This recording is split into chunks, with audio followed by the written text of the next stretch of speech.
Eu te falei isso. Você tem uma... Assemblagem que ela é. Sabia Eu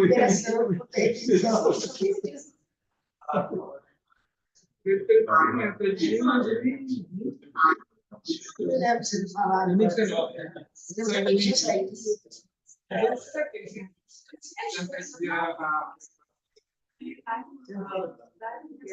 Porque eu sempre faço super de empolgo.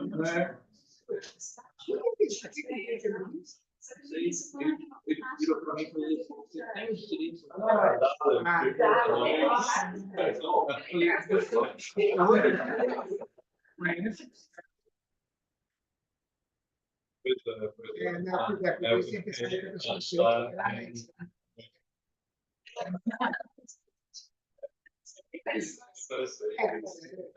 Até que ele não me falou, Você chegou dele.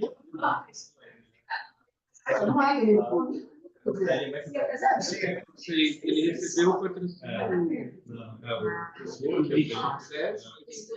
Não tem nem isso. Só que a Juliana Falso também. Você me deu. Só que a Juliana Falso também. Ela é autora, né? Só que ela ligou. Eu vi. Sabe, eu participei do negócio de assembleia crítica dele e ele não era.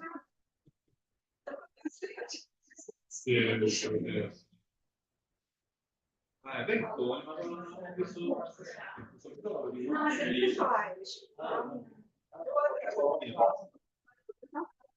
Faz um barulho assim, fica muito bom. Você viu que ele vai no ar agora, né? Ele está fazendo, né? Está pegando os momentos da filmagem, aqui vai fazer estilos, ele vai ter a mesma inteligência artificial, a mesma ideia de algo em nada. Da escolha de algo em nada. Então, o erro da câmera significa que a câmera de inteligência artificial te fantasiou.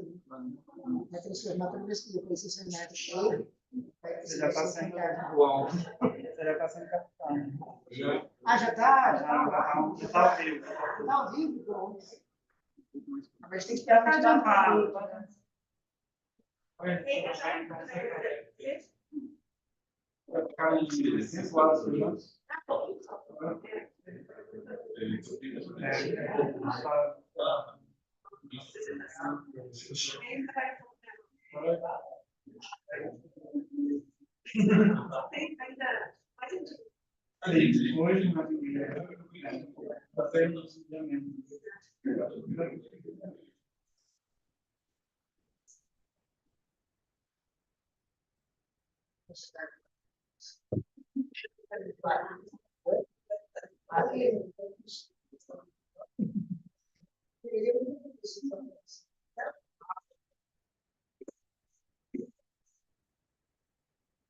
Você apresentar? Eu apresentei as 3 pessoas ontem. Eu achei apresentar também.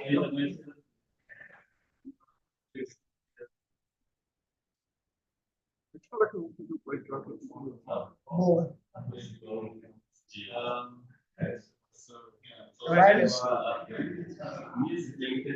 Walter vai mesmo fazer depois lá? Já está fazendo. Já está fazendo? A Cris também já está fazendo, oficialmente. A Cris Severo, de Florianópolis. Ela começou a ver. Ela também não apareceu ainda, não vai aparecer tão cedo, mas ela está fazendo. A gente vai escrever um livro para Routledge, chamado, ela é linguista, né? No pós-doc a gente escreveu um livro, chamado The Language of Spectrums. Linguagem dos espectros.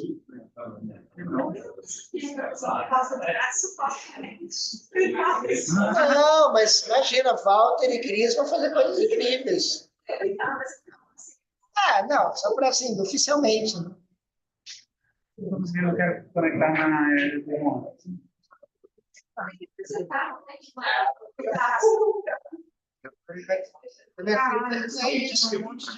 Mas não precisa, vamos botar o username e eu peço para cá. Fica mais aqui. Entrei que pedir do ano passado.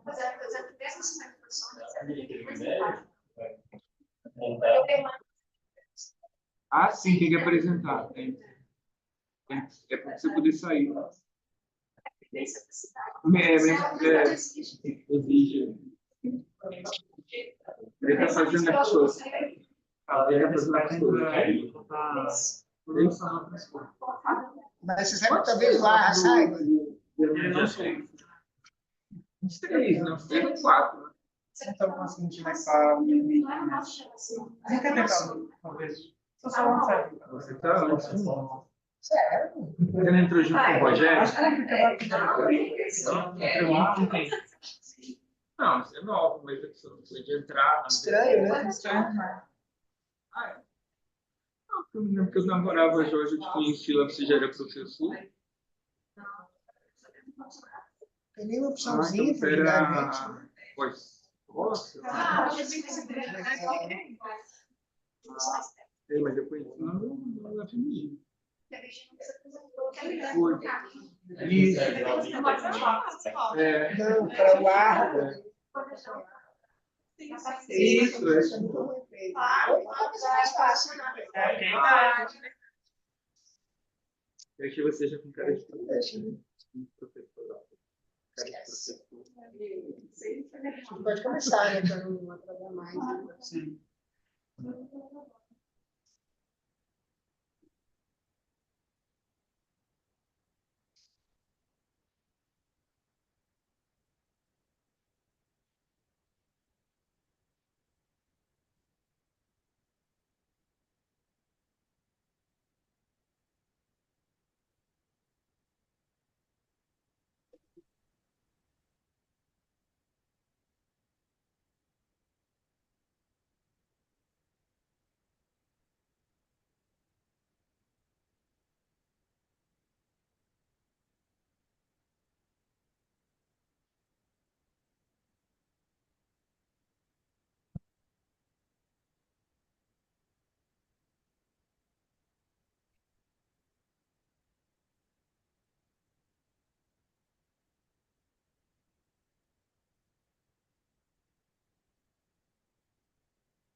Ah, o Felipe dele está online.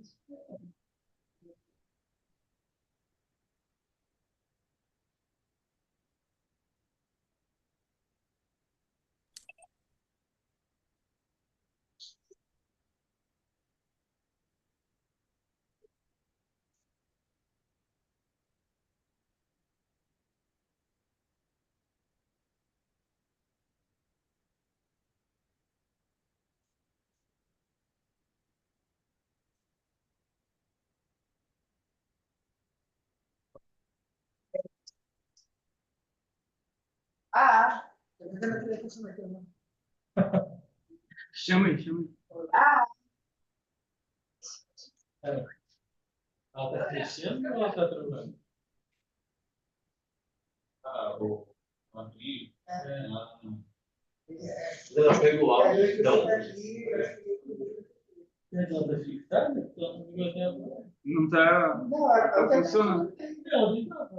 Não, eu tentei dar até de novo. Eu deixei o lado fora, não virava. Ah, não tá virando. É. Consegue fazer ela virar?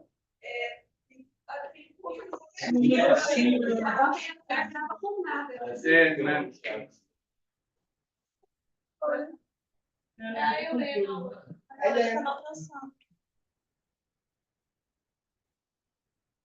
É esse o controle? É. Esse é da TV. É. Será que tá falando? Se vocês quiserem conversar, eu procuro um controle. Aqui, tem aqui. É esse? Vê se você consegue.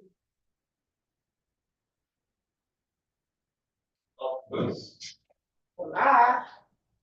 Não. É, acho que é esse mesmo. A Helena falou que tava reclamando.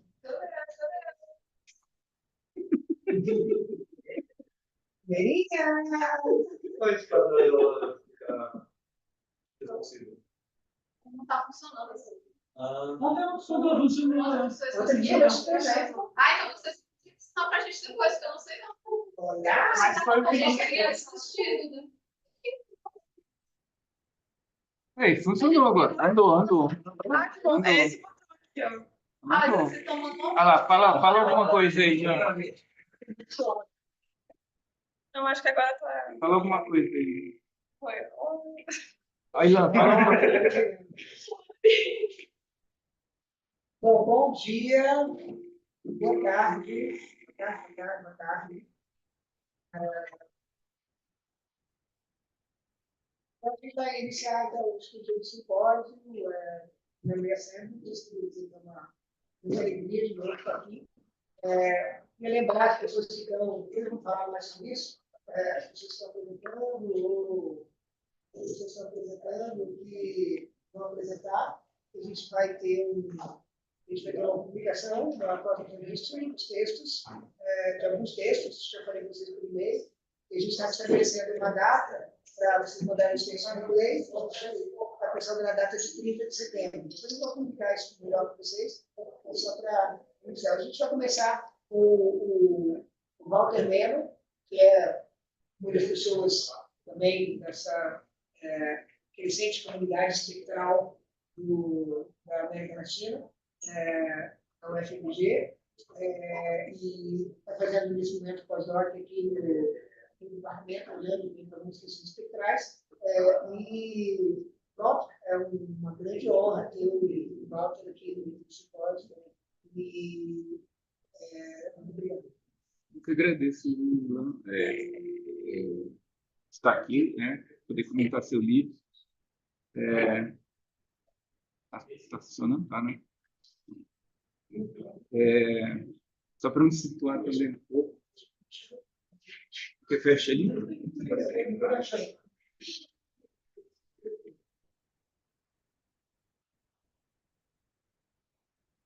E só para me situar também, né? Assim, eu estou há mais ou menos 2 semestres já, com alguns intervalos, né? Eu ministrei um curso sobre filosofia do horror na UFMG, no nível da graduação, e depois eu fiz uma pesquisa de 1 ano no Instituto de Estudos Avançados Transdisciplinares, assim, que tinha a ver com filosofia do horror, sonhos e metafísica.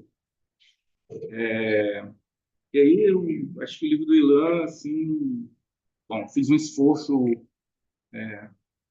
homérico assim para tentar ler ele em 1 mês, né, e conseguir reter alguma coisa. Consegui fazer um resumo de 40 páginas que não vou usar, obviamente, assim para falar. O que eu vou fazer, assim, alguns trechos, né, que eu destaquei, eu vou ler e comentar, colocar alguns comentários, comentar e trazer algumas coisas que durante a leitura apareceram na minha memória, né? Eu me lembrei de coisas que eu acho que estão correlacionadas ao texto, a maneira como eu estava lendo o texto do Ilan, né? Principalmente ao tema, claro, o tema da memória, que é o tema fundamental, né? Mas o tema da temporalidade, né? Do passado, do futuro, do presente, né? O indexicalismo, né? Que ele trabalha, né? A questão de uma pode chamar isso de ontologia situacional, sei lá, mas de um pensamento situacionista, né, vamos dizer assim, e a questão espectral, né, propriamente, tratando dos espectros. Então, algumas são.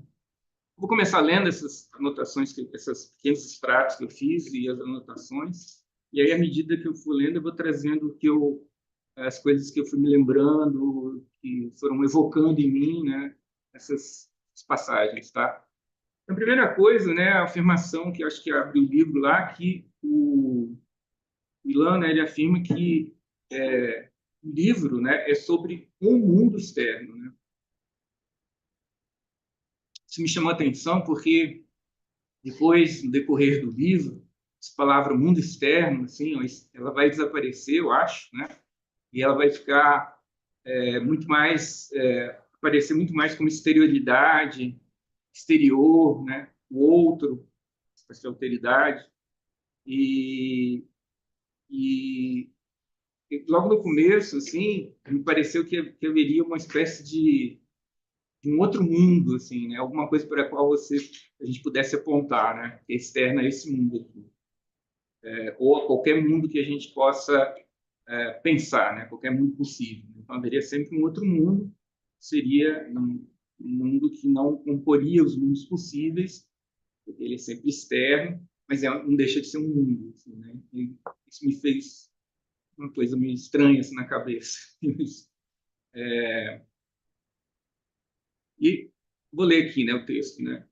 É um livro sobre memória, né? E como a retenção depende de exercícios de recuperação que acrescentam algo ao passado, e sobre essas adições que fazem parte da vida de qualquer memória. E aí o Ilan diz, né, que esses pares, né, de memória e adição são onipresentes e é neles que há espaço para o mundo ser externo. Em seu compromisso com o exterior, como chama, né, o grande ar livre, ele é acoplado ao meu livro anterior, Indexicalismo, e eles são feitos de adicionar algo ao passado, uma operação que aparece nesse livro agora, né, Assemblages, como que acontece nas entranhas do que é real. Os espectros espectrais associados são subprodutos do caráter intrinsecamente situado do presente. Os revelando insistem porque não há presente sem memória. Então, me parece então que a principal tese, né, é de uma memória que ela não é substancial, né, ou situada, né, no passado, que está fixado, que você vai recuperar, né, algo como, sei lá, uma coisa que ficou para trás, e aí você vai recuperando, né, os traços, né, os vestígios, até reconstruir aquele passado, até chegar naquele passado. Né? Mas é algo que você tem que recompor, de alguma maneira. Né? Você tem que... a memória é algo que é composta, né? Não é uma recuperação simplesmente. Né? Mas os exercícios de recuperação, eles acrescentam alguma coisa sempre. Né? Eles colocam algum dado, né? Nessa narrativa, né, continua Ilan, o passado não é inerte, né, isso que eu acabei de falar, né, e nenhum presente é fechado em si mesmo. A questão do presente, eu acho que mais tarde, no decorrer do livro, né, esse presente ele vai praticamente desaparecer. Né, assim, a posição de algo presencial ou de algo que está de uma presença, né, numa metafísica da presença, ela é tacada, né?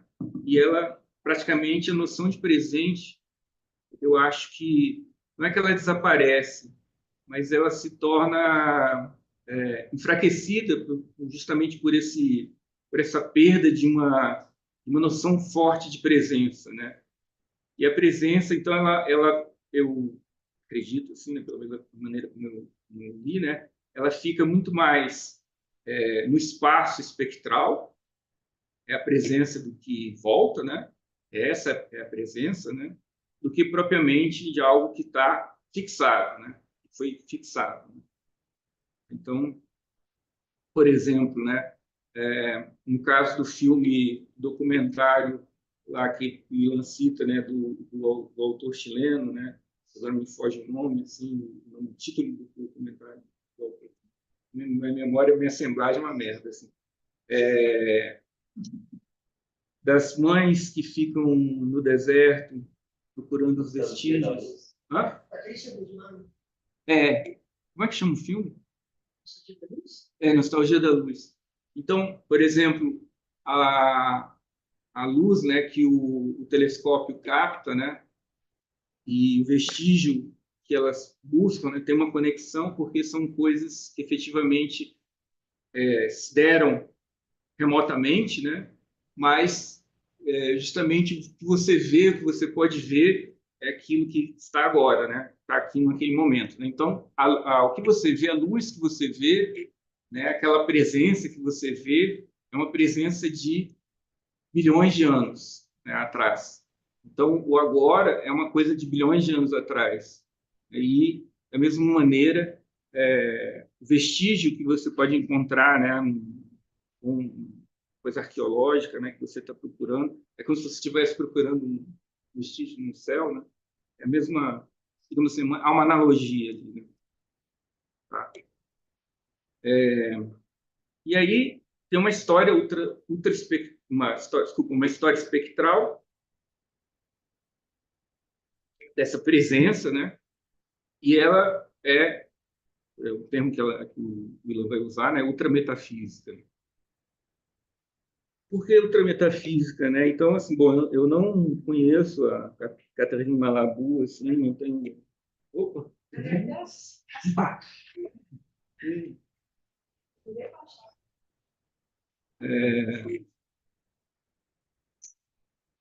Esse termo, né, o Willan vai buscar lá da Catarina Malabou, mas a maneira como eu entendo, pelo menos no texto do Willan, né, é uma maneira de você empurrar, né, a metafísica, digamos assim, metafísica ocidental, pelo menos, né, aos extremos, né, levar ao extremo, né, fazer com que a metafísica extremada, né, ela se dissolva, né, de alguma maneira. Tá? E a questão do realismo, né, que é um realismo espectral, portanto, assim, não depende justamente de algo que é subjacente, né, de algo que permanece, de algo que você busca fixar, e nem também de espaço de razões, né, como o Willan vai colocar mais para frente. Tá? Então, digamos, um realismo que não é transparente, né, que não é um realismo que, digamos assim, do que é para ser visto, né, para ser pensado também, para ser analisado, mas é aquilo que permite que, enfim, a memória se dê. Acho que é basicamente isso. E aí, a memória, né, é algo, claro, ele vai dizer, né, a memória é algo que essa montagem de memória, né, uma memória é uma montagem, né, e ela não está restrita justamente à nossa capacidade humana, né, ela é a memória um panminimista, né, um caráter panminimista, né, que justamente tira, né, essa possibilidade das narrativas que compõem a memória, né, do, de um apanágio, não é um apanágio humano, né, não é uma coisa própria do humano, da espécie. Tá? Bom, a soma simétrica dos adendos, né? Eu acho que isso é um ponto também bastante importante para mim, né?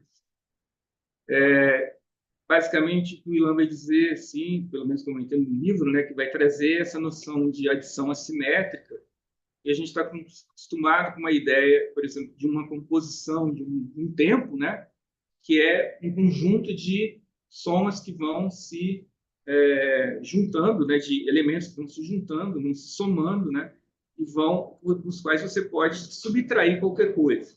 Numa adição assimétrica, né, que não é uma adição complementar, né, uma adição prefigurada e complementar, ela, se você subtrai alguma coisa, você dissolve a soma, né? Você dissolve os adendos, você dissolve o que a gente pode chamar de ser, né? Assim, deixa de haver algo assim, nessas.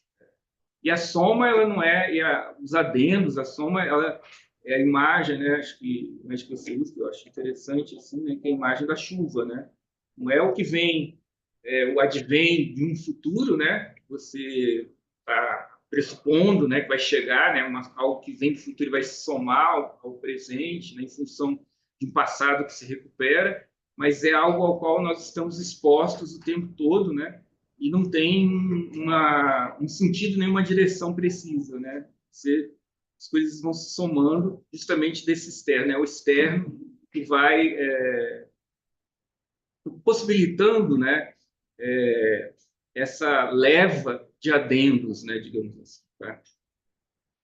E há um começo, né? O Ilan vai falar sobre a questão da origem, né? E aí a primeira coisa que me me veio à mente, né, quando eu estava lendo isso, é um negócio que o Fernando Bastos gostava de repetir do Eudório de Souza, né? O Eudório de Souza falava assim, tem a origem e tem o originário, né? A origem é aquilo que se deu lá atrás, passado, né?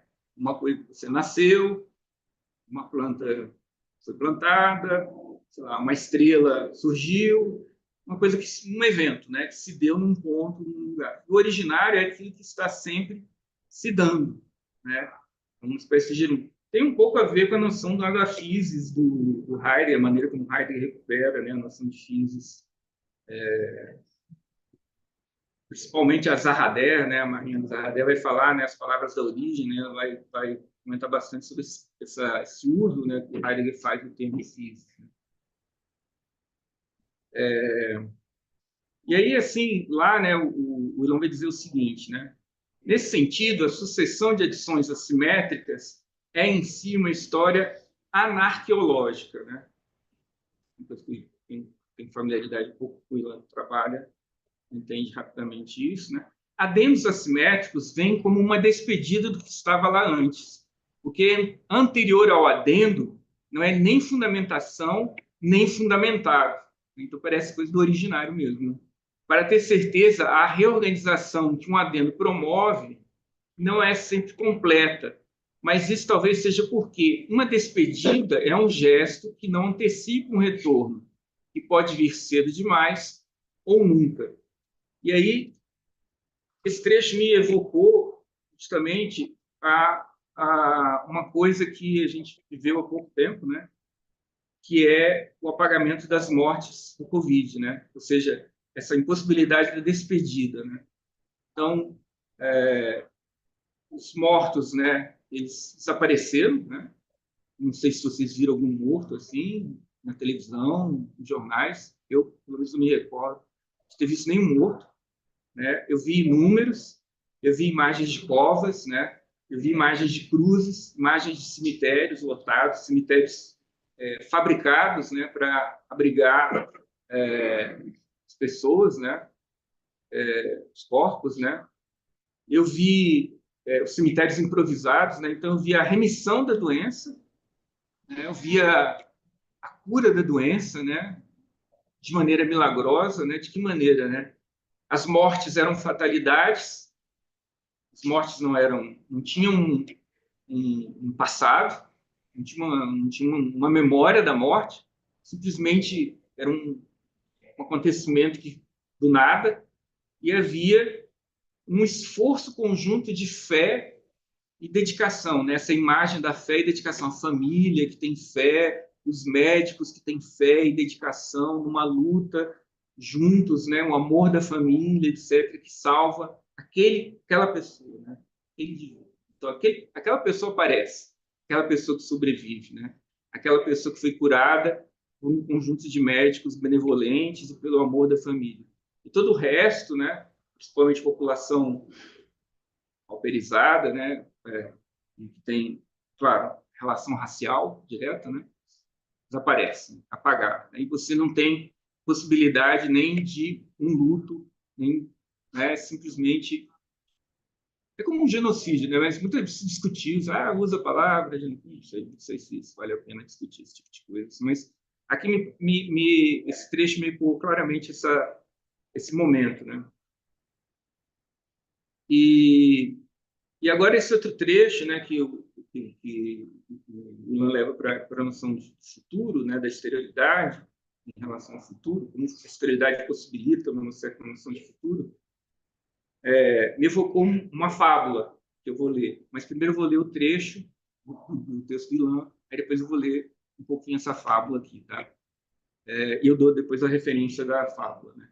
No entanto, né, vai dizer Ilan, o outro, com A maiúsculo, né, afeta o que há de fora, pois a exterioridade coloca um limite na liberdade e no conhecimento, um limite que vem de fora, né? Então, um pouco antes, o Ilan estava falando da questão do controle do espaço de conhecimento, um espaço de inteligibilidade, né? Por exemplo, quer dizer, o exemplo que você dá são dos laboratórios, né? São espaços controlados, né? Onde você pode controlar um ambiente, controlar a situação, e aí dentro desse espaço a inteligibilidade ela pode justamente por exemplo, que a inteligibilidade dos objetos, né, ou do dado, né, ele pode ser transparente, digamos assim. Pode ser, ele vai obedecer aquela ordem sua, né, vai obedecer aquela normatividade ali assim, do laboratório. Ou não, e aí ele é excluído, mas aí você, né, vai ajustando, né, o experimento um pouco, bom, enfim, um ambiente controlado, né?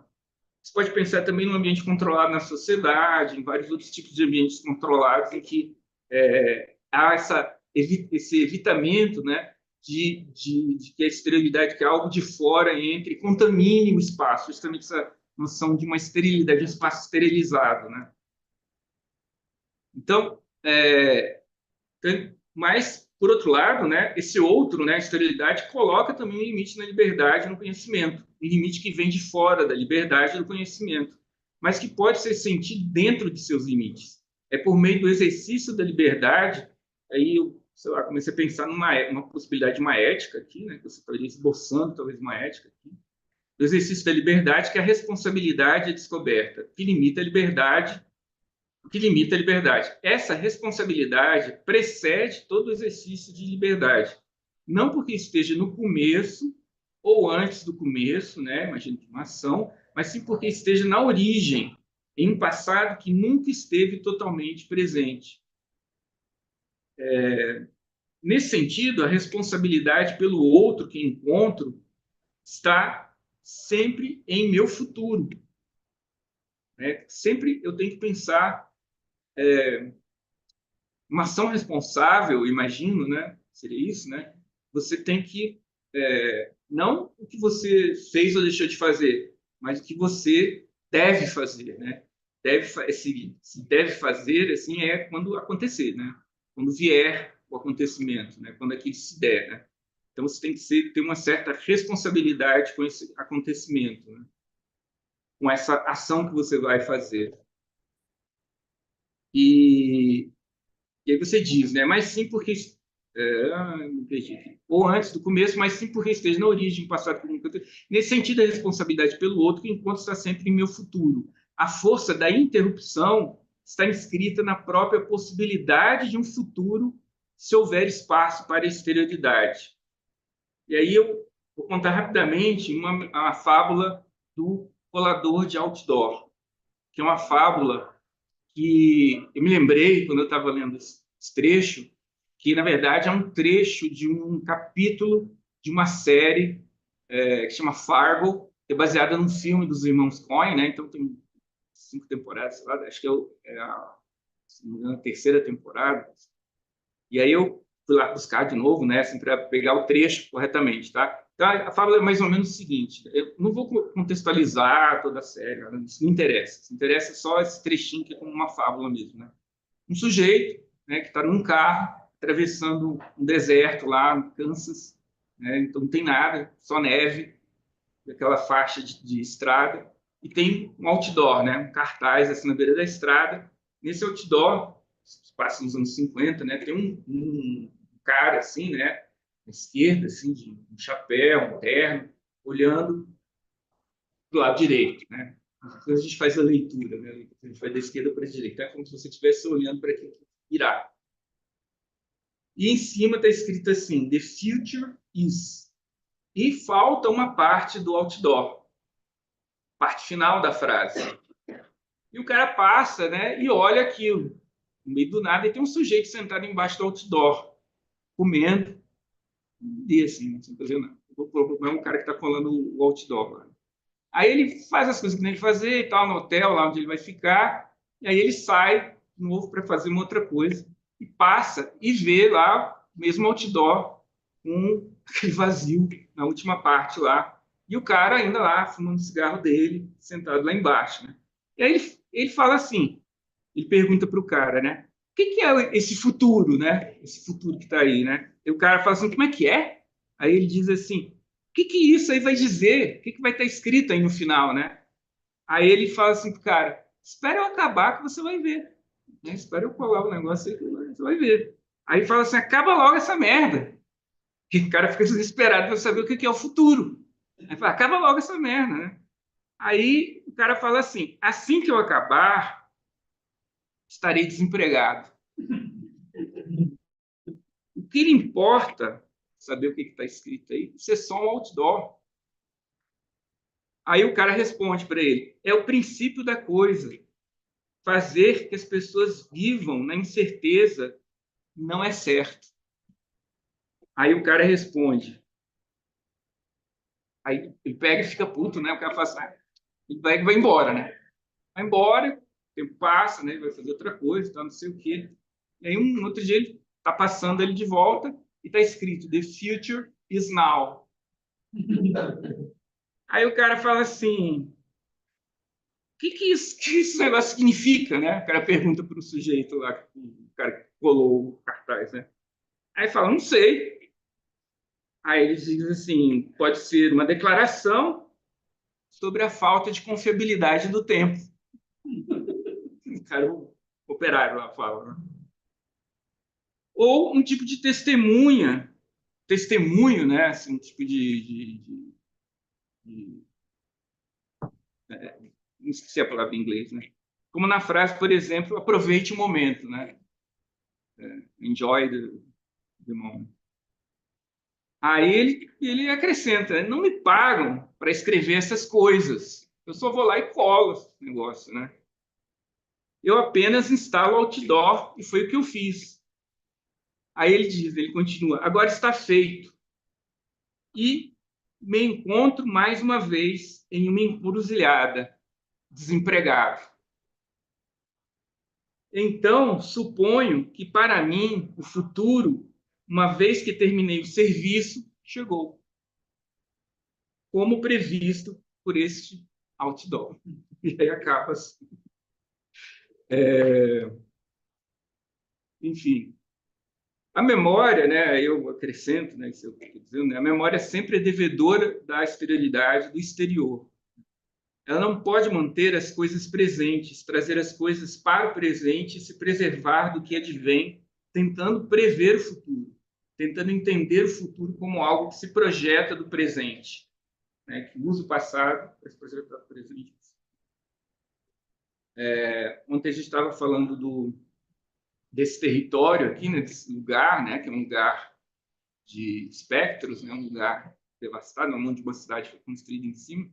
E eu me lembrei também, assim, uma outra coisa que me ocorreu, né, assim, que isso que foi construído em cima, né, desse cemitério, digamos assim, desse lugar de mortos, né, é um futuro, né, foi um futuro. O futuro, o que se imaginava como futuro nos anos 50, né?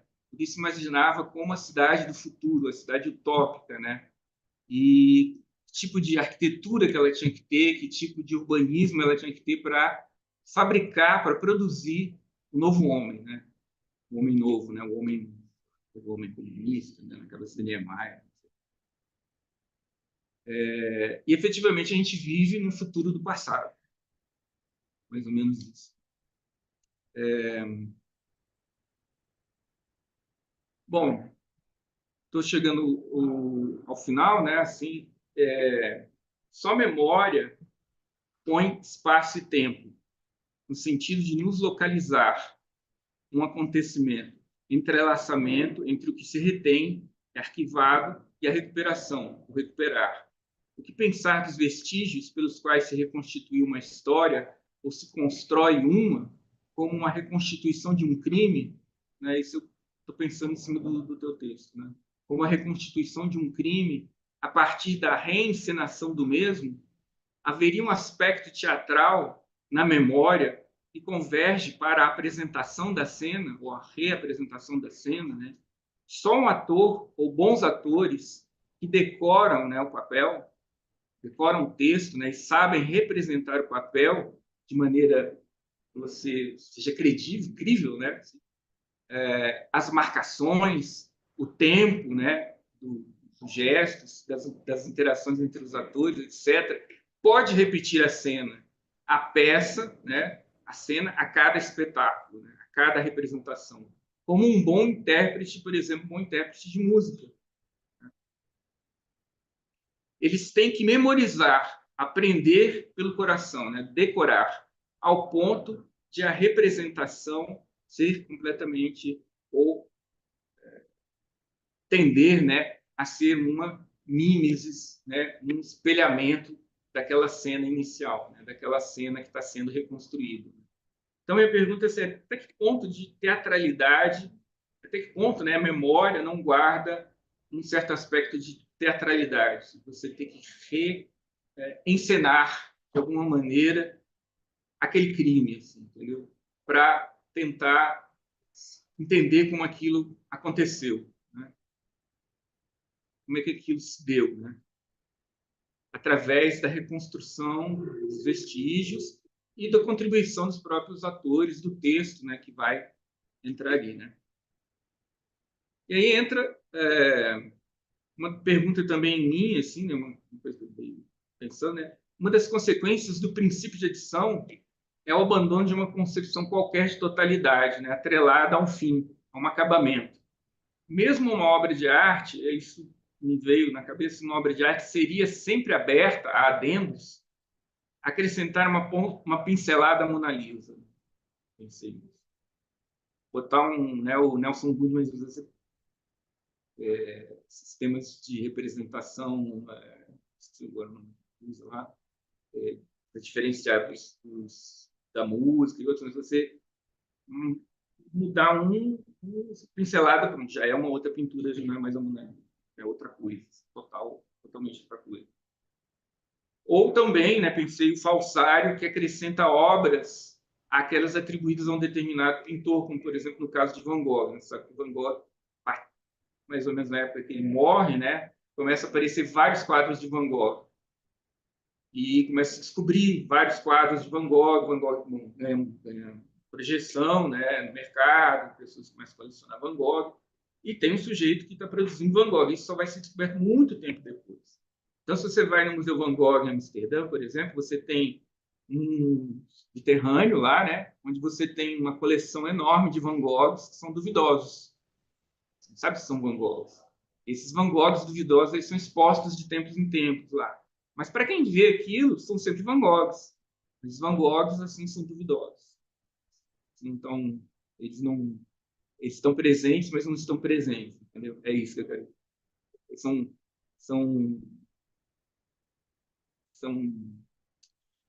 Enfim, sempre tem uma possibilidade de acrescentar alguma coisa ali. Ou subtrair também. Mas aí subtração no sentido do adendo do Ilan. Finalmente, né, alguma questão, né, ligada ao messianismo e herança, né, que eu coloquei aqui, né, você fala do messianismo e da herança, né, e trabalhar muito junto com o próximo Derrida, né,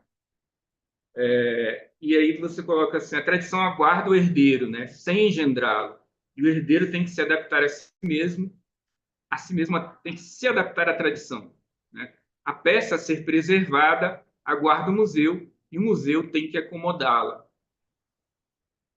né? O arquivamento em si é semelhante a legar alguma coisa, deixar um legado, né? Ele também cria uma coleção que é uma tradição, como que é montado por uma vontade, que é montado por uma vontade, né? Os usuários do arquivo são esperados com a combinação adequada de promessa, ameaça, expectativa e proteção. Tá? E aí eu pensei o seguinte, né? Assim, o problema da herança coisa que me veio, né? Assim, está ligado ao esperado, né? Àquele a quem se deve o legado. Mas, frequentemente, o tema do herdeiro é ligado também ao do usurpador, principalmente na literatura, né? E o herdeiro, por ser destinado na história, né? Por exemplo, o usurpador vai lá e assume o lugar do herdeiro, né?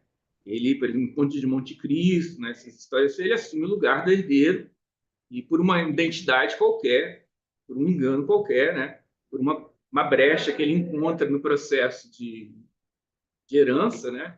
Ele consegue entrar ali, ele usurpa, né, aquele lugar. E o herdeiro, o que ele vai fazer? O herdeiro, né, por ser destinado à herança, por ser destinado a ser herdeiro, relembra, né, já esqueceu, né? Ele não sabe mais, ele virou um mendigo, sei lá. Ele relembra ou descobre que é o herdeiro e toma à força o que é seu por direito de nascença, por destino, restabelecendo a ordem. Talvez para assumir a força messiânica, o herdeiro deva ser o usurpador, né? Sei lá, uma coisa meio paradoxal assim, né?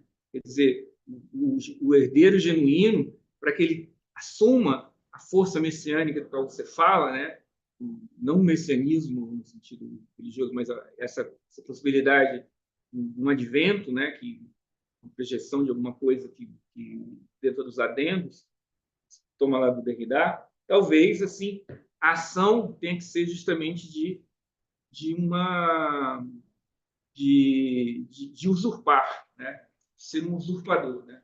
O usurpador seria aquele que se passa pelo herdeiro, teria direito verdadeiramente a essa herança, né?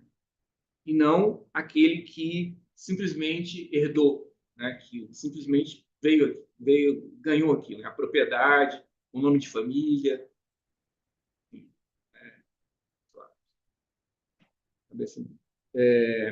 E aí tem uma novela, assim, um filme, né?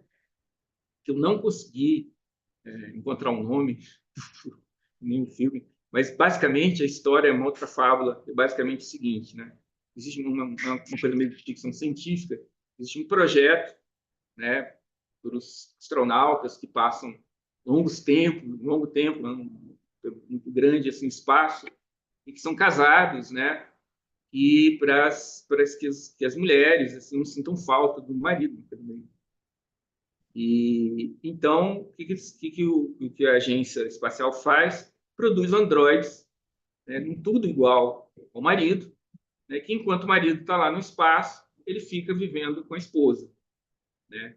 E a história, né, a novela lá, se passa justamente quando o casal começa a entrar em crise. Ele é astronauta e ele vai ter que abandonar a mulher. E ele fica pensando assim, pô, mas aí eles vão colocar um cara, ele é artificial, mas vão colocar ele aqui, ele vai dormir com você, vai fazer amor com você, vai comer com você, vai discutir as mesmas coisas com você. Talvez ele seja até melhor que eu, mais compreensivo, mais, sei lá, mais cara mais legal. E eu vou ficar lá em cima, no céu, no espaço, né, sem saber o que está acontecendo aqui. Vai ter um usurpador, justamente, né? Um cara aqui que vai usurpar meu lugar. Eu não quero isso, né? E aí ele começa a reagir, né? Não querer sair, não querer aceitar o projeto, né? Ele fala, não vou aceitar esse projeto, não quero ninguém aqui, não quero um androide aqui. Eis que chega, né, a agência, né, os agentes da agência, né, que são paramilitares, né, pegam ele, né, e dizem assim, o problema é o seguinte, você é um androide, você tem uma disfunção, você começou a acreditar que você era o astronauta, né, e o astronauta está aqui, acabou de voltar do espaço, né, e ele fica, não, eu não sou o marido, eu é minha mulher, e a mulher também está apaixonada por ele, né, não quer o outro, né, mas não vejo jeito, porque efetivamente ele é um boneco, né, artificial. Ele é um usurpador, ele não é o autêntico, né? Ele que tem que ficar lá, o herdeiro, de verdade, né? Que é dono da casa, que é o marido da mulher, sim. E aí a história acaba dessa maneira. Né? Finalmente, né, assim, duas coisas que eu queria trazer relacionadas ao que a gente discutiu ontem. Uma é sobre sonhos, uma coisa que eu estou trabalhando agora. Mark Fisher, no realismo capitalista, ele fala que o trabalho do capital, o realismo capitalista, é o trabalho do sonho. E esse trabalho do sonho, diferentemente, por exemplo, do que a tradição, né, filosófica coloca, desde Heródoto, Aristóteles, Kant, etc., né, em que o sonho, Freud, né, que o sonho é considerado como algo privado, ordem privado, né, você só tem acesso ao sonho quando o sonho é narrado, quando ele é contado, né. Para o Mark Fisher, né, existe um tipo de sonho que é um sonho coletivo, que é esse sonho do capitalismo. Todo mundo sonha junto. Que é da impossibilidade da existência de um mundo exterior. Exatamente isso. Né? A impossibilidade de um mundo exterior. E esse sonho, claro, ele se manifesta de várias maneiras, né? De várias figuras. Né? desfigura de várias maneiras. E tem um romance, e me lembrei disso, né? Assim, um romance que eu li durante a pandemia, e um romance, vou dizer que é um romance de horror, assim, mas semi-ficção científica, a gente chama de romance de antecipação, né? Em francês tem uma categoria assim, que é um romance do Stephen King, chamado Stand. Stephen King é um autor que eu gosto muito.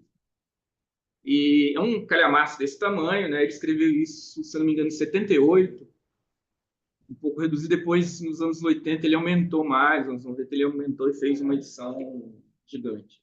Tem de tudo, claro. Como montar e desmontar uma moto, como sobreviver a uma catástrofe. Basicamente, a história de uma epidemia de vírus, né, que dizima a humanidade, e de grupos que são imunes por razões diversas, né, separadas nos Estados Unidos, são grupos separados, né? Então ele tem uma capacidade incrível assim, de montar um grupo de pessoas aqui, sei lá, no Kansas, outro no Texas, outro lá em cima na costa leste, costa oeste, costa leste, e outro lá na costa leste. E esses grupos eles vão migrando, eles sentem uma necessidade de sair, não tem mais luz, não tem mais energia, você tem que carregar bateria, uma série de coisas que ele vai montando, né? E esses grupos vão convergindo para o centro dos Estados Unidos. E eles vão convergindo por quê? Porque eles começam a ter o mesmo sonho. Todas as pessoas do grupo, no começo, eles não falam, porque parece absurdo. Toda noite, eles começam a ter o mesmo sonho. O sonho de que tem uma mulher negra que mora no milharal, e essa mulher negra fala com eles: vem para cá, vem para cá, vem para cá. Aqui tem comida, aqui tem água, vem para cá. Né? E aí, eles começam, mas só que assim, eles acham que é um absurdo, então eles não se comunicam, não falam com os outros sobre esse sonho. E num grupo desses que está viajando, existe um antropólogo, sociólogo, antropólogo, um professor que estava numa casa de campo e sobreviveu junto com seu cachorro, que é o único cachorro, o único animal doméstico que sobrevive nessa história. Pode ter outros, mas na história é só esse animal doméstico que sobrevive. E ele acompanha esse grupo, né? E aí eles começam a conversar sobre esse sonho. E o antropólogo fala assim, e eles falam, não, será que é algum efeito, né, do vírus está causando isso, um efeito radioativo, alguma coisa que está se espalhando? Ele fala, não, nada disso. Assim. Ele diz assim, isso é uma capacidade natural que nós temos de sonhar coletivamente. Acontece que com a vida urbana, na cidade, os ruídos, as luzes, os carros, etc., essa capacidade foi sendo abafada cada vez mais. Então, nós sonhamos sonhos dispersos, separados, né? E não conseguimos mais conectar com esse sonho coletivo. Bom, mais ou menos a ideia é essa, né? Se você tem que ter um desaparecimento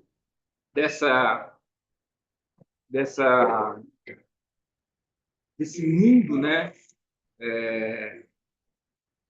Iluminado, vamos dizer assim, né? Para um mundo destruído, para um mundo sem humanos, basicamente, para você voltar, não para você começar a ter essa capacidade, mas para você se dar conta dessa capacidade do sonho coletivo, né? E aí a gente tem, claro, vários trabalhos que estão sendo feitos hoje em dia, né, de etnografia dos sonhos, né? E a gente vê como o sonho ele é fundamental na organização política de certas comunidades, né? Então, por exemplo, mesmo a questão da territorialidade, como o território o território não é o espaço físico, né? Não é o chão, não são as coisas que estão aqui materiais, mas é como você se movimenta nesse espaço, né? Como esse espaço ele é metamórfico, né? Ele se transforma o tempo todo, né? Uma pedra não é mais uma pedra, uma árvore não é mais uma árvore. Não existe marcos estáveis, né? E os marcos eles têm que ser sonhados, tem que ser negociado com as criaturas de sonho o tempo todo, né? Porque através dos sonhos é que aqueles que já habitaram ali naquele lugar vêm e dizem, olha, agora pode caçar ali, pode ir até nesse lugar, a água está aqui, etc. Pode consumir tanta água, pode fazer isso, pode fazer aquilo, né? E essa coisa é sempre negociada, então, nesse mundo onírico, numa espécie de onirocracia, para usar o termo do Ludoenha. Por outro lado, né, o próprio Ludoenha também vai falar no sonho, do sonho do Lovecraft, né, como o sonho aparece na obra do Lovecraft. Né? um texto dele sobre Lovecraft, um ensaio de 50 páginas, que é para mim, é uma obra-prima. E lá, como vários outros textos, filmes também, né, de horror, né, o sonho é um elemento fundamental, né, o pesadelo é um elemento fundamental. Se vocês pegarem lá a série de filmes do Fred Krueger, né, assassinatos na rua Elm Street, né, você vê que ele consegue matar os adolescentes, ferir os adolescentes só quando os adolescentes dormem. Porque quando eles dormem, todos eles sonham o mesmo sonho, onde o Fred Krueger está presente e o Fred Krueger tortura todos os adolescentes. Pelo quê? Por uma questão de herança. Né? Eles são herdeiros daqueles que assassinaram a mãe dele lá atrás, no começo da história, no primeiro capítulo da história. Então, ele volta como esse espectro que entra no sonho dos adolescentes e quando eles acordam, né, eles estão com as marcas físicas daquilo que eles sofreram no sonho. E são tratados, claro, como doentes mentais. E justamente Lovecraft, no sonho do Lovecraft, né, os sonhos, que são sonhos, esses sonhos onde você se projeta, né, nesse mundo não humano, ou você tem um contato, né, uma possibilidade mínima de representação, suas representações fantásticas, né, que ele chama, por exemplo, ele vai usar uns adjetivos meio assim, errados, assim, né, arquitetura blasfema, aquelas coisas que ele esse negócio meio tudo meio blasfemo, né, assim, meio, em vez de dizer diabólicos, blasfemo. E aí, assim, a arquitetura que você não sabe descrever, né? Seres que são monstruosos justamente porque são assemblagens mal feitas, né? De coisas que não deviam erros categoriais, né? Coisas que não deveriam estar juntas, estão juntas ali. E são inteligências supremas e eles estão mortos e eles sonham. Né? Esses mortos, eles sonham. E o que eles sonham é aquilo que os poetas, os loucos e os primitivos, né, na ordem lá da consideração dos textos Lovecraftianos, né, que eram um eugenista, um racista, xenófobo, né, e os primitivos. Os primitivos são os negros da Lusiânia, os inuites, os marinheiros, né, os poloneses. Tudo que não é nórdico é subhumano. E esses é que têm contato com esse mundo humano. Só que, da maneira como o Ludoenha coloca, né, essa exterioridade, né, até ele usa o termo de exterioridade radical, que acompanha, né, o processo de construção do mito Lovecraftiano, chega um ponto em que você tem uma entidade, né, que ele ele não descreve essa entidade, mas ele só diz que ela é cega e que ela dorme.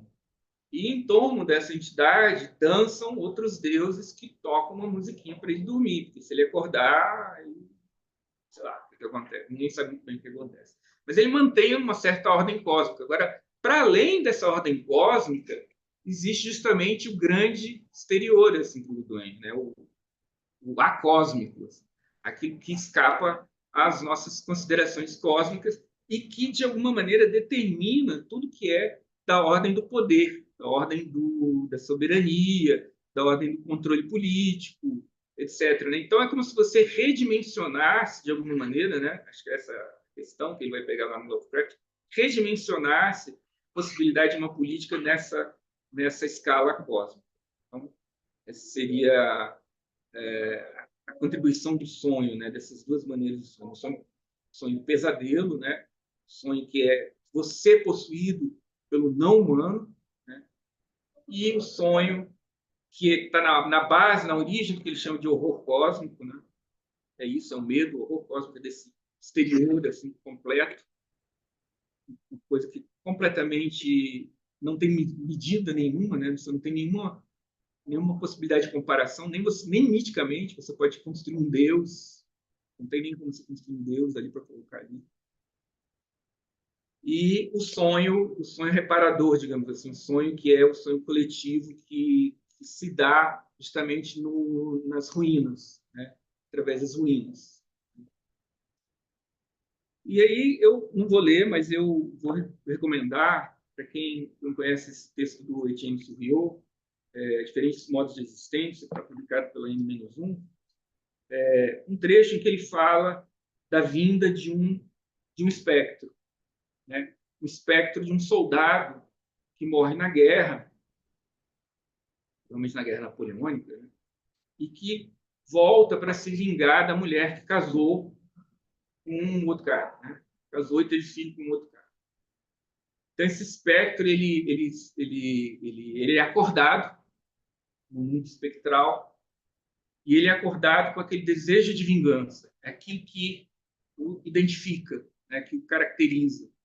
E o Surreal conta, então, essa fábula que o espectro vai até lá, entra na casa, né? E aí, quando ele vê a mulher com o cara e a criança, numa cena de afetividade, de amor, o desejo de vingança se esvai e ele desaparece. E aí tem toda uma elaboração da noção de existência do espectro em função daquilo que o determina. E, bom, aí vale a pena vocês lerem todo esse trecho aqui, só vou dizer onde é que está.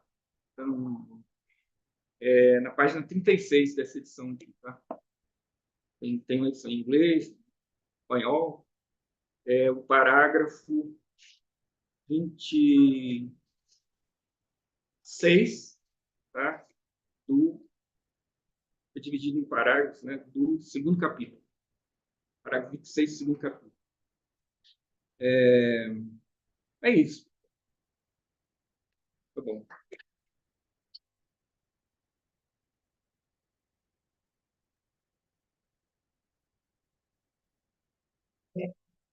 Bom, muito obrigado.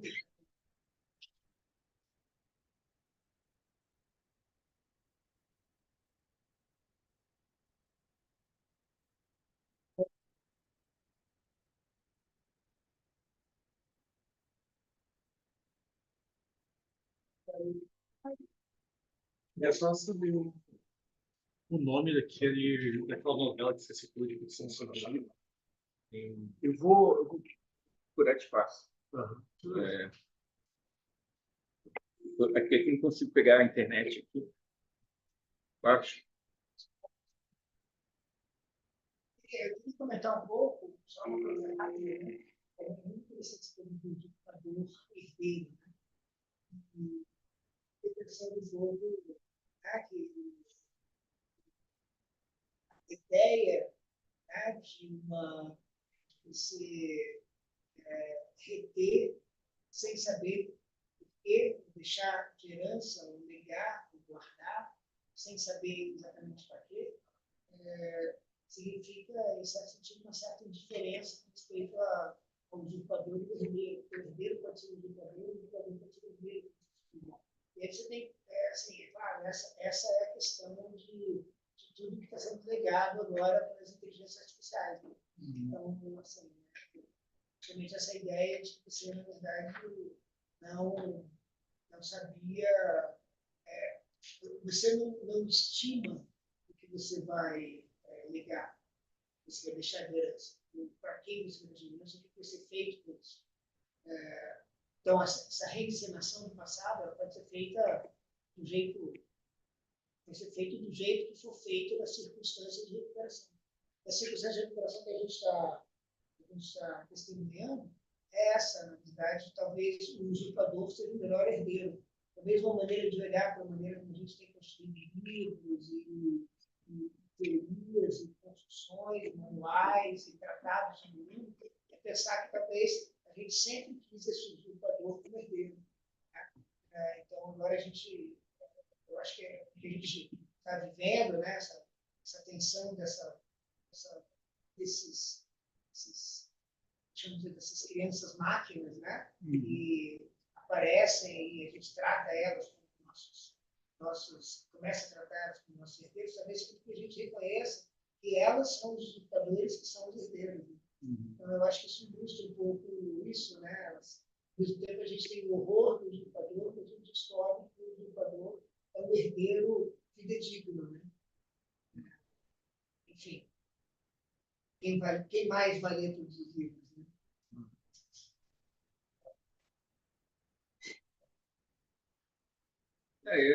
Eu acho que é uma coisa de você tomar o poder, né? Assim, tomar esse lugar, né? Reivindicar esse lugar. Ou acreditar que esse lugar é seu, né?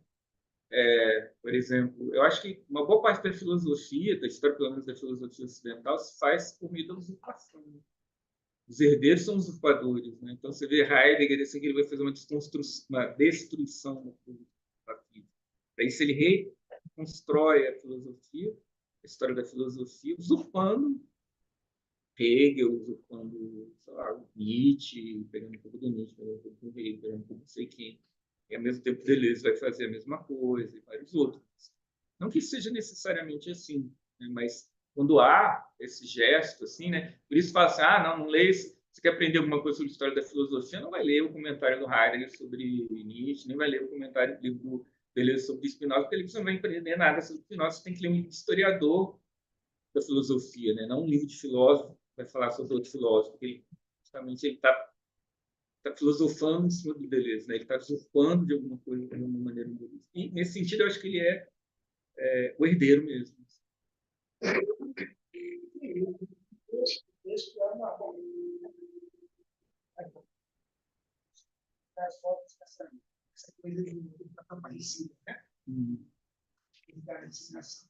Então, papel parecido significa dizer que, em certo sentido, o texto, que é órfão, ele também é, em certo sentido, alguém que você sabe que vai te usurpar.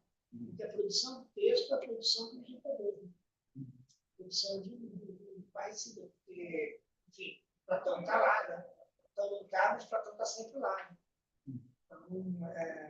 Então, a questão é que quando você escreve, você sabe que o seu herdeiro é um usurpador. Né? Você está abrindo a possibilidade de usurpação. Mas a herança só pode ser feita com uma usurpação, tá? A herança só pode acontecer se a usurpação possível. Sem usurpação possível, não há herança. Isso é sobre isso, esse sentido é sobre compostos de memória. A recuperação só é possível se a recuperação, em certo sentido, trair o que você espera que seja recuperado quando você retém. E é, em certo sentido, no fundo, o ardir, o querer dizer.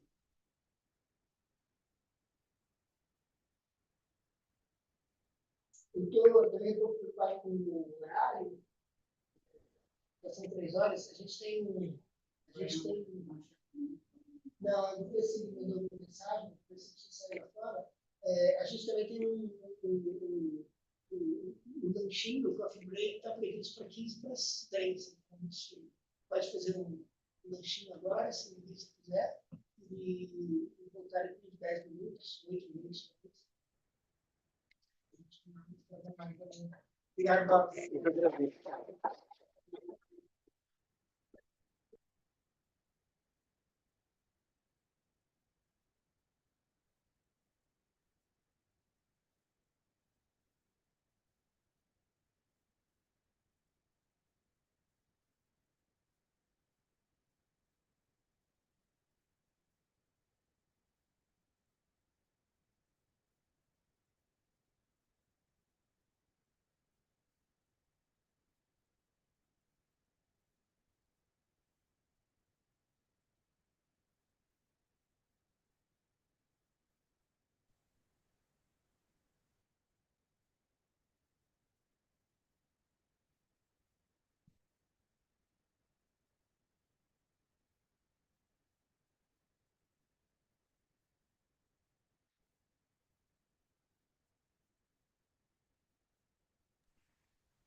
Amigo, cara, você tá? Tudo bem? Acabou de voltar? Ah, sim. Ah, sim. Tá bom. Ah, legal, cara. Pô, tudo bem. Chega nesse celular. Chega nesse celular. Ah, legal. E a sua tradução foi lançada? É, que você tinha falado que estava para lançar, né? Saiu pelo de seus. É, foi lançado.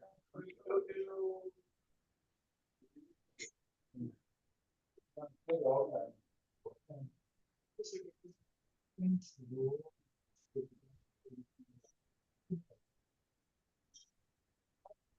Tá no programa, né? É, junto com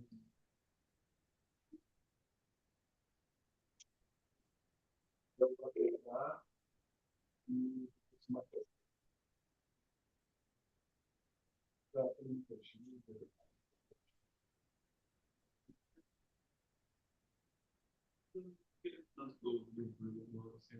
Só no evento no começo. cara, eu achei super bonito, assim, né? Achei muito, cara, é isso.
Pongo el vídeo.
Ele disse que estava com o irmão dele muito,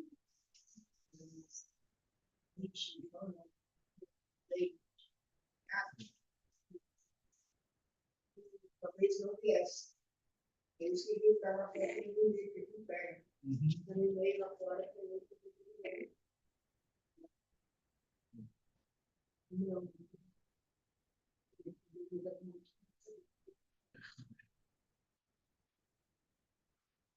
Se ele não vier, a gente pode começar.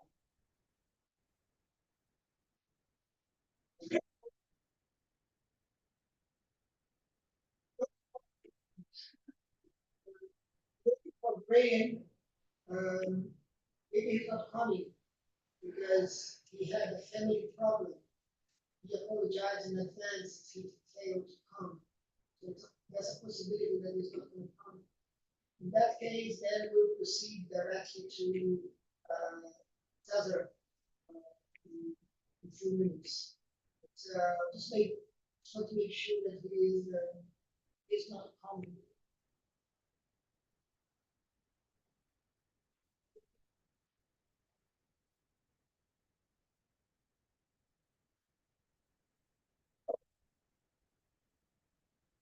Hi. Hola, Cesar. Hello. What's the idea, Ilan? Basically, we're waiting for Brian. He said Okay, cool. not come because he had a problem in his family. And Okay. try to confirm that he's not coming. And then in case he's really not coming, then we will directly to him in a little while. All right. So, okay, good. Hello. Fine. Hello.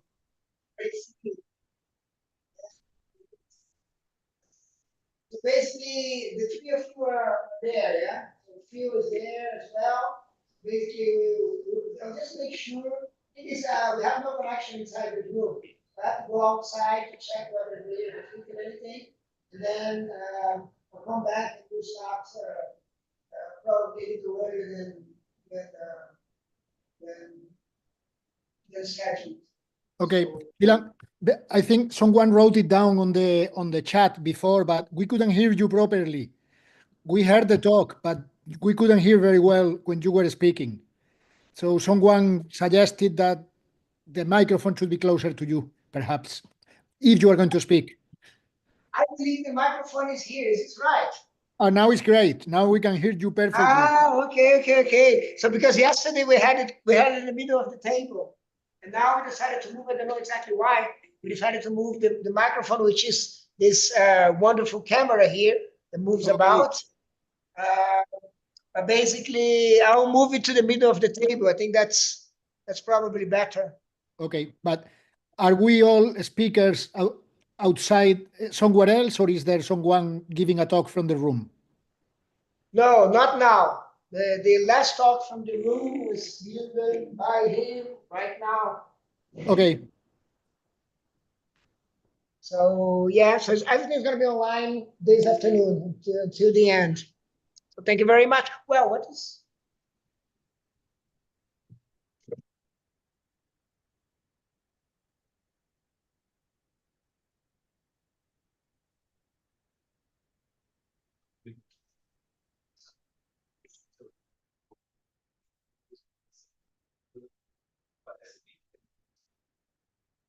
Também um casal.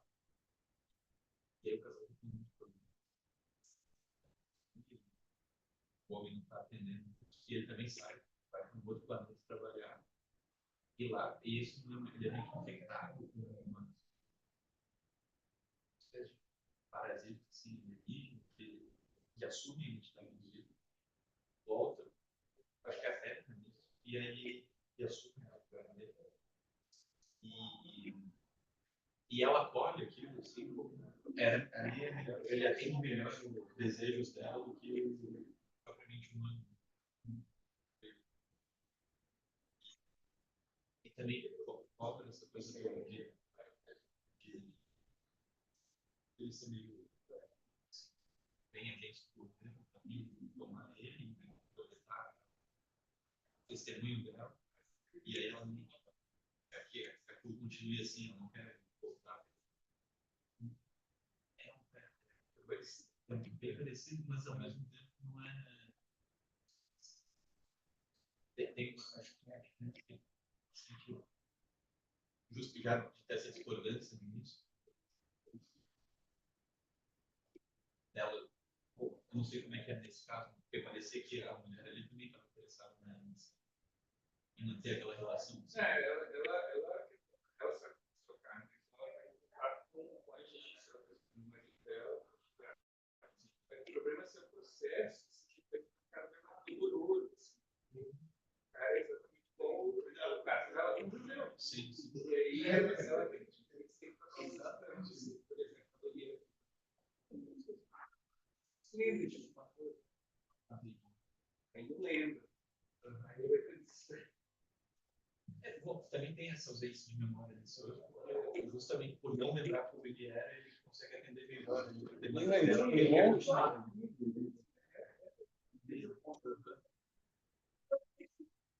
cara.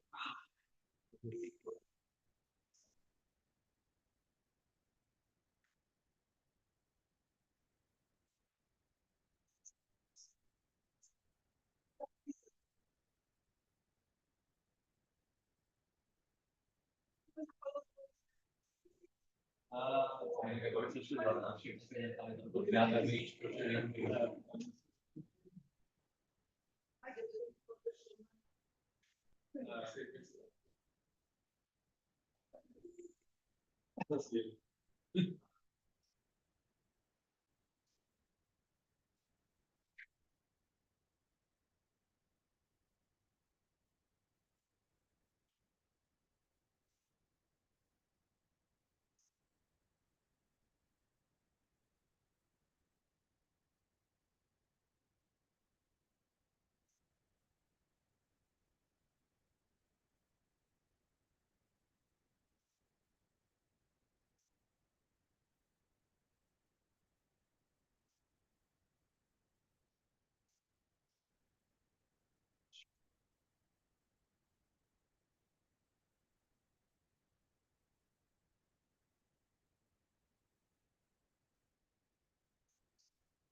Tá rolando no Rio agora. No CCBB do Rio. Depois da legalização, São Paulo,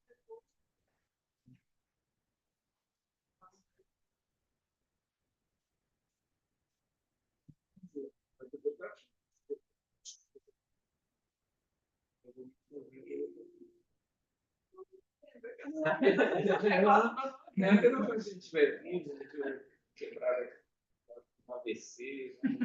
ai, não. Mas é muita coisa mesmo. Sei lá, acho que é quase um mês, todo dia tem 2 filmes. Um negócio assim. Grande amostra. E o design tá bem. Eles fizeram, o CCBB fez uma amostra só de filme baseado no livro do Stephen King, né? Eles são muita porcaria, né? Mas tem filmes que são muito bons. O Iluminado, né? Do Kubrick, legais. Mas eles pegaram tudo, assim, na mão. Tem coisas muito legais.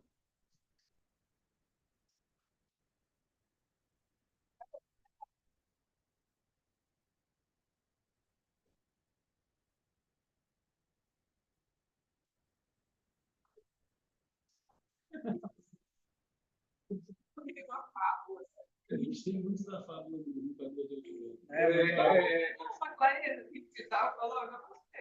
Se você pensar no negócio dos indexais, tem esse negócio da temporalidade dos indexais, né? O agora, que é o futuro, exatamente isso. Né? Fiquei pensando muita diacronia a partir disso também. E esse tempo, a gente está esperando um outro tempo, aí tem o agora que vai chegar no futuro, a gente está discutindo isso aqui pela expectativa. Tem todo um encontro, né? Temporalidade. Eu acho que o Black Mirror roubou, deve ter roubado a sinopse dessa novela que você viu, porque tem um episódio que é isso coisa. Tem um que é parecido, né? É parecido. E ele está falando para mim que o novela do técnico deve ser parecido. Não lembro o nome dela, mas é muito parecido, né? Esse tempo do usurpador é velho, né? Assim, incorporou, não é igual ao outro. É o duplo. Tanto duplo Mas essa coisa do astronauta é mais específica, né? Eu tenho certeza que eu vi o trailer desse filme, mas eu não lembro também como nome. É porque o que é legal no livro é que você conhece ali, livro é uma história banal, assim, um casal, coisas diferentes, eles se preparando para fazer viagem espacial. Não vai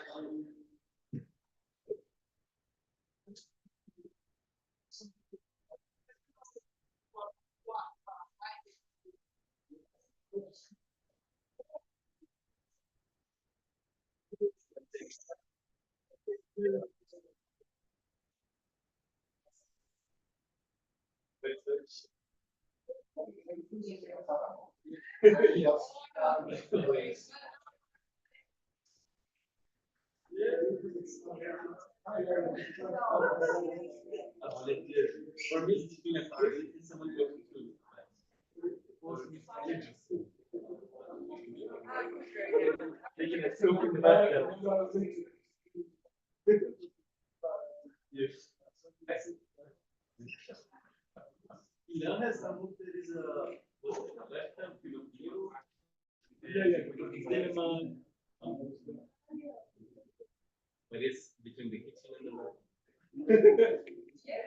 Well, okay, basically, Graham has not said anything. I wrote to him confirming that he's not coming. I think he has probably somehow with his brother-in-law who's in hospital. He apologized in advance in case he didn't come. I think we can conclude that he was not able to make it. So basically, we move on. I think we have everyone here. Is that right? Yes. We have all the other speakers here. In the order, we're going to have basically Cesar, and then Manolo, and then Phil. So basically,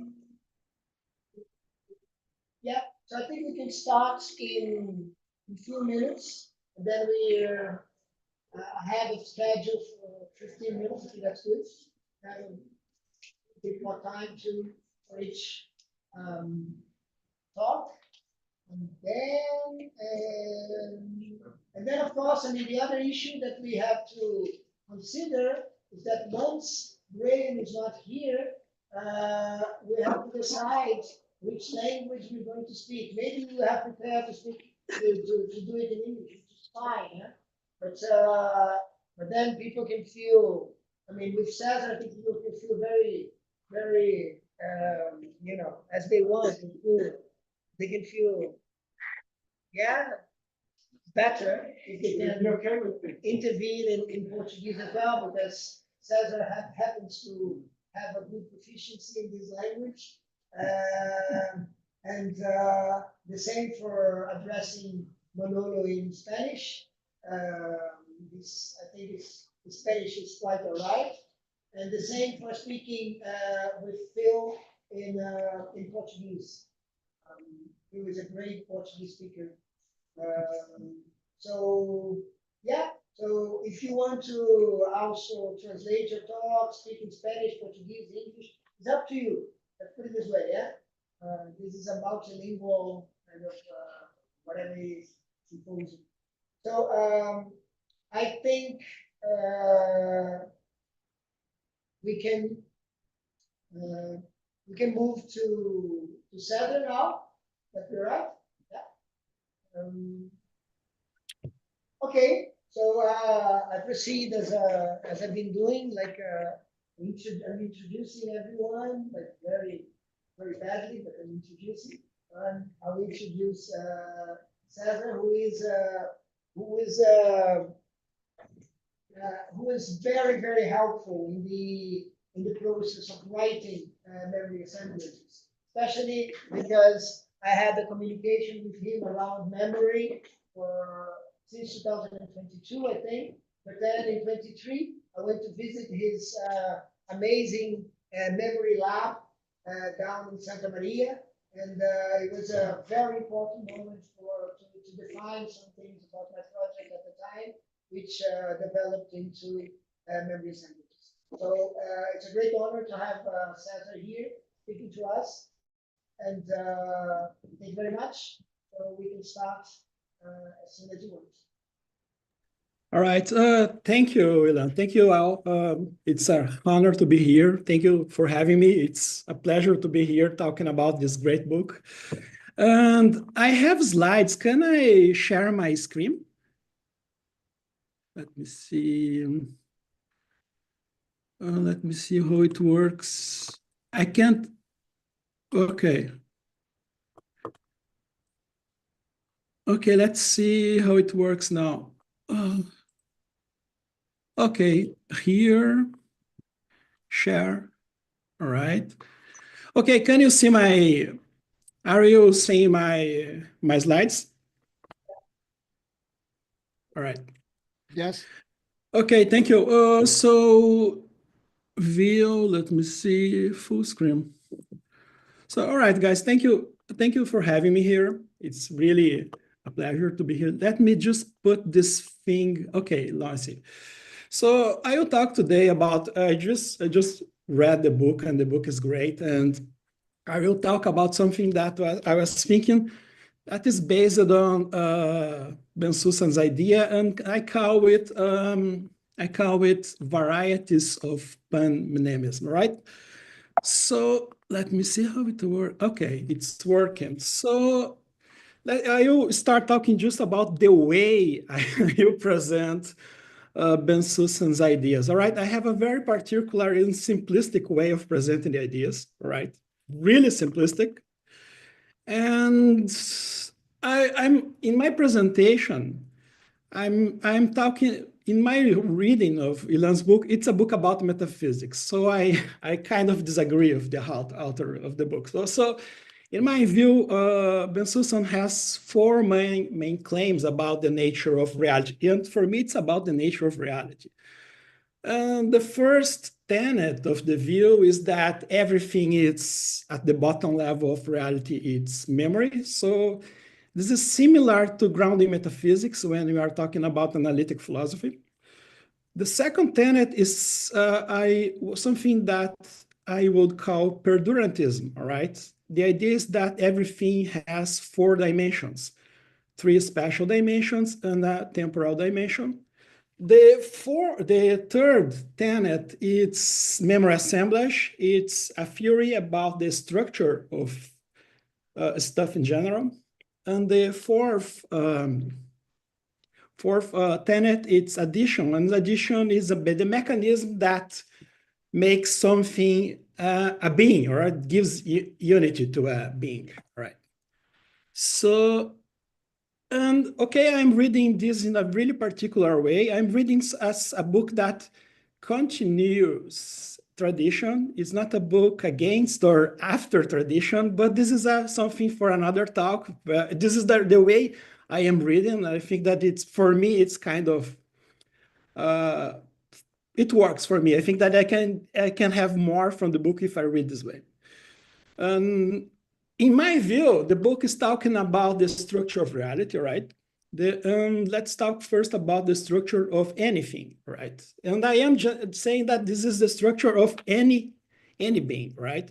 I think that this is not the way Bensusan presents the idea, but I am simplifying a lot here.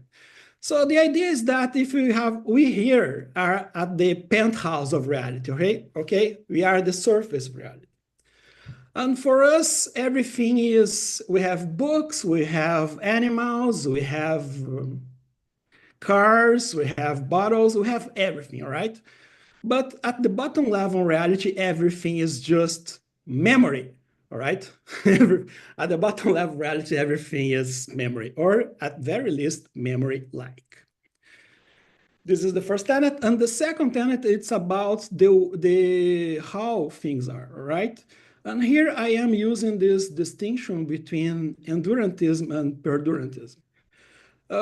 If you are an endurantism, you say that a thing is totally present at any time. At any given time, you have the thing. The thing, it's completely here. All the parts of anything are present. But if you are a perdurantism, then anything is four-dimensional. And in this case, anything has spatial parts and temporal parts. Again, this is not the way Bensusan is presenting his idea. This is the way I am showing the idea, let's say. All right, so I think that in a way, Bensusan's ideas are that reality, the things that exist are more like the way perdurantism present them than in the way endurantists present them, all right? This is the second tenet. And now the third, all right? The third claim of the book about the metaphysics. The third is about the structure of a thing, a being, an entity, all right? And this is pretty cool. I think that this is really original. This is pretty nice, all right? And this is something like, I see it as, because I was talking with Ella about this kind of thing 2 or 3 years ago, I can remember, funny story, but it's like if the idea is that we are using John Locke's essay as a model for thinking not about memory, just memory, but for thinking about anything, right? So anything, any being, any entity, anything that has an unity, it has 2 different, let's say, layers or 2 different stages because it has temporal parts. The first stage in the order of time is something related to perception for an empiricist like John Locke, and it gives place to retention, right? But retention is not memory. At very least, it is not remembering. We need something more to have memory, or at the very least remembering, and we need retrieval. And here we have something that is really nice in the empiricism of John Locke, because we have, if you are an empiricist, you just have perceptions, all right? Everything is a perception. So now we have a perception of a perception, and this is pretty cool. And for me, this is the mechanism, this is the way the addition works. Interestingly, this is pretty classical, all right?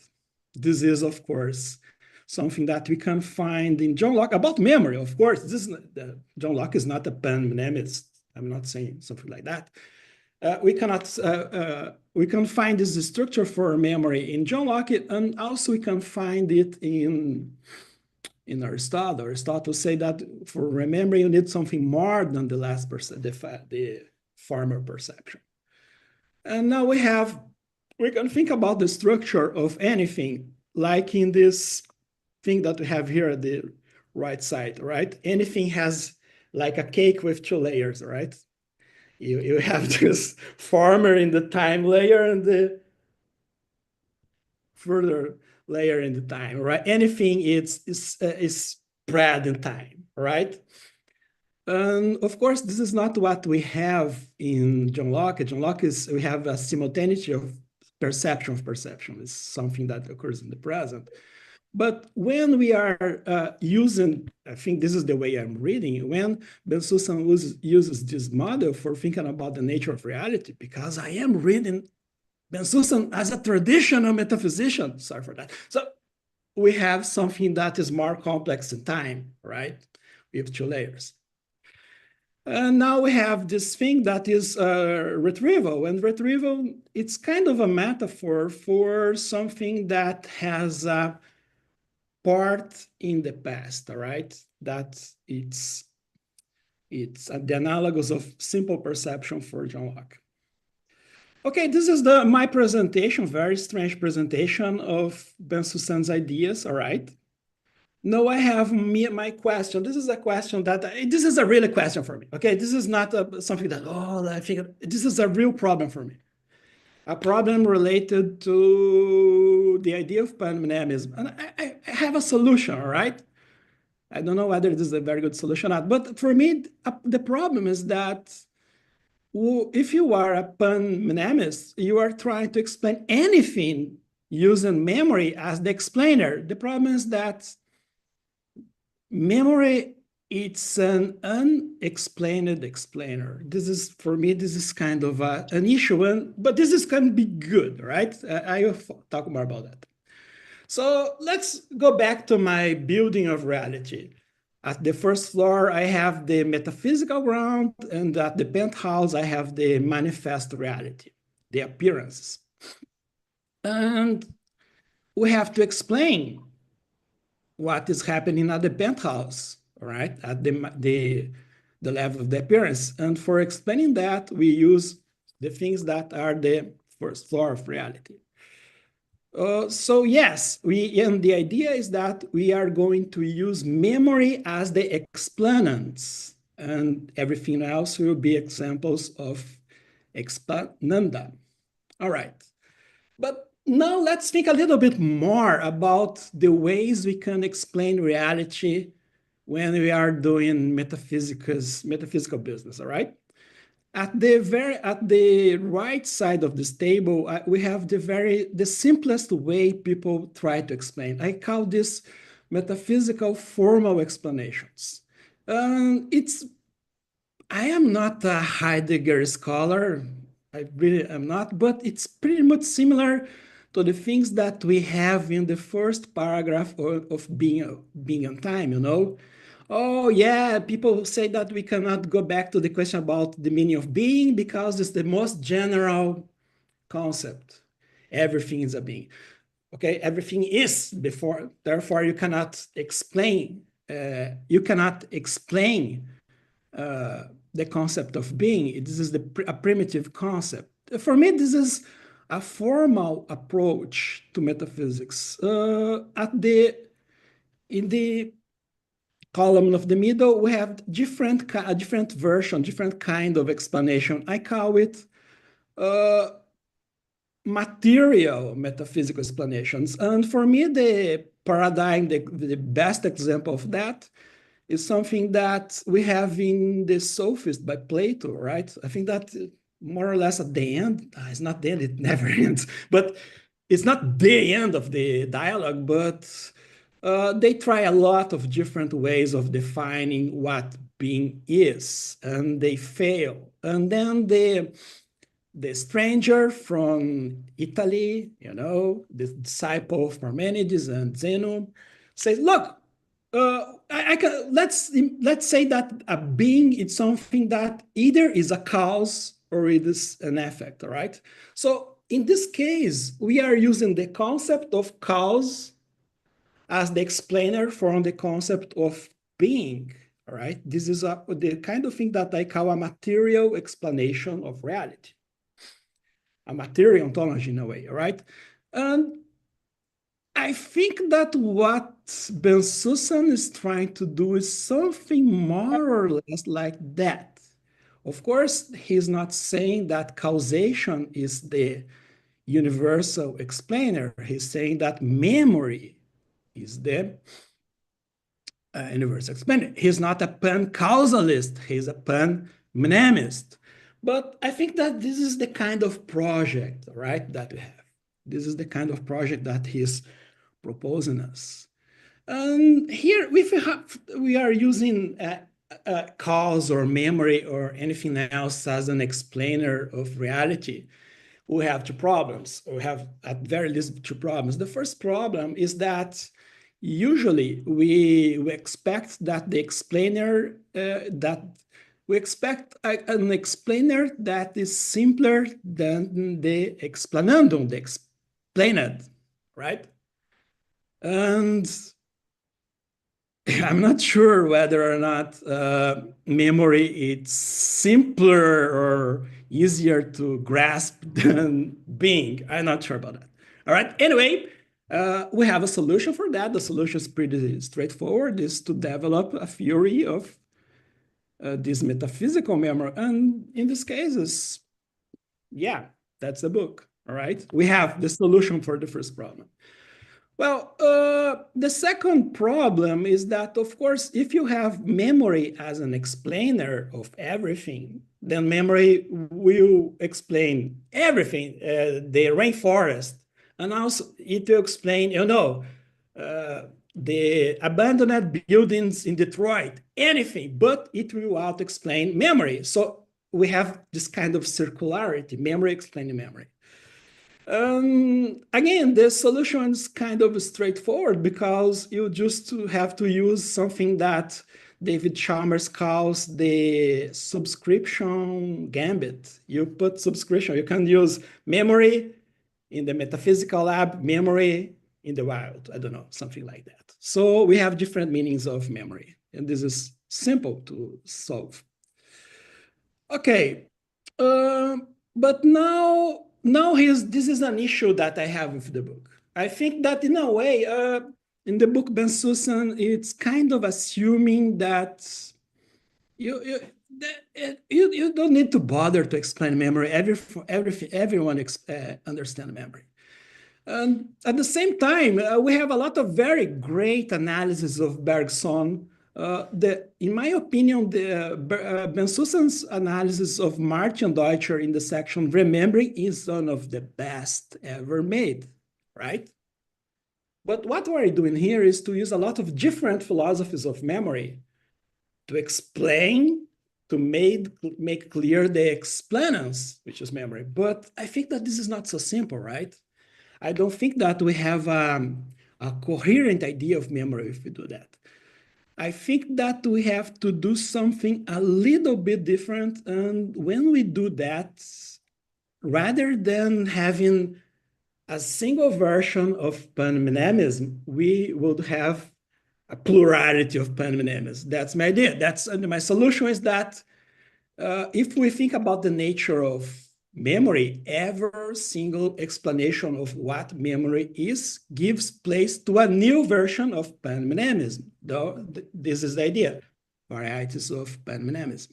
So let's start from this. This is a really recent study of experimental philosophy. It was published, I don't know, a month ago or something like that. So experimental philosophers try to, they use, statistics to discover what people think about the nature of some philosophical concept. I don't know, there's a lot of this kind of studies. Stephen Stitch is always involved, Edward McCahey also, and the kids. He's not the kid, he's a really great researcher. Johannes Marr, that is the leader of the study, he had this hypothesis that people in general, people like us, when we are in our regular lives, we have this view about the nature of memory that is pretty much like the causal theory of memory. So people in general think that memory, you remember when the thing that you are remembering really happened in the past, and you had a first-hand experience of that, and also now you have the representation, the mental representation of this because you had the experience before. That's the idea. So, and the paper is great, all right? And the paper, in my opinion, gives place to something like a folk concept of remembering, all right? And so in the folk concept remembering, You remember if what you are remembering really happened. You experienced it firsthand, and your remembering is caused by your former experience. But let's think about which kind of panmnemism you can develop if you use the false concept of remembering. Well, I think that you have something pretty much like, John Locke is not a cause of loss of memory, but you have something like, well, you need something with this former temporal part that is the happening of the event and the experience, and you have the later temporal part, which it's analogous to retrieval, all right? So you have something that is complex in time. Okay, so you have this. And this is not Bensusan's panmnesis, because in the case of Bensusan's panmnesis, you need something more. I put in red here. You need the work of the context. I think that Bensusan calls it indexicality, something like that. And this is pretty nice, because a lot of psychological theories of memory says that, yes, this is the way we remember. Remembering is something that emerges from the trace that it's caused by the person, the past experience, and also by the present concerns and environment. So yes, I think that in this way, we can use folk panmnemism as a way of having a better view of Bensusan's proposal. That's what I'm thinking, right? So I think that in a way, it's something like, the idea is that Bensusan, it's giving a better version of folk panmnemism. But now what happens if we try to use a different version of memory? Let's use something that is really radical, right? This guy, Philippe de Brigard, his idea is pretty much like Thomas Hobbes' idea, right? Memory is just imagination. And I am just giving you an example, but if you use another example of another research program, scientific research program about memory, you could have a different panmnemism, right? Every single research program about memory can give you a different panmnemism. That's my point about the plurality, the varieties of panmnemism. So I am simplifying a lot, because this is not about simulation. I don't want to bore you about that. Let's say that if you are following de Brigard's idea, you're saying that you remember when you use information that is available now. To infer is an inference. What could have happened how? So remembering is inference, right? That's the idea. I'm simplifying a lot, right? Now let's compare what happens here, right? So in the left, I have again Bensusan's panmnemism, right? So we have the first stage of anything. It's similar, analogous to retention. The second phase stage, temporal stage of anything, is analogous to retrieval, when the context is very important. But if we are following in this weird way that I'm presenting just for contrasts, right, of de Brigard's idea, it's pretty wild, We have something that is not in the manifest image of the word. It's more like what Wilfred Sallor say. It's something from the scientific image of the word, right? I am making a really strong contrast, all right? What is something in simulation experiments? It's a bunch of scattered parts of a thing. The identity of a thing is complicated now, because if you are a simulationist, diachronicity is not relevant. It's a synchronous theory of memory. So in this case, it seems that we would have to be not perdurantists, but endurantists. I am doing a very, it is not exactly like that, but this is just to present my point, all right? my point is that, all right, pan-Mnemism is a very nice idea, good idea. I think that you should explore the idea, but I think that the consequences of thinking about the idea, it's not a single theory of a single pan-Mnemis theory, but a plurality of pan-Mnemis theories. And that's my point, guys. Thank you.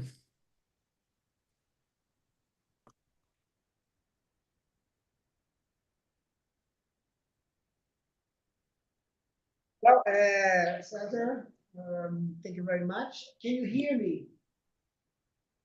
Yeah. Yeah. Well, okay. Well, thanks a lot for this. That was great. That was very interesting. Yeah. I'm glad you're turning into a feminist. I think this is great. Yeah, this is what one should expect of readers of the book. But I was going to make just small comments. Yeah, and of course maybe I'll respond more thoroughly on Friday in my response time.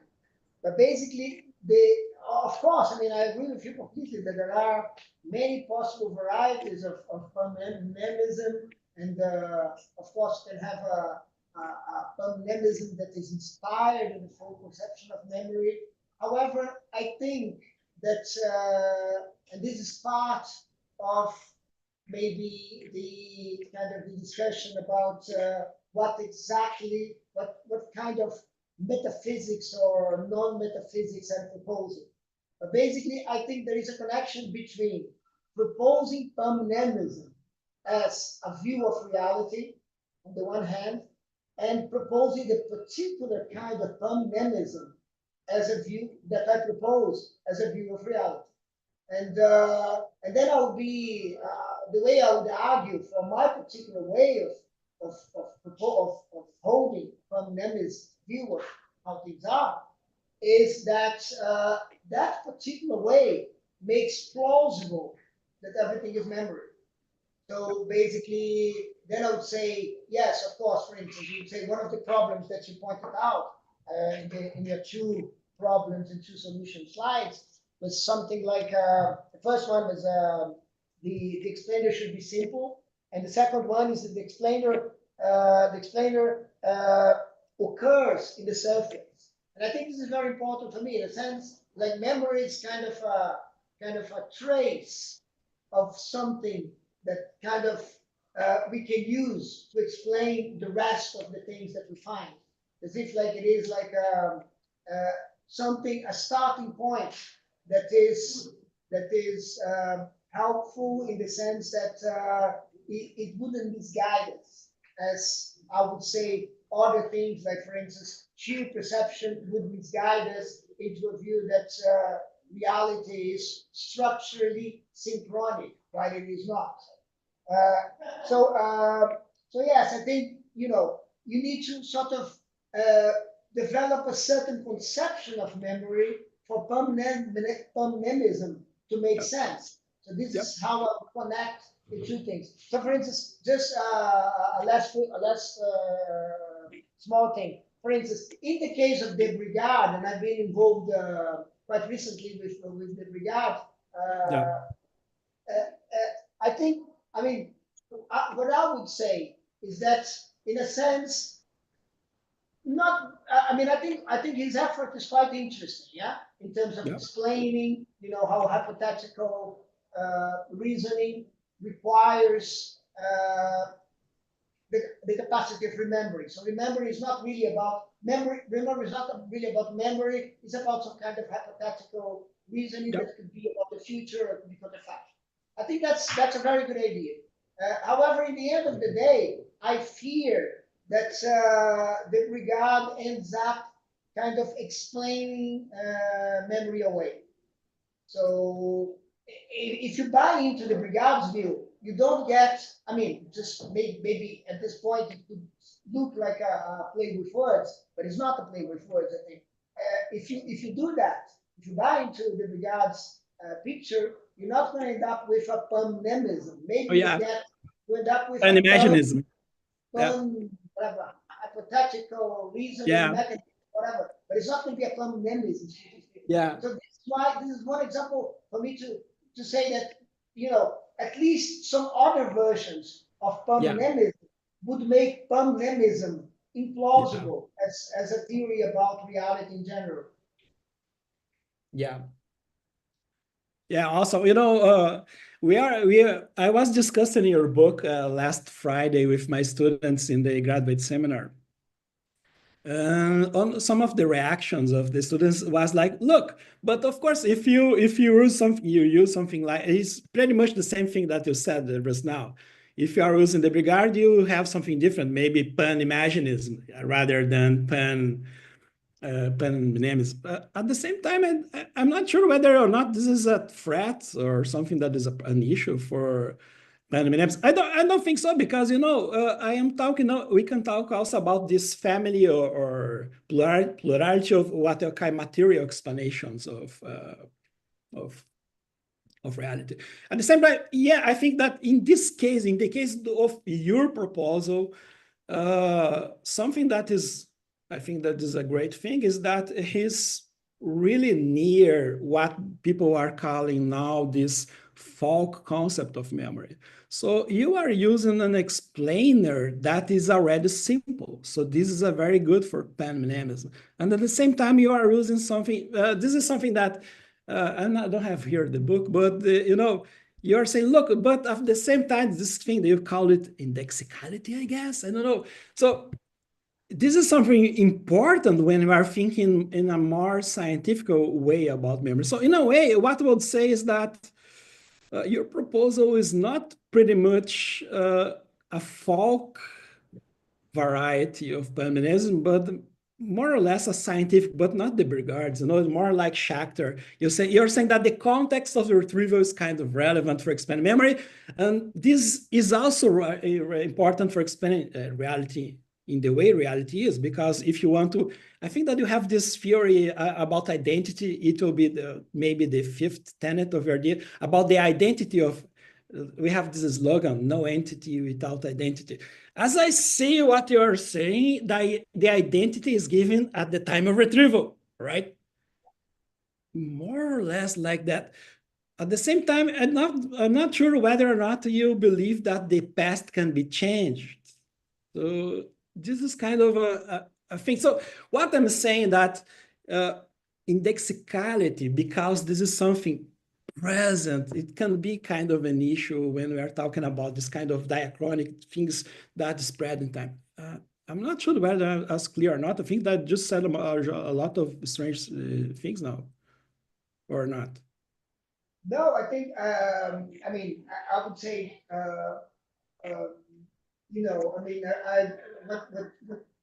what you brought to my mind was something that we discussed when we last met in 23. The idea that the philosophy, the way I think you put it, or I think you put it first this way, the idea that the philosophy of time is a department of the philosophy of memory. Yeah? So basically, it's not about changing time, it's about changing retention. And basically, the idea is that you have to have a notion of content. And I think this is also an appeal to sort of, in a sense, to use a bad word, kind of an appeal to complexify things. A content is not, content cannot be understood as something that is just plain there. Content is something that has a dynamics itself. Right. And in that particular sense, I would say that, in a sense, it connects somehow with what we were discussing this morning, myself and Alice before the symposium. So basically, I think the moment of retrieval is a moment that sort of can change absolutely everything in retention. But the thing is, like, retention is always referred to. Retention is, I mean, this is why, for instance, I wouldn't buy completely into the idea that memory and imagination is the same thing. Because there is a reference to retention, but then the content of what is retained is, I would say, up for grabs, in the sense that it is in the hands of the retrieval to come. So that means that the past can be changed. No, that means that what has been retained can be changed. Basically, you don't have, I mean, I would say that we construct the past in terms of a memory assemblage and not the other way around. Because of, you know, the idea that, you know, memory assemblages are constitutive of whatever there is. All right. As you said. So this is, let me say, so in a way, what you are saying that, no, it's not right to say that you are a perdurantist, right? Because, you know, the former part, it's not so relevant for the identity of anything, you know. So this is something that, yeah, I was trying to put this really strong contrast. So I think that it would be incorrect to say a lot of things that you say suggest that we have this kind of thing is spread in time. But the way you said now is more like, of course, there is some kind of role of the past here, but not the past in general. It's not like Bergson. It's just very specific fragment of the past that is related to this. In this case, this is similar to the causal theory of memory, of course, but I think that this is not, for me, this is good. For me, it's kind of answer you are saying that, no, this is not perdurantism, but of course it's not. What do you think? Yeah, no, it's interesting because when you mention perdurantism, I wrote down here, I'll have to think how I'm going to respond to that because I don't think I have perdurantism. And now you kind of gave me the answer because in fact, I mean, basically the impression I have is that if I buy into perdurantism, then in a sense I'll commit to a notion of time that is not conceived in terms of memory assemblages. So in a sense, I'll be going against myself. All right. Oh, this is nice. Okay, this is an answer for me. This is a thing that it makes everything pretty much clearer. Yeah. Thanks. I mean, I think other people. My pleasure. Sorry. Yeah, but you can go first. Okay. Retention. Sorry, but can you speak near the microphone, please? For me, it's. Yeah. Oh, wow. Okay. Okay. I thought that was just a camera. So if we have retention, Right. and this is kind of a question for both of you. If we have retention, it kind of like by default there must be attention somewhere. Okay. Otherwise, we don't have the retentional capacity. So I'm kind of, but then if we have, so for example, okay, I'm sorry I'm using you just as an example. Don't take it personally. Okay, good. Say 2 days ago, the machine came to you and said, "Oh, bang, bang, bang, bang, you need to write something for the future." Yeah. So, in a sense, there is a tension there. You kind of you don't need to remember something about the future. All you need is some kind of like something that brings up the tension that tells you that you need to do something for then you see that the memory then comes beyond time. It's a space. We're creating, in a sense, isn't it? We're creating a space rather than time, that a space beyond time, in a sense, that makes up a certain memory or a certain tension, because tension comes as in space, in a sense, yeah. And then when we say retention, we're kind of recreating a space in many ways. That's kind of like a question. And then, you know, in a sense, with the technology, we don't need to remember specific things. All we need is to allow ourselves to remember where phone is, or where the technology and then that reminds us or brings attention, and then we live in, that's maybe why everybody's so anxious. So we live in constant tension. Just, reflection.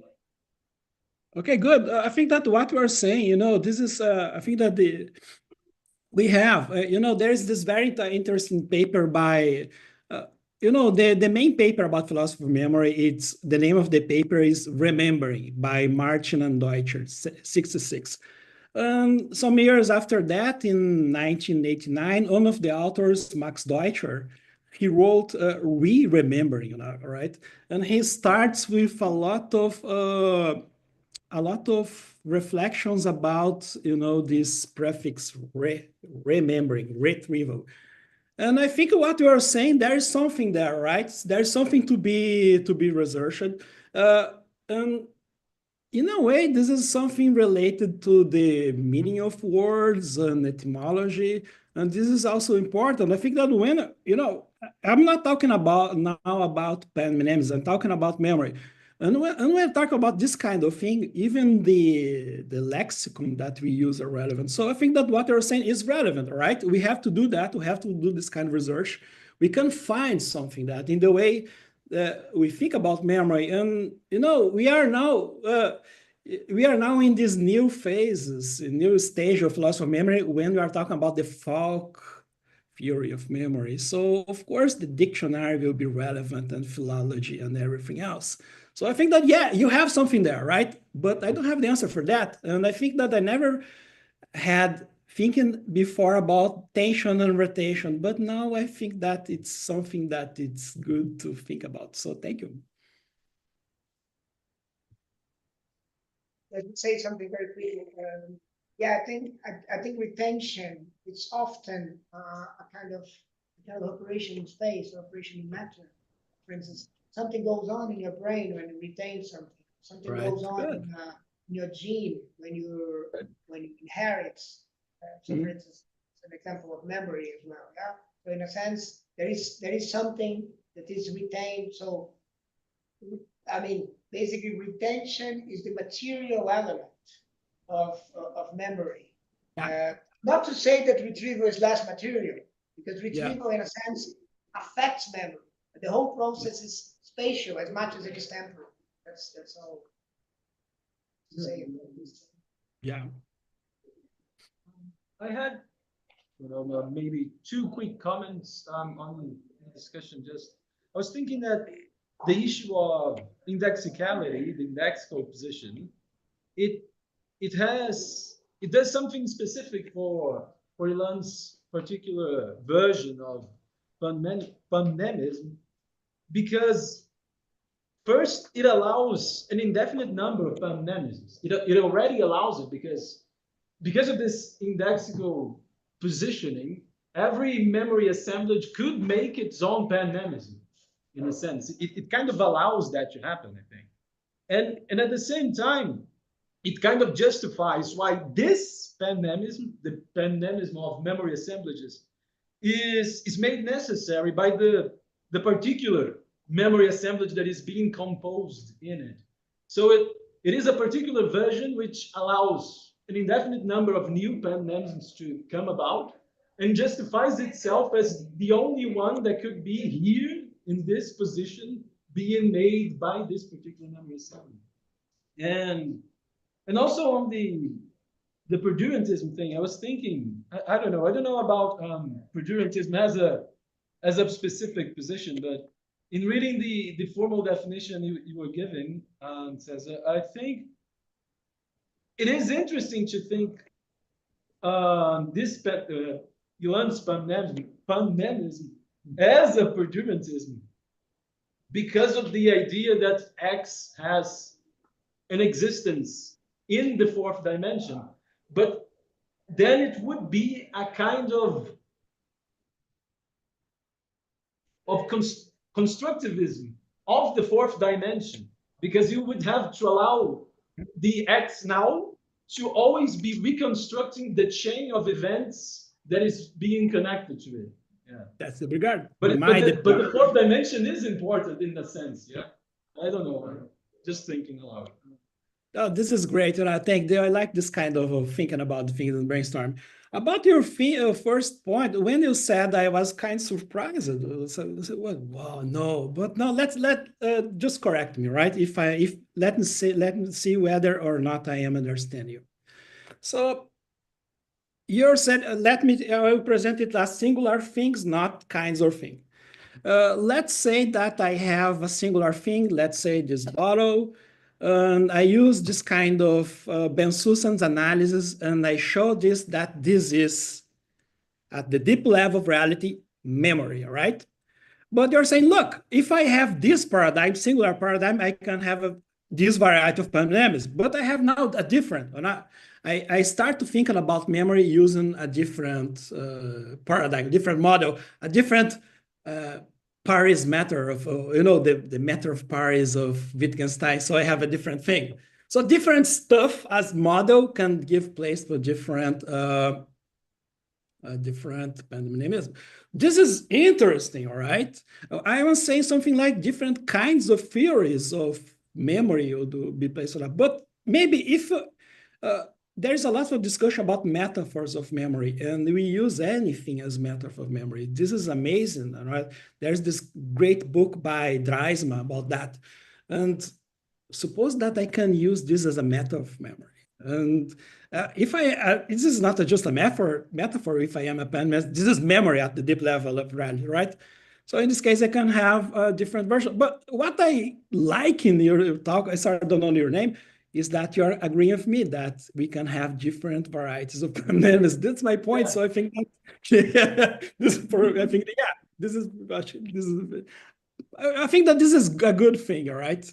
And I have to agree with Bensusan that he made a point, he made a great effort to make his variety of panmnesism plausible. So yeah, we have already a very structured and constructed kind of a system of panmnesism, but we can have different ones, but it will be a lot of work to do that, I guess. Thank you.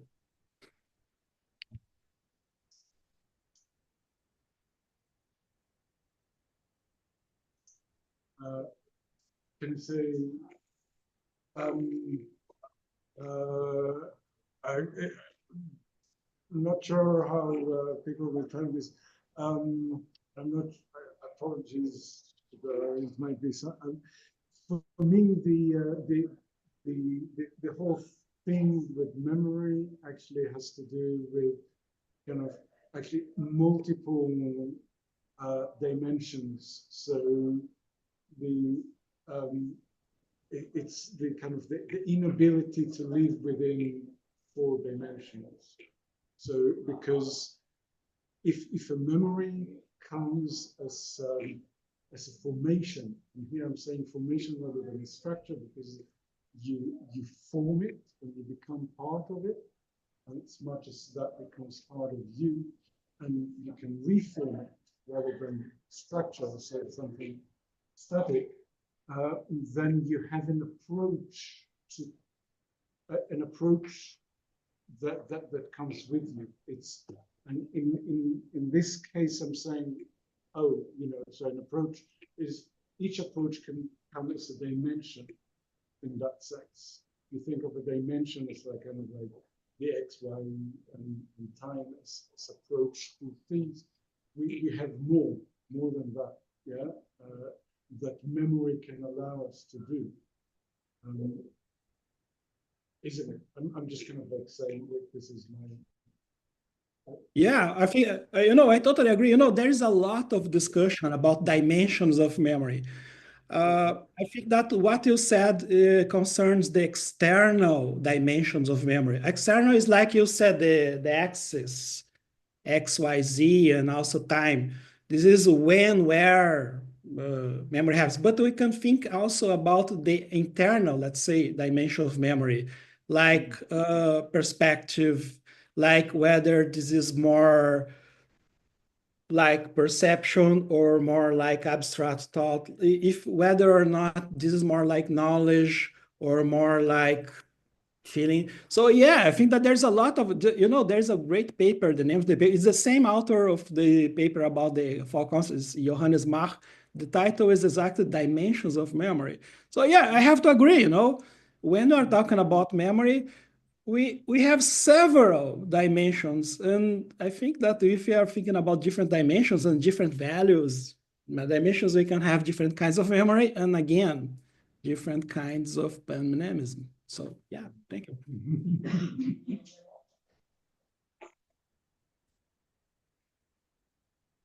Well, there is no more questions, comments, then, well, thank you very much.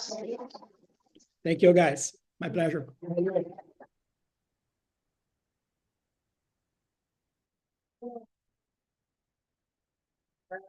I suppose we move now to Manolo. Maybe you want to maybe you want to stop sharing your screen, Simon?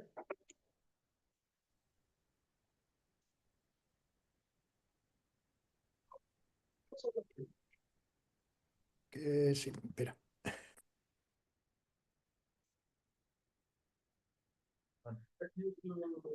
What did you mean with remembering something from the future? Well, in a sense, I was trying to say that, or suggest that maybe the reason, in a sense that you have a plan, and you just reboot attention. Yeah, that you think of it's just the tension. So the tension. So for example, I'm saying. So let's say let's create here spaces over here. So suppose you're here, yeah, and you say you think of something that will happen here, and something that happened here. Okay. Now, in a sense, the relation between you and these two things comes as tension. Yeah, that you can say, "Hey, phone, could you tell me about the tension here, or tell me about the tension here?" But it is you retain something that you think of that will be done on Saturday, for example, or in 2 days' time. Yeah, but in 4 days' time, it's still rebooting the same tension. If you want to remember, yeah, you still retain. In that sense, you remember the future. In that sense, in language of tension and retention, I suppose.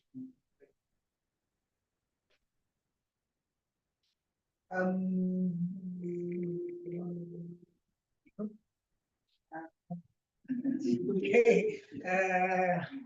So we're going to move now to Manolo, Manuel Pinedo. Of course, it is a great pleasure and big honor to see you here. Manolo is an old philosophical friend. We have shared a lot of ideas, disagreed on a lot of things, but we shared very important things. And yeah, so he's in Granada, a great place. So great to have you here. So the floor is yours. Thanks. Okay, thank you very much. I'm very, very happy to be here. I would be happier if I was actually there. We talked about this maybe 3-4 years ago in Madrid. Was the first time that we had a conversation on the project that Hilan had at the time on memory. And it was a great pleasure not only to have that conversation, but also to reading the book afterwards. And since then, I have not been able to avoid seeing memory in places where before I couldn't see its relevance. I'm going to apologize in advance because I'm going to read a text. I don't find it very easy to actually improvise while I am sitting down. So I'm going to deal with some issues that Hyland's work and that our conversations in recent years have kind of provoked on me, things that have to do with in to what extent emotions and love in particular could be one of those additions that we need and that sometimes actually help to constitute our memories, and some reflections on identity as well and on normativity, on the idea that some memories may be better than other memories, and not because they are more faithful to something given or fixed, but within a framework like the one that we get from the book.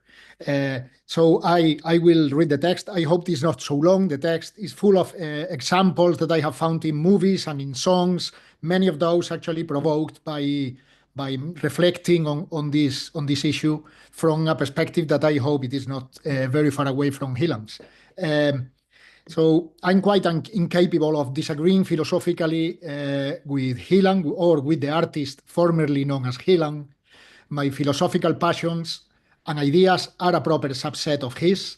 So, as in other times in the past, I will try to offer a personal expansion of some of the things that he says as they strike me. Memory is indeed fragile and vulnerable to all sorts of influences. Memory, to be such, needs addition. Memory is not given, and it is not so even in a more dramatic way than other forms of obtaining information and knowledge, like experience or testimony. Testimony and experience are both subject to contextual influences and also to our emotional state. We give very different epistemic weight to the very same piece of information, depending on whom it comes from, on our emotional relation to them, if any. Sometimes we trust or distrust someone as a consequence of very problematic prejudices, or at the very least, of irrelevant factors, as people discussing the theme of epistemic injustice have insisted. But it does not follow from this that we don't need that we need extra evidence or the capacity to offer a neutral argument in order for us to obtain knowledge from experience or testimony on some occasions. We sometimes develop a sensibility, perhaps due to our genealogy, perhaps due to a personal history of oppression, of sharing it with others with similar histories, that opens us for us the possibility of acquiring knowledge when we are told. Of course, this is a form of disjunctivism with respect to testimony, analogous to the more popular one regarding experience that we owe, for instance, to McDowell. But in the case of memory, whole tracks of temporally extended items can become something radically different. What we hear from memory and the very coloratura of what we hear changes as we change. A city that before was a source of sweet memories from childhood, of memories of blissful early parenthood, of movies enjoyed with friends, of intimacies shared at night, can become a desertic landscape of rejections, a place haunted by the ghost of imagined kisses. Moments of personal pride can reappear as moments of humiliation. Evenings of boredom may become a shelter from disappointment, may suddenly reveal themselves as peaceful events where throwing stones at a river was all that was needed to feel safe in the company of a loved one. In this commentary, I want to insist on the unique role that love plays among the additions that memory needs to tell us something about the world. One of the reasons why nothing is given, and a fortiori, nothing is given once and for all, is that to be capable of remembering, we need others.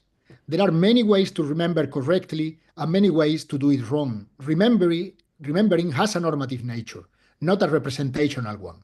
A creature considered in isolation is not a creature that can remember. If I can remember something, others should be able to grasp my memory or to make sense of it, perhaps even to share it. We need training to remember. We need to be corrected and encouraged. We must remember sometimes in ways similar to the ways others do. How are we taught to remember? The culmination of Wittgenstein's remarks on rule following has sometimes been interpreted in communitarian terms. Hieland briefly discusses some related issues in the section Ineffectivity through Divergence. There is a better interpretation, though, not to Hieland's, but to the communitarian one. We need a certain constancy in our results, in measurements, is Wittgenstein's example, if we are going to be able to understand each other and to be said to be speaking the same language. Shared definitions won't do. This does not mean that you may not be the one who has the richest memory of a place or conversation, even if your memory departs from those of everyone else. It is not whatever we as a community think that happened that constitutes what actually happened. The difference between it seems correct and it is correct is needed as much for me as for us. But as I mentioned before, to be able to depart from the way other people remember, we need other people to have introduced us into the remembering game. Linguistic communication is the usual suspect when it comes to account for such introduction, but music and singing deserves a moment too, especially in cultures and traditions without written forms of language. In a recent article on the end of peasantry in Western Europe, and in particular on the disappearance of rural Irish-speaking communities in the isolated islands in the west of Ireland, the Aran Islands, and the now uninhabited Blasket Islands, the Irish novelist and journalist Colin Toiving starts by calling attention to the absence of folk songs and dances in the most deprived areas of Spain or Ireland 1 or 2 centuries ago. He recalls some comments by Buñuel on his pioneer documentary Las Urdes, Tierra sin Pan, Land Without Bread, filmed in 1933 during the Second Spanish Republic. Buñuel, replying to criticism about the rough and naked theme and grotesque approach of his movie, such as, why don't you show something nice, like folk dances, replied, Las Urdes didn't have any. There is such a degree of poverty, abandonment, and hunger that they don't even have the kind of popular song full of lament and despair as, for instance, those of Calabria at the time. Songs are possessed with memory and are a very human way to add to memory to make it vibrant and animated. A wonderful example of songs as repository of culture and as actual maps of huge desertic territories are the Australian Aboriginal songlines, passed over for generations as means to navigate very long distances through the detailed description of the land contained in song cycles. Songs disappear when there is nothing to remember. Toiving offers a particularly dramatic example of such an event, of the disappearance of songs. He quotes the cartographer Tim Robinson. In the earlier 19th century, travelers in Ireland used to remark on the habitual singing of the peasantry at work, and after the famine, the silence had fallen on the countryside was heard as the silence that had fallen on the countryside was heard as deeply sinister and mournful. In this commentary, I won't touch the topic of spectral realism and hauntology, also central to Hieland's proposal. However, I'd like to quote from a different book from this cartographer, from Tim Robinson, where ghosts are the only traces of a lost and almost forgotten past. Robinson worked for years on extremely detailed maps of Connemara and the Aran Islands. For instance, he went as far as marking every rock and cove of Inishmore, the biggest of the islands. He writes, I have gone hunting for those rare places and times, the notes at which the layers of experience touch and may be fused together. But I find that in a map, such points and the energy that accomplishes such fusions, which is that of poetry, can at the most be invisible guides, benevolent ghosts, though the tangles of the explicit, they cannot themselves be shown or named. It is difficult not to be reminded in the final passages of Wittgenstein's Tractatus. Interestingly, Toiving, in this article, after this quote, returns to the topic of singing and refers to Joe Heaney, the master of Shen Nos or all-style Gaelic a cappella singing. Is itself a musical way of recording events, often of a tragic nature, such as famines or massive emigrations, Perhaps, after all, what cannot neither be named or shown can be whistled and sung. While songs carry communal memories within them, cinema, I think, is a form of art particularly suited to reflect on memory. One of its great masters and one of the masters of memory, Japanese director Hirokazu Koreeda, has given us some particularly humane and delicate examples of memory's richness and complexity. I'd like to mention two early movies. From the end of the last century, a TV documentary, Without Memory, and his second feature film, Afterlife, as I believe that together they illuminate what I take to be a central lesson of the book we are discussing. The documentary, Without Memory, follows Hiroshi Sekine, a man who lost his memory because his doctors decided, ultimately as a consequence of governmental funding cuts for public health, to stop giving him some vitamins he needed after an operation. He becomes incapable of acquiring new memories. Of course, this kind of condition has been very popular in recent cinema, from sweet romantic comedies like 50 First Dates, to hilarious characters like the fish Dory in Finding Nemo, to ingenious noirs like Memento. But what Koreeda is interested is in identity and how to construct it without memory. In his words, Sekin himself doesn't even recognize that he has a personality. But meeting his family proved to me that you can have an identity that depends on other people's memories. So, even when you die, part of your identity will reside in others. Sekin is an extreme example. However, we all rely on others not only to be able to start having memories, as I mentioned above. There are no memories prior to us being language users, after all, but even to retain and perfect the ones that we already have. Others are crucial additions to memory. Without them, nothing can be ensembled. Memories without others are blind. Putting all this together, we find, I think, a theme that crosses through Ben Susan's work. Identity is always relational. Afterlife, the other movie by Koreeda I want to mention, a small, modest masterpiece, look at the issue from a different angle. In the movie, we are presented with a range of people. Some have just died, some died a while ago, working together with a cinema crew trying to give shape to one specific memory from their lives. They must choose one memory and then help the crew record it to their satisfaction. After all, they will spend the rest of eternity contemplating that remembrance, that lonely memento from their lives.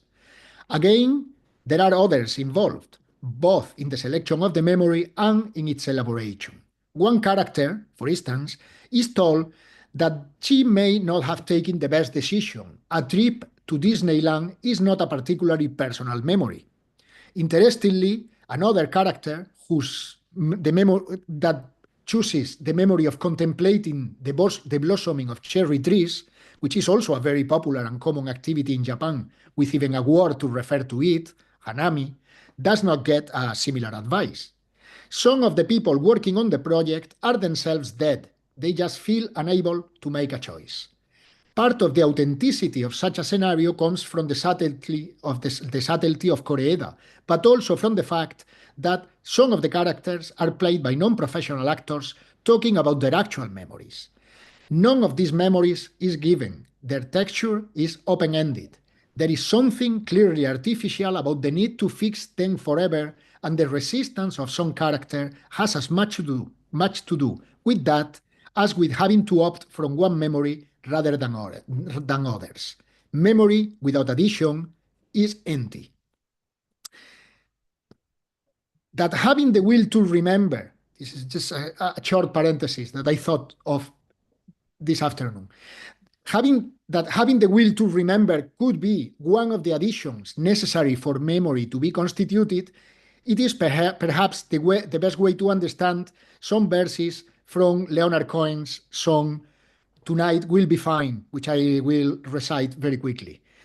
Oh, sometimes I see her undressing for me. She's the soft, naked lady love meant her to be, and she's moving her body so brave and so free. If I have got to remember, that's a fine memory. Um, to move to a different artist, in this case, Ingmar Bergman, in his 1957 film Wild Strawberries, we find an aging, at the beginning of the movie, we find an aging doctor and scientist confronting his past on the occasion of his receiving a high honor. And she starts the day by reflecting that our commerce with humans mainly consists, according to him, of criticism, and that his solitude is a reaction to that realization. However, as the film shows, when you think like a hermit, you forget what you know, as Will Oldham puts it in his song New Partner.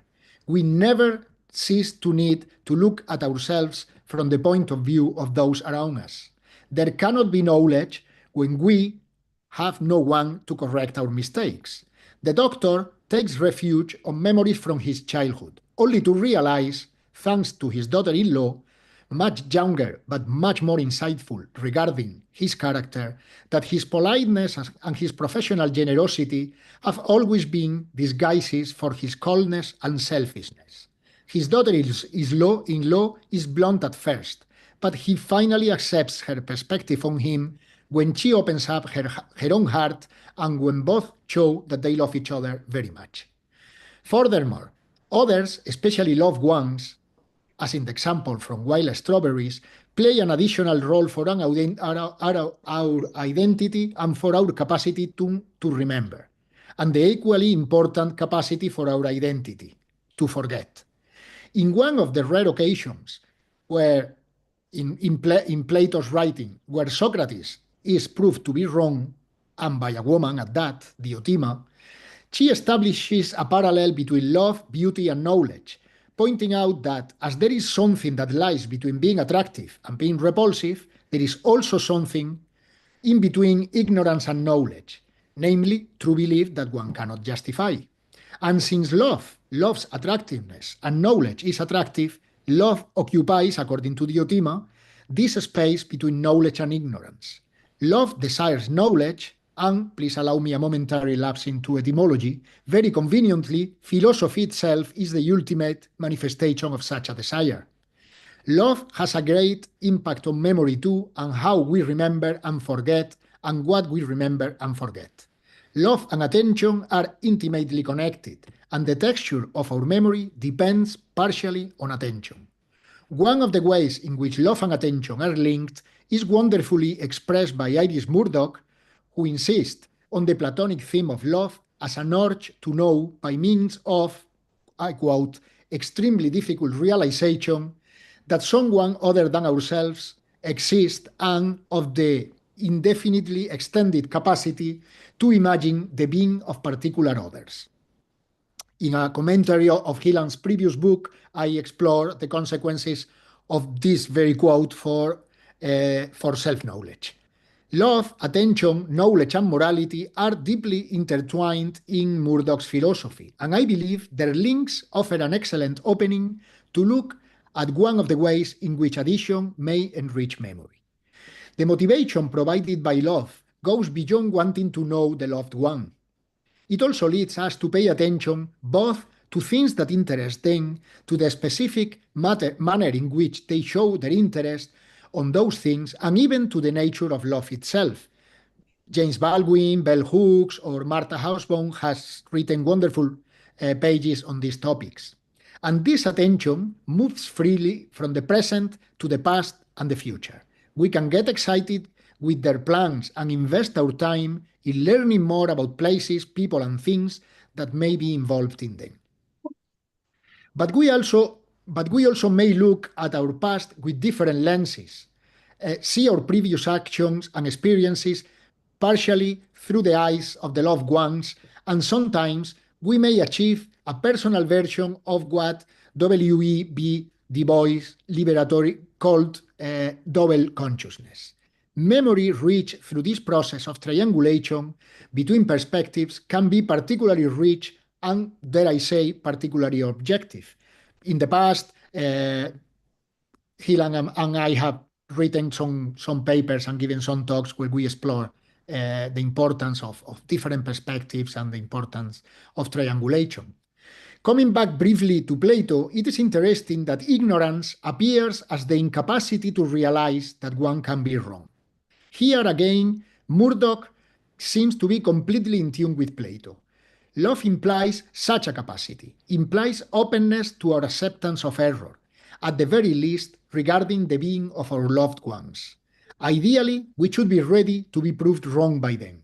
Of course, there are ways other than love to force our attention, terrible ways rather than extremely difficult ones. The boy's idea of double consciousness is not erotically motivated in the way that I used at the beginning of this paragraph. Double vision is achieved as a consequence of being subjected to the vital need of knowing what those with power over our lives want, expect, and believe, and of heavy cognitive work aimed at survival. I'll come back to this. I would like to dwell on these thoughts on objectivity and normativity, characterized by the recognition of the possibility of error applied to memory. Normativity and the problems with givenness have been constant obsessions for me since my doctorate, and I have had unforgettable moments of philosophical pleasure exploring these common obsessions with Hillel. These interests are part of the background of his new book, and they appear explicitly in various occasions. And I want to test some thoughts on the idea of a privileged epistemic perspective under the light of Hillen's proposal. One of the reasons that it seems natural to fall in the temptation of appealing to memories as something fixed, something that will be inevitably distorted by any addition, is that it may seem that not doing so robs us of a standard against which we may measure the correctness of our recollections. To put it bluntly, if memories are not given, remembering something would cease to be factive, could cease to imply that such a something happened. If we accept that memory without addition is empty, shouldn't we conclude that all memories are on a par, that no memory is more faithful to the world than any other? And this would mean that there is no distinction between correct and seeming correct, no possibility of error, no normativity, and no memory. Just projections from our interest and from our power to impose our point of view. I see this as an application to memory of a central preoccupation of feminist epistemology and of feminist standpoint epistemology in particular. Furthermore, the emphasis on perspective, I believe, connects smoothly with some central commitments of Hillen's work, particularly explicit in the last 10 years, in his recent defense of indexicalism, but also in his interest on monadologies, process philosophy, and externalism.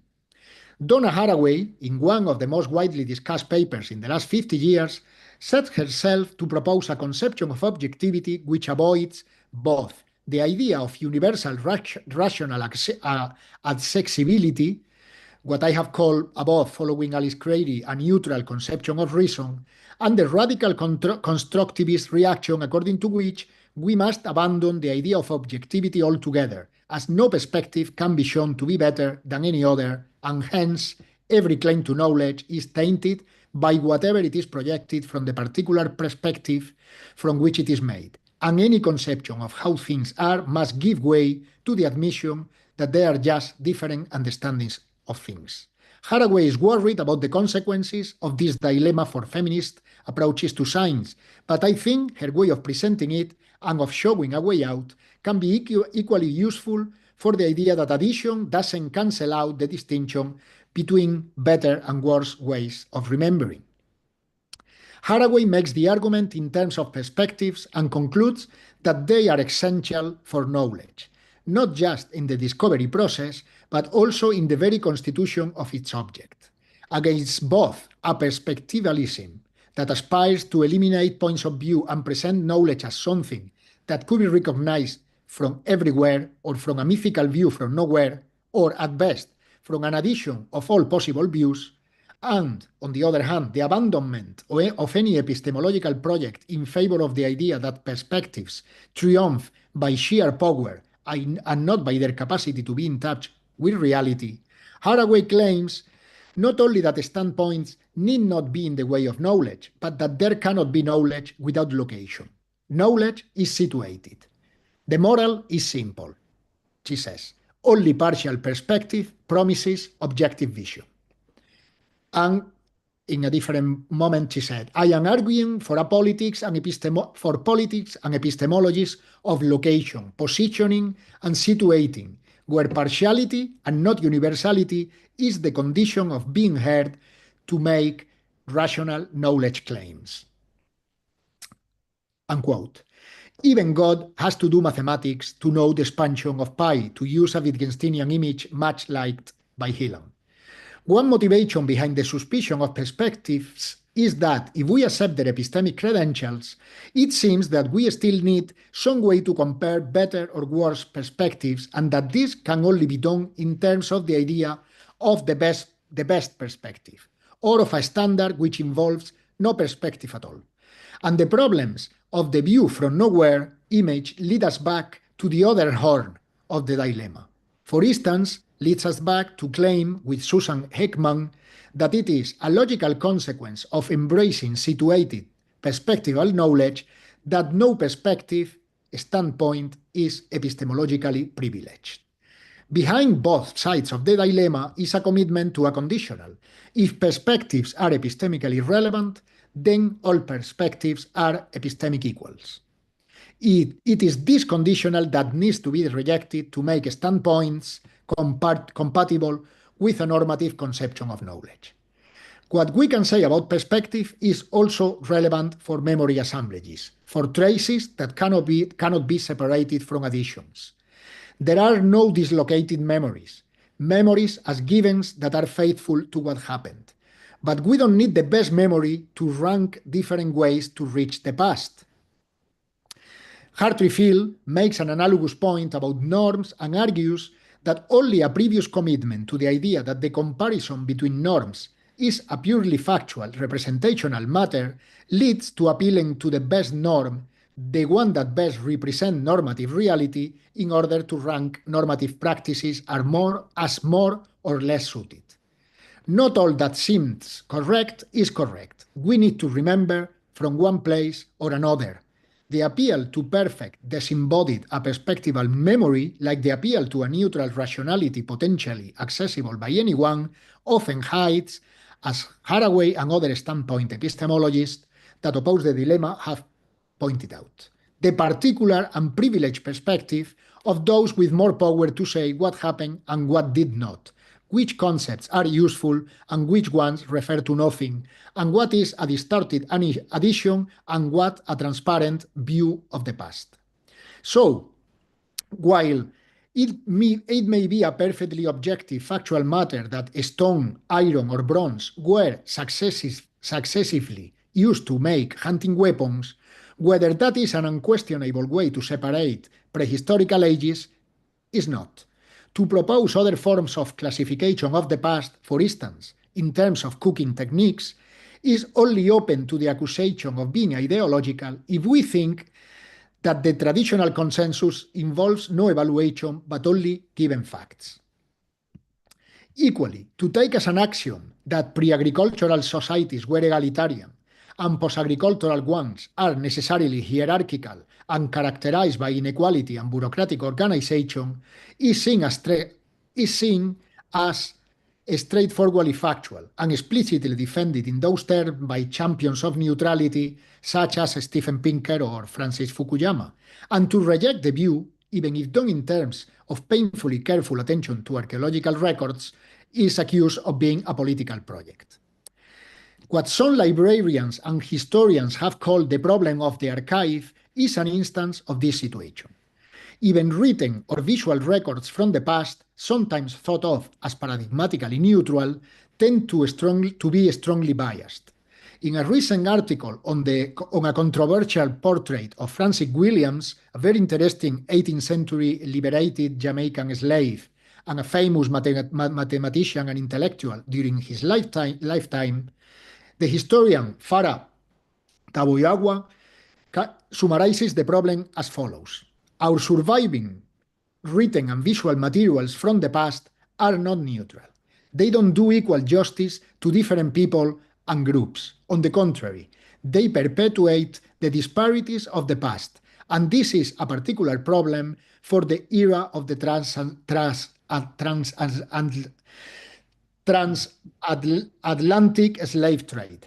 Millions on millions of men, women, and children were kidnapped, enslaved, systematically abused, and murdered, yet the only now remaining traces of their lives were created by people who treated them as disposable ciphers. We have to engage with this hostile and dehumanizing evidence in order to speak about the enslaved and the silenced, because we have almost nothing else, but it is an extremely problematic material. However, we should not conclude, if we take Ben Susan's ideas at heart, that any of the previous additions to the past is on an equal footing, that they either distort it equally or that they offer pictures that cannot be compared in terms of their merits. That would be to fall on a version of intellectualism regarding memory. Brian O'Toole, in some recent papers on the actuality of standpoint epistemology, forcefully argued for the idea that the rejection of perspectives, and with it, the rejection of standpoint epistemology, as incompatible with traditional epistemology, rests on the intellectualist assumption regarding knowledge criticized under that name, for instance, by Jason Stanley. For Stanley, intellectualism is the thesis that knowledge does not depend upon practical facts, that is, upon non-epistemic factors. Toole analyzes the thesis in terms of a dual commitment, what I have called a perspectivalism and anatomist view of knowers, according to which knowers should be understood in abstraction of, among other things, their social position, their interests, and other contingent, allegedly non-epistemic features. Only the abstract knower can have the appropriate dislocation necessary to have a view from nowhere. Intellectualism regarding memory implies that any addition to the past should be eliminated on pains of distorting our understanding of what happened.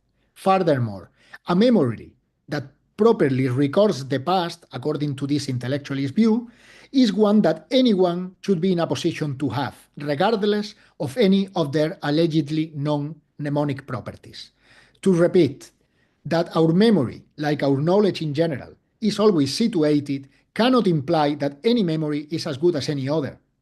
In fact, this popular, we could call it Ratzinger negative conception of relativism couldn't be less relativistic.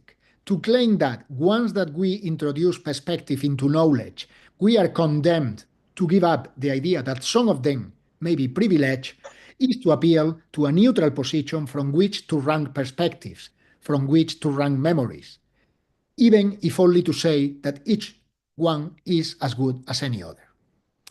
I'd like to finish by making a circle, which I hope it is not heard as a disguised Berman, Coreda, and me move. I pointed out at the beginning of the talk some examples of memory being brilliantly explored in cinema, and I found in the examples I gave an insistence on the role of love and addition for our understanding of memory.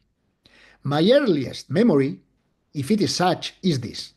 I am walking over a bridge holding my grandfather's hand, and I can see some sheep crossing under the bridge below us. I can place the memory in time and space very precisely. It is August 1969, and we are in a small town in La Rioja. I was 2 years and 2 months old. Do I really remember this? This much I know. The trip from the south of Spain to La Rioja was one of my grandfather's happiest moments of his life. He got to meet his daughter-in-law's family, my mother's family, who were extremely welcoming and kind. It was probably the first time in his life that he saw grass and walked on it. And I can only guess to enjoy all this with a small grandson by your hand must be very nice too. He constantly talked about the trip for a long time. At least a couple of times a year, even when I was already 10 or 11, he would remind me of the bridge and of my reaction to the ship. It seems to me that this is a case in between an actual memory and a case where we seem to remember, but actually we know it happened because we have been told. I think this makes sense. By being reminded of that experience before I had time to forget it, the memory was reinforced and it is real. there is no question of the event happening. What I wonder is whether I remember it happening or whether I was told that I lived through it. My love of my grandfather and his enthusiasm about the whole thing makes the memory, well, memorable. I have gone back to that bridge and it looks like a much smaller version of what I think that I remember, which in a sense makes me tilt in the direction of accepting the memory as mine rather than the mere result of being told. One way or another, it has many layers of emotion added to it. Interestingly, the next memory I have is also strongly patrilineal, so much that it makes me wonder what explains that my childhood family memories don't include more of my mother, despite her constant loving presence, instead of male figures that were only occasionally available.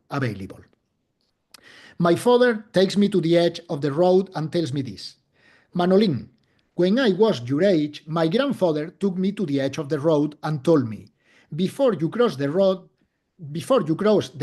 you must look left, then right, and then left again. If no car is coming, then you can cross.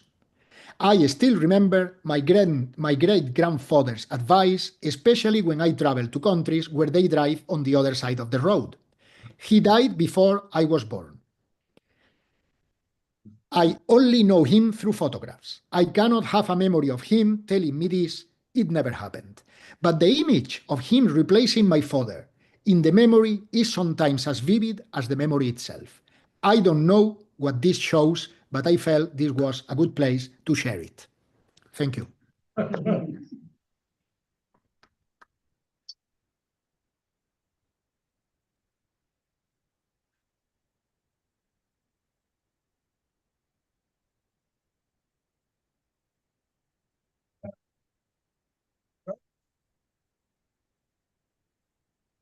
Hi. We've got a fantastic camera here that rotates the voice. So yes, well, thank you very much. I don't know if anybody wants to start. Can you move the camera a little bit more because you are almost outside? Ah, now, great. Thank you. Yeah. It will move slowly. It's part of the Well, okay, so I will make two very brief comments, and then see if they can monopolize. Thank you very much. The first one is yeah. So I think maybe I have to read through, but I have the impression that you know, I mean, I think there is a distinction that is important for me. There's far more to memory, to our own memories, than our remembering. I think this is part of like the way I put it. I think I put it in the book is that to say that Martin and Deutscher hasn't gone far enough, in a sense, in their externalism, because in a sense, remembering, in a sense, is only part of our memory. So we rely on many other things to have our memory, and there are many other places from which we retrieve, which is not our personal kind of introspective archive, which is like what we call, I think, introspective, or what we call remembering. So there is far more kind of our memories retained in other places. There are not, and I think your examples kind of go in this direction.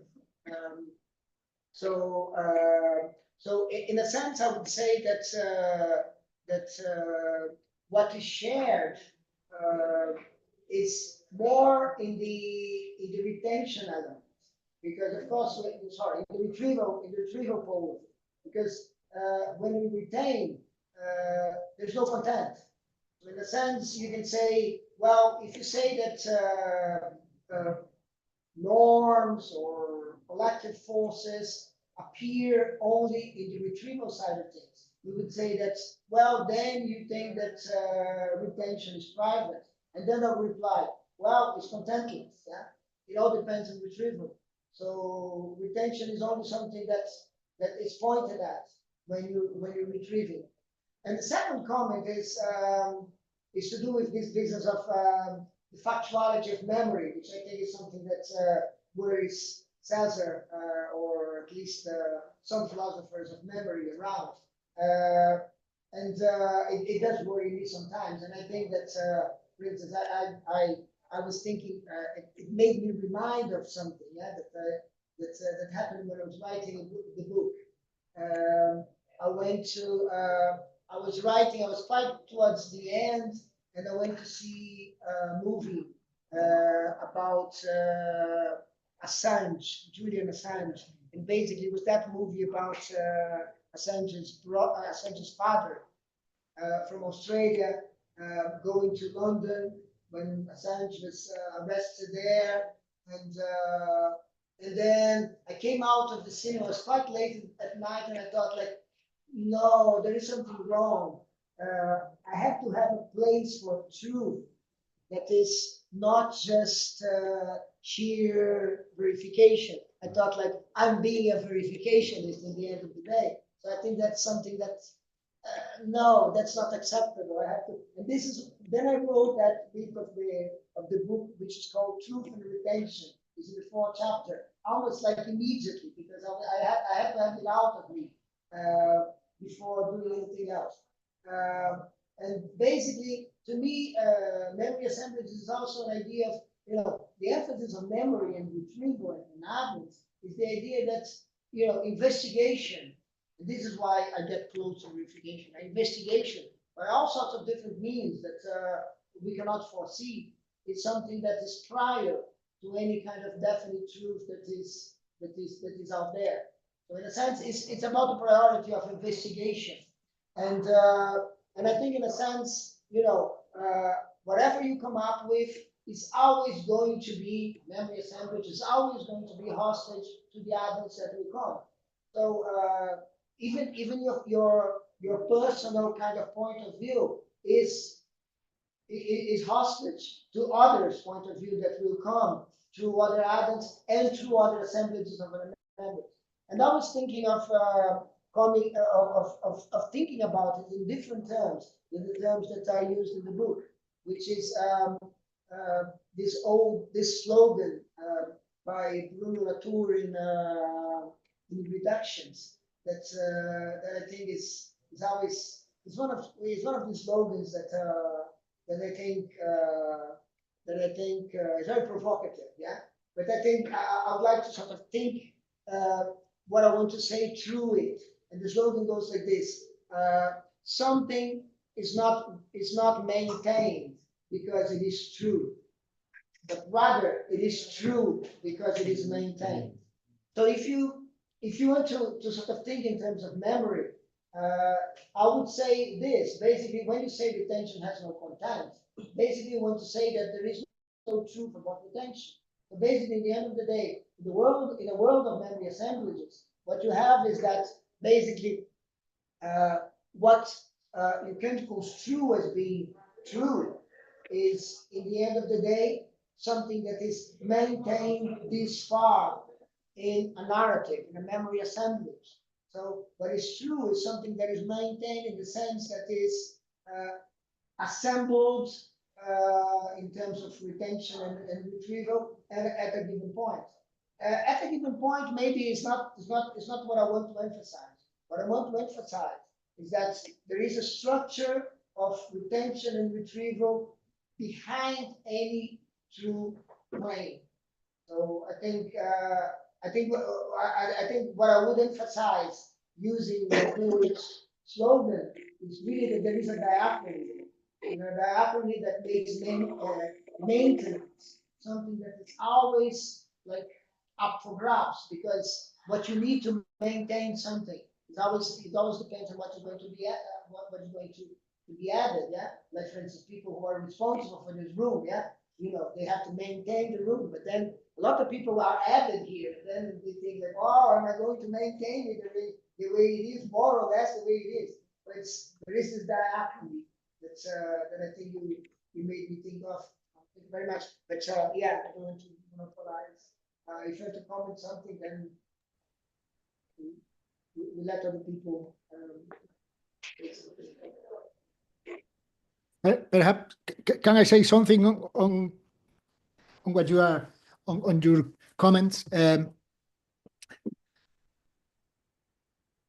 So the way I would think about your thoughts provoked by the quote by Bruno Latour would be on these lines, and I want to test whether you sympathize with this as well. I have been very attracted lately to the idea that our perceptions, and in particular our evaluative perceptions, may be on the one hand infallible. So sometimes we actually see things the way they are, especially when it comes to things that have to do with an injustice and so on, but always reversible. So our perceptual capacities of any kind, but in particular the ones that involve something strongly evaluative, can sometimes be infallible. We actually may perceive something as an injustice, and it is an injustice, but we have to be constantly ready to think that our perceptual capacities can be revised. And one of the ways in which they can be revised is when we are exposed to a friction from others, from different perspectives to ours, and so on. It's not that I think this is compatible with the idea that we can temporarily fix on something as the truth, but the truth is constructed, as you said, quoting Latour, in ways that have a lot to do with what's added and so it's being always up for grabs doesn't mean that there are not momentary places of rest where we actually see things clearly, even though they may be momentarily. Yeah. So I wasn't pushing in the direction of course, of verificationism, as watching the documentary on Lausanne made you think. But yes, on this idea that we could actually compare memory assemblages and rank some of them as better than others, even if only provisionally. Yeah. But yeah, that's just again a continuation on what you just said, Ilan. Yeah, I was hearing memory assemblages. Memory assemblages. Any other questions, comments? Can I say something? I think we're fine. Yeah.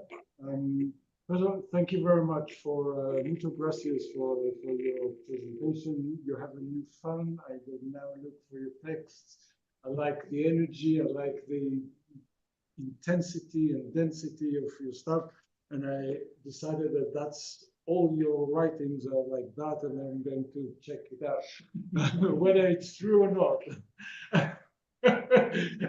So yeah, thank you very much. And yeah, it's amazing. So I kind of wrote different notes. First of all, one personal thing to do with the Atlantic. For me, the Atlantic comes very, very problematic, because it's like a space of, it's a constant memorial of death. For me, I cannot divorce myself from that. I don't know if it doesn't, it feels maybe that there are no traces there, but for me, the whole thing, because I cannot maybe locate it there and there, the whole thing feels very, very heavy, very laden of memories that no one can recall, but it's there, if you like. And yeah, I kind of like with the Buñuel, going back to the beginning. I'm sorry, I'm going to read different notes and questions. This is the camera. Yeah, the camera. That's fine. The camera loves me. So the Buñuel, would you, I'm just wondering, you don't even know to reply if you don't want later on. It sounds to me like the Buñuel was saying, look, you know, there's so much tension in this place, so much tension. The memory is being made so people cannot have time to remember, in a sense. So I'm not sure if that's what you meant, but that's what it felt for me, and I put it out as a question. And the other thing that kind of came to me is, you know, it sounds like maybe there is a book coming in terms of to do with how's it called, theory. What is it? False theories.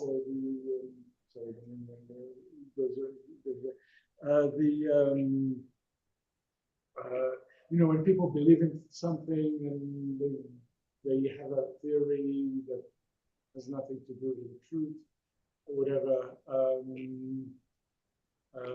and they vote for Trump. I forgot. Yeah. Anyway, I don't know. The term just went out of my head. And you know, like QAnon. How's it called? Conspiracy theory. Yeah, conspiracy theories. Yeah. So in a sense, it's kind of like it's exactly that kind of like question of knowledge and memory in a sense, yeah, isn't it? But then I'm wondering whether, you know, the situationness to do with you know, with knowledge can apply, or maybe then the situation kind of, it's memories where kind of situation kind of comes up for grabs, if to use your language there. But then again, you know, then the question of normativity comes very political, isn't it? Because it comes to do with power. It comes to do with you know, okay, if I have a power to enforce a certain memory, then that becomes the norm of what you better remember. Because if you don't remember, you don't, you know, you're being excluded. Or if you remember differently, you get excluded. So then, again, it's interesting because then it becomes some part of knowledge, in a sense. Yeah, what you need to know what to remember in a sense. So then it becomes situated. But then there was another thing. Another kind of interesting thing that I thought, the theme of love, and I thought love comes as sort of like a checking thing in terms of memory, isn't it? You have risk, you have you mentioned challenges, you have, that's, you know, you have some kind of like someone that you have addition, or you have excess that comes as kind of the space of love. That and it's a space that constantly makes memories. Once the memories stop, then oops, maybe we're not in love. Yeah, there is this kind of like question that maybe that's, instead of normativity, you need love for memories. Just different questions. Okay. So, I cannot comment on everything that you have said, but sure, I know. especially if the camera keeps moving around. Okay. Okay, yeah, it's your. Now I cannot see your face, but I like what you started saying about the Atlantic. in a sense, the reference I made to the Aran Islands and to this cartographer and the quote from the cartographer about what he cannot find except as ghosts when he actually classified every stone in the island of Inishmore is maybe I don't know a slightly less difficult situation to the one that you mentioned in the Atlantic. It's like the only traces that are you have to find the traces between the stones of the hunger and the famine in the west of Ireland, while in the ocean it seems that you don't even have the stones. So correct me if I didn't understand you, but I thought that when you mentioned that the Atlantic was this terrible place of death, I understood it this way. And going back to what you said at the end, I was thinking a lot about love when I have the first conversations with Hilan about memory and about his project on memory. So from the very beginning, that was the way I started thinking about it. I started thinking about how love and its changes may actually affect not memory in the broad sense that Hieland defined before, but retrieval, yeah? That we may retrieve very differently among the pool of our memory, depending on our state and depending on who we love and how they remember themselves. And perhaps that's what you said at the end, yeah? That there is a sense, perhaps we could say that there is a sense in which two people that remember differently everything cannot be two people that love each other. I mean, I don't know, maybe it's risky to say something like this, but this is an experience that sometimes one has with old friends after not meeting them for many years. It seems that we were talking yesterday, but in other occasions, it is as if we have gone so far apart on our way of remembering that, in a sense, the friendship is not there anymore. So perhaps it's a precondition of love that at least some memories and some ways of remembering are shared. Yeah, I don't know. I think it's a nice idea. I'll think about it. Obrigado.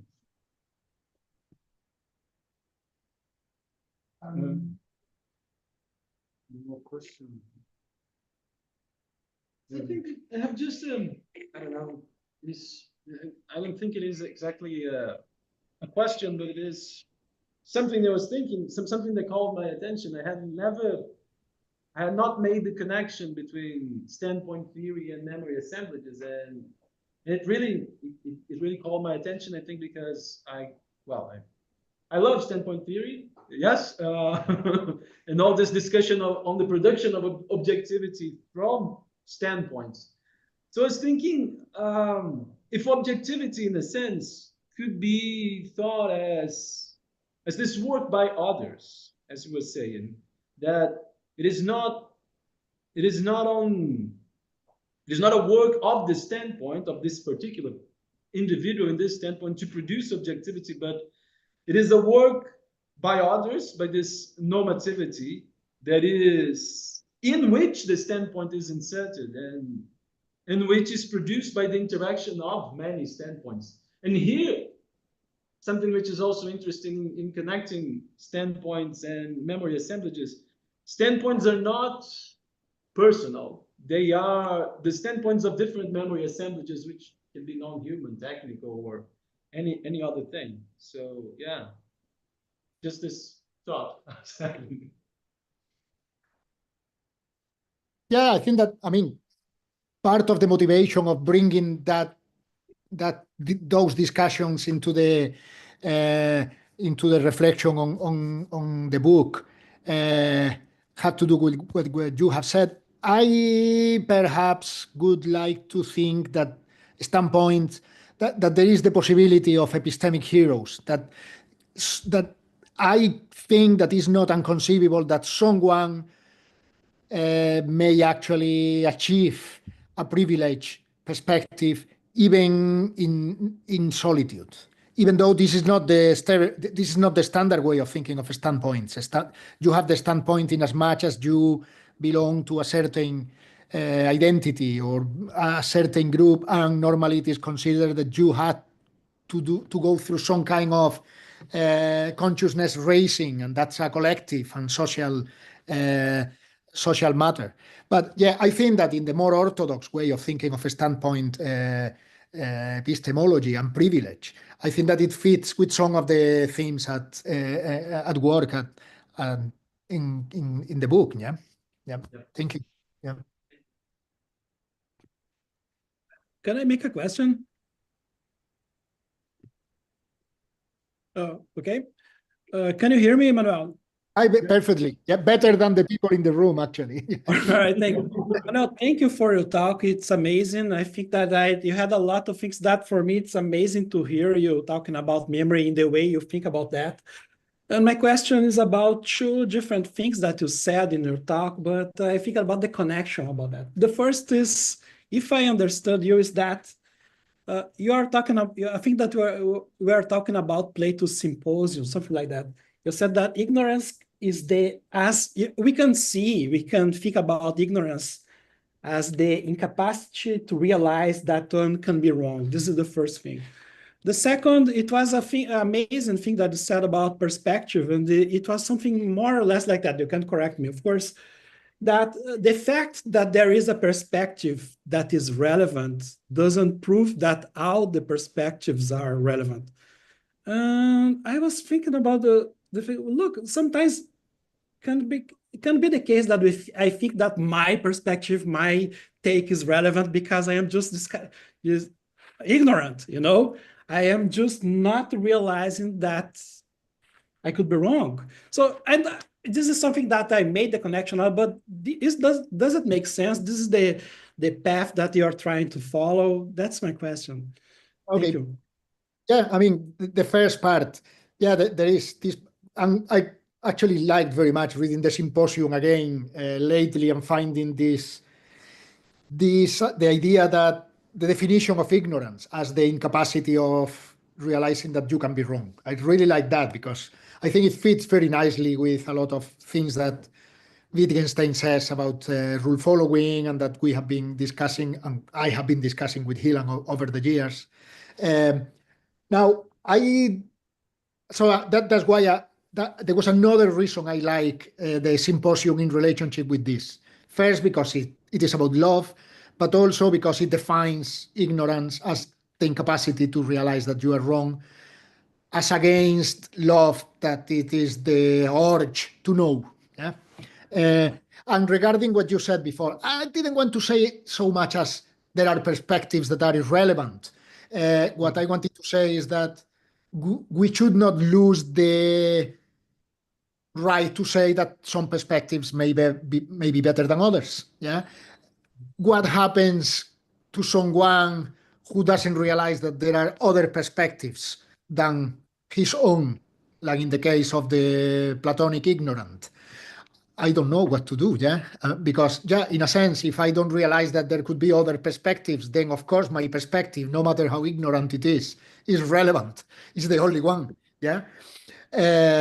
But then we should appeal perhaps to some of the material from the previous question. It's like, it's not just an individual thing. It's like someone ignorant is someone who doesn't realize that their perspective depends on belonging to a certain group, having been brought up in a certain way.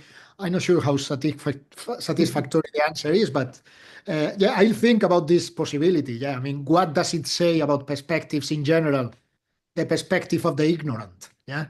Okay. Thanks a lot, Cesar. Thank you so much.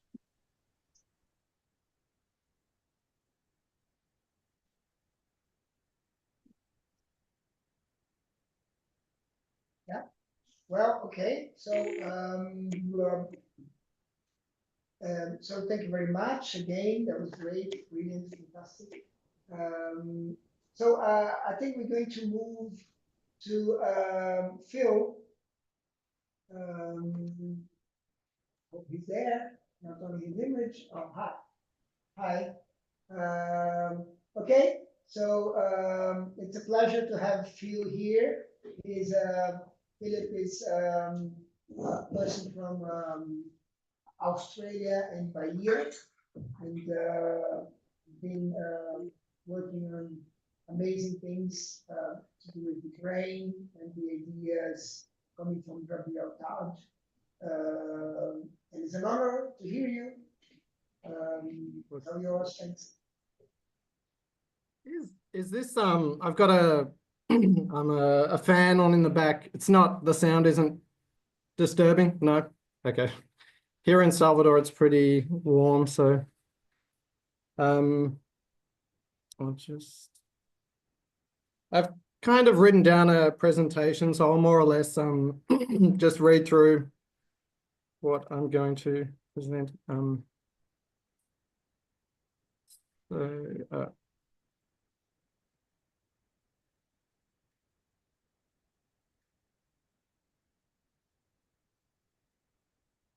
Is my face still visible or no? It's great. Oh, right. Okay.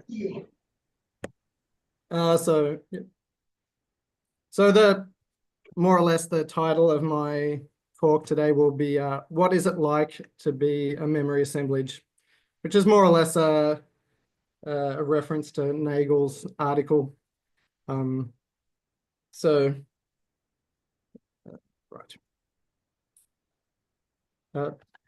This presentation was sparked by a somewhat banal experience, the unexpected discovery of a black and white photo of my father amidst a stack of other items.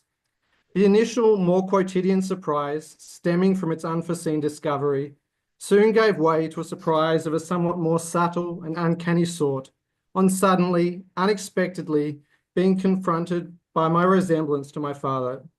It was indeed a curious experience to see that my own face was haunted by the face of my father. Unbeknownst to those assembled here today, then, this face, which appears before you, is marked by the trace of another's face, such that my own, to adopt a somewhat Derridian turn of phrase, always already belongs to another, one not present, but who carried, once upon a time, a likeness not so different to this one, and who was indeed its progenitor. My father comes to meet me in the present, and in this meeting appears in the apparition of my face, which has become the recollection of another, even as it appears before you, present in the present. Should we say, however, that my face is more than a recollection? Is it an imprint, the vivid material reconstitution of a form? But if it was imprinted onto something, this raises the question about the nature of the matter that serves as a substrate for the reproduction of such superficial traits. The form which carries the likeness of my father's face is mine, is me. But then we would have to assume from the outset that this is not so unproblematically the case. That is, that my face belongs to me. In the blink of an eye, im Augenblick, the apparent appearing of this face now becomes troubled, haunted in its supposed transparency as something promptly available for visual appraisal. A face, insofar as it could be understood as the moniker of this or that individual, which allows us to recognize someone and soon after declare, somewhat indexically, look, there is Philip, becomes a type of unwieldy paradox, unwilling to make itself the object of any unambiguous unitary indication, such that we seem to create the need for a kind of supplementary affirmation of the type n+1, whereby I would also have to assert, look, there too is Philip's father, one step removed. What would it mean, however, if I were to add this likeness I'm speaking of, this measure of proximity between me and my father, which is itself some measure of distance, extends beyond merely facial or visual similarity to include certain behaviors as well. First and foremost, a curious dislike of verbal expression, a tendency to, when in doubt, remain silent, an enjoyment of cycling and reading, notably popular books on science. If one were to see me today, seated, reading in the Lago do Campo Grande in Salvador da Bahia, would they know that they were also seeing At some arbitrarily large distance, a man seated reading on the train that he caught from Gardenvale Station to Melbourne's north on his way to work every day, every weekday for 35 years. As such, this similarity cannot be reduced to a simply visual condition, but seems to extend outward as a possessive web of repeated traits, an extensive halo which condenses itself around this subject, putatively known as Philip. Where then am I in this haunting weft of existential reverberations woven between me and my father? What is mine and what is my father's? In fact, we appear to be dealing with a phenomenon somewhat like what Ben Susan highlights when, on paraphrasing Quine, he will speak of a pale grey law, black with what has been archived and white with what is recalled about that. But I've found no substantial reasons for concluding that there are quite black threads in it, or any white ones. What is in retention is entangled with operations of retrieval. As such, do we accept the thesis that we're dealing with an ontology that only ever trades in grey entities? Would I be a curious type of spectral hybrid, an ontological chimera, as Timothy Morton in his recent ecological thought argues, haunted by the contingency of my assembly? So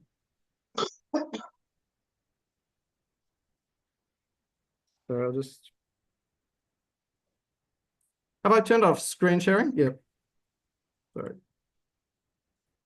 No, it's you. You see your screen.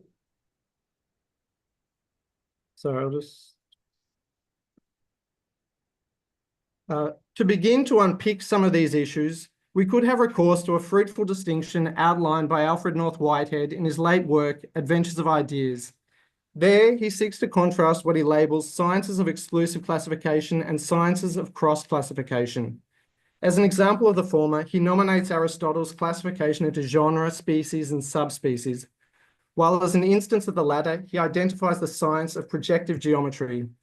In taking up this proposed distinction, beyond it simply representing some technical disagreement reflective of local epistemological concerns, we will assume that it constitutes a paradigmatic divergence representing fundamentally distinct manners of producing coherence, with attendant consequences in terms of distinct ontological commitments regarding the entities so understood. In these terms, Whitehead describes how it is well known that geometry can be developed without any reference to distance and without any reference to numerical coordinates for the indication of points. Geometry developed in this fashion has been termed non-metrical projective geometry. Elsewhere, I have termed it the science of cross-classification. Aristotle's science of classification into genre and species and subspecies is the science of mutually exclusive classification. It develops Plato's suggestion of a science of division. As a general field, we know that for Whitehead, Aristotelianism, and particularly the type of logic to which it gives rise, was one of his main targets of critique, which he often cites in the context of placing his own philosophy of organism into relief. Bertrand Russell, in the dedication to his 1891 book, An Essay on the Foundations of Geometry, some decades prior to the publication of Adventures in 1933, the Russell book is from 1891, so more than 40 years before, will state that, to my Whitehead, I owe also the inestimable assistance of constant criticism and suggestion throughout the course of construction, especially as regards the philosophical importance of projective geometry. We could here understand philosophical importance in the properly Whiteheadian sense of importance as that which gains relief through its constituting some subjective aim. As we will see, for Whitehead, projective geometry possessed philosophical importance as one example of a whole group of possible sciences. If sciences of exclusive classification also imply certain philosophical implications, encountering the native terrain in the broad environment of Aristotelian logic, projective geometry, by contrast, with its origins in aesthetic concerns related to the representation of perspective, embodies a far subtler tool in terms of its capacity to conceive of entities according to types of mutual relation. This becomes an expression of how one form is projected via the passage of light into or onto another, allowing for the understanding of forms according to certain homologies that projectively instantiate themselves between surfaces, wherein the form presupposes the projective relation. In this sense, we can understand them as a type of assembly mechanism insofar as they show how one surface receives a projected form as the expression of a certain invariant relation between entities in some type of environmental context. In this manner, such a tool operates as a more effective way to pass the grey ontology that we have already begun to consider in the previous paragraph. However, and following this lead, Whitehead will also go on to affirm that projective geometry is only one example of a science of cross-classification. Other such sciences have not been developed, partly because no obvious applications have obtruded themselves, and partly because the abstract interests of such sciences have not engaged the interest of any large group of mathematicians. For example, in Principia Mathematica, section 93, on the inductive analysis of the field of a relation, is a suggestion for another science of that type. Indeed, the whole of volume 1 is devoted to the initiation of non-numerical quasi-geometrical sciences, together with a technique for their elaboration. As such, we could well imagine the proliferation of a multiplicity of such sciences of cross-classification, the initiation of a whole host of non-numerical quasi-geometrical sciences overseen by this new organon, as the burgeoning speculative enterprise directed towards the contemplation of entities grounded in a fundamentally different manner of making sense. Such sciences prioritize the diachronic as opposed to the synchronic through the investigation of the depth of fields of relations and diverge radically from propositional logic and the division of entities according to their belonging to overarching taxa such as genre, species, and subspecies.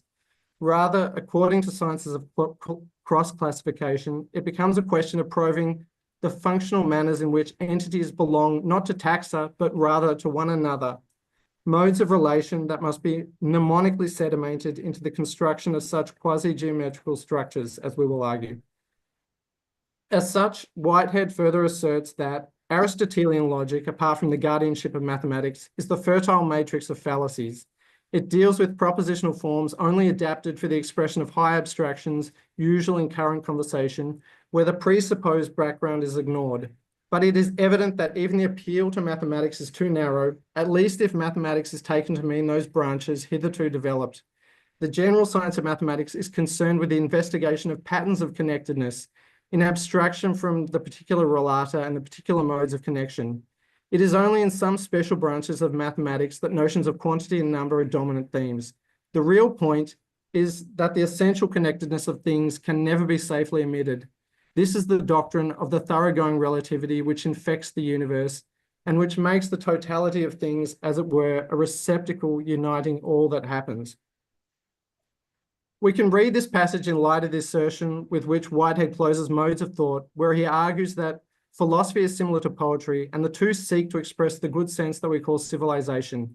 In each case, there is a reference to form beyond the direct meaning of words. Poetry allies itself with meter, philosophy with mathematical pattern. For Whitehead, mathematical pattern acts as the adjacent subtext for the elaboration of philosophy, insofar as it directs itself toward a doctrine of thoroughgoing relativity that guards against the ignorance of the presupposed background. We could argue that the stakes of such ignorance will be crucial in our consideration of memory assemblages, wherein entities imply relatively more proximate and distant mnemonic relations as the background or depth necessary to their aggregation. Such depth becomes those archives historically composed of contingent heterogeneous layers that sediment themselves in apparently present entities, which in fact are distributed throughout all the historically assembled relations that they require to sustain themselves. The vigor of the memory assemblage enterprise could be taken as vitally embedded in our sensitivity towards such presupposed backgrounds. In a certain sense, our problem here becomes that of the conventional propositional forms adapted for the expression of high abstractions as a type of deformation that orients thought insofar as we employ them as our means of expression and that tacitly adopt them as expressive of doubtful ontological commitments. If we take the exclusive framework and its adjacent means of expression as our manner of getting at grey entities or entities that construct themselves by sedimentary processes of mnemonic accretion, we cannot but arrive at unsatisfactory outcomes, producing the appearance of their being unwieldy or ungraspable, belying some impression of supposed ontological immediacy. Rather, we seek some means of passing such entities that takes into account their manner of becoming distributed amid a set of historical sedimented relations that serve as the environment for their condensation, instantiating a complex object with multiple entry and exit points. We assume that all entities are at some level constitutively heterogeneous insofar as they necessarily possess contingent historical trajectories or lineages as definitive of their makeup. Remaining with this distinction, a possible candidate for a current example of one such science of cross-classification, one which makes a central feature of contingency, can be found in Sarah Imari Walker's book, Life as No One Knows It. There, she outlines an ongoing research program in Origins of Life research, which she labels assembly theory. In presenting this theory, she draws a distinction between the size of objects in space and their size in time. While the former appears to provide us with a description of relatively stable, bounded entities whose position can be more or less clearly delineated in the present, the latter depends on an understanding of objects wherein it becomes necessary to think through the contingent history of their production. As such, objects become folded up histories which are mnemonically sedimented into some apparently restricted boundary. Regarding this, Walker asserts that in assembly theory, the past is rolled up into the present and is instantiated in the current moment in the assembly space of objects that exist now. Stated slightly different, assembly theory describes every object you interact with as a recursive stack of its history. According to what we have already presented, we could argue that this stacked history is the number of remembered cross-classifications that the entity must contain to bring about its assembly in the present. For assembly theory then, objects are abstractions from sets of variably large lineages that move through time. Given this, objects with larger assembly spaces are deeper in time. Assembly theory in this manner disturbs our intuitive sense of what we take the size of an object to be, such that the distinction between the diachronic and the synchronic becomes symptomatic of a radical shift in terms of ontological commitments, whereby once we adopt the synchronic point of view, it would be necessary for our whole framework of expression and understanding to undergo an equally radical recalibration. This could be the difference we already noted in the prior section between propositional forms only adapted for the expression of high abstractions, dealing with bounded entities present in the present, and modes of expression which seeks to pass the relative temporal depths of complex assembled entities dependent on mnemonic accretion, of which my face could be taken as an example. Regarding mnemonic assemblies, Walker will assert that, and I quote, "The key hypothesis of assembly theory is that the observation of complex entity objects implies that the information about the steps of their formation must exist in other objects. That is, it implies a physically instantiated memory, or if you like, a set of constraints for their formation, which can happen only via evolution or learning." From this perspective, saying that an object is simply here or over there becomes a designation with a strictly relative and localized sense. An object signifies the return of a whole host of objects, or in other words, is possible in the present because it recapitulates some historical stack of memories, which it itself is. We begin to have the sense that the world in its construction is indeed eternally returning, or bringing forward memories of past events as the elements that it uses to construct its future. The object, as the folded up synchronization of the contingent diachronic history necessary to its assembly, distributes itself throughout a type of historical maze with multiple entry and exit points. Grey entities or complex memory assemblages, understanding that we are only ever dealing with such grey or complex objects, are insoluble within the medium of propositional forms adapted to the expression of high abstractions usual in current conversation. As a type of minimal residuum of synchronicity, assembly theory will propose the idea of an assembly index, which would be, and I quote, "how we formalize how hard it is for the universe to build something. We calculate it by breaking an object apart. It is defined by the smallest number of physically possible steps necessary to produce an object. For a given object, the assembly space is defined as the pathway by which that object can be built from elementary building blocks, using only recursive operations, combining what has already been built in the past." If we return to our prior distinction between sciences of exclusive and cross-classification, in an assembly space, we find objects always involved in diverse types of cross-classificatory movements, reflective of the degree of heterogeneity, and complexity of their assemblage. To the extent that we produce increasingly more complex assemblages, increasingly higher assembly indexes arise, corresponding to entities which require ever greater coincident configurations of mnemonic mechanisms to allow them to pass into existence. The assembly index of any given entity becomes a way of pointing at it in the environment of some arbitrary number of intersecting mnemonic lineages or genealogies, the overall conjunction of which we can call the assembly space, as the general background serving as an extensive continuum that situates their mutual co-instantiation. As such, Walker also argues that objects are more likely to exist together if they share overlapping histories in the objects that came before them. In a sense, reality likes to build things in a type of geometrical manifold that expresses cascading degrees of freedom insofar as we increase the assembly index of the components that make it up. It shows itself capable of additional, supplementary extension, addends, through the positing of novel adjacent possibles, which are themselves contingent on the state of the system's complexity at any given moment in its evolution. In this regard, Walker observes that the realizable future is larger now than it was in the past, and the future increases in size as assembly increases. Some type or types of mnemonic mechanism are necessary to turn the adjacent possibles that pass into novel existence within the manifold into durable features that make up its exponentially expanding structure. In this sense, and to take one example, if there are complex things like human brains that display some elevated capacity to produce memories or that have an increased mnemonic density with high degrees of freedom, this is simply a reflection of the fact that reality in general, long before it produces such complex objects, has for some time already been embarked on a project of trying to remember itself across all levels of its composition. Daniel Dennett, at a certain moment, pithily observed that essentialism is a bad idea. We've known that ever since Darwin. As a corollary to this, he also spoke of what he called as the Darwinian lesson, that is, that anything interesting has gradual edges.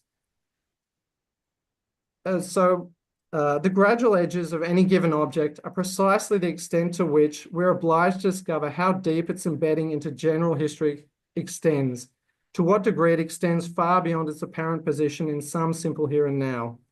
The de-emphasis of any sort of essentialism comes precisely from the fact that we're always dealing with diachronic and heterogeneous assemblages in this point. In this sense. I want to move now to I think this example is going to appear completely a bit of a non sequitur, but I'll try and tie it back into what I'm trying to say here, which is, yeah, so at this point, I will attempt a sort of synthesis of the foregoing aspects through a seemingly tangential and idiosyncratic point of convergence, one whose relevance, however, I hope to demonstrate in the following. That is, the figure of Friedrich Nietzsche in Pierre Klosowski's book, Nietzsche and the Vicious Circle, and more specifically, its final chapter, The Euphoria of Turin. Klosowski's text constitutes a type of sui generis investigation of Nietzsche's thought through a form of reading which fits comfortably neither within philosophy proper or institutionalized psychoanalysis or psychology. In the development of his analysis, Klosowski has recourse as much to Nietzsche's published output as to his private correspondence and biographical information, producing a text which borders on a genre we could maybe describe as existential psychological biography.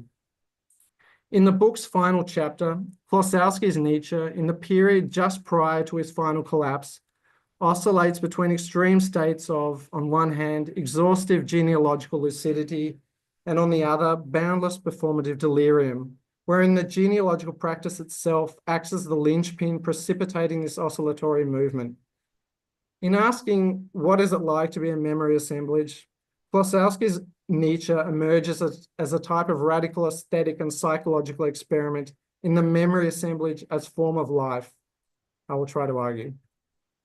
What we will argue more specifically is that in Turin, according to Klosowski, the world for Nietzsche has become one seen fundamentally through the depth of memory assemblages, such that Nietzsche's present becomes overtaken by their spectres. The world is eternally returning through the memories necessary to the formation of its future, but it returns at multiple levels simultaneously and via the heterogeneous materials that it constantly brings back to construct itself. Faces are seen in faces, forms are reflected into forms, and all things embed themselves in a temporal depth which displaces their apparent simple availability to us in the present. The scrupulous attention to genealogical lineages that the professor of philology at the University of Basel perfected, Nietzsche's initial career, or the consequent tendency to view sociological and anthropological phenomena through a genealogical lens has led Nietzsche to a situation wherein historical conditions, both proximate and distant, mythological and real, have become intimately available as a personal attainment to be taken up and projected at will, according to the vicissitudes of an effective life which filters itself through these materials, momentarily making them a type of costume in a theatre of self-creation, as the apparent agent undertaking the transvaluation of all values. But as such, Nietzsche has ceased to posit himself through the medium of propositional forms only adapted for the expression of high abstractions, usual in current conversation. For Nietzsche to enter into current conversation, it would be necessary for him to accept the relevance of such propositional forms.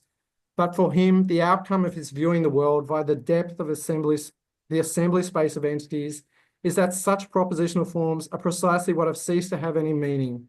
Indeed, Nietzsche's histrionic performativity seeks to bridge a gap which has opened up between him and the present due to its being flooded by the spectres that reality indeed recruits in its efforts to build any present thing, which can subsequently serve as the object of some limited concern. As such, his discourse has become a freewheeling, histrionic reassembly of history, taking place within the space of the increasingly disaggregated Nietzschean ego. As a depiction of what the world had become for Nietzsche, according to Klosowski's reading, we could cite at length the following passage. The euphoria of and I quote, the euphoria of Turing led Nietzsche to maintain in a kind of interpretative availability the residues of everything that constituted the past in the context of his present experience.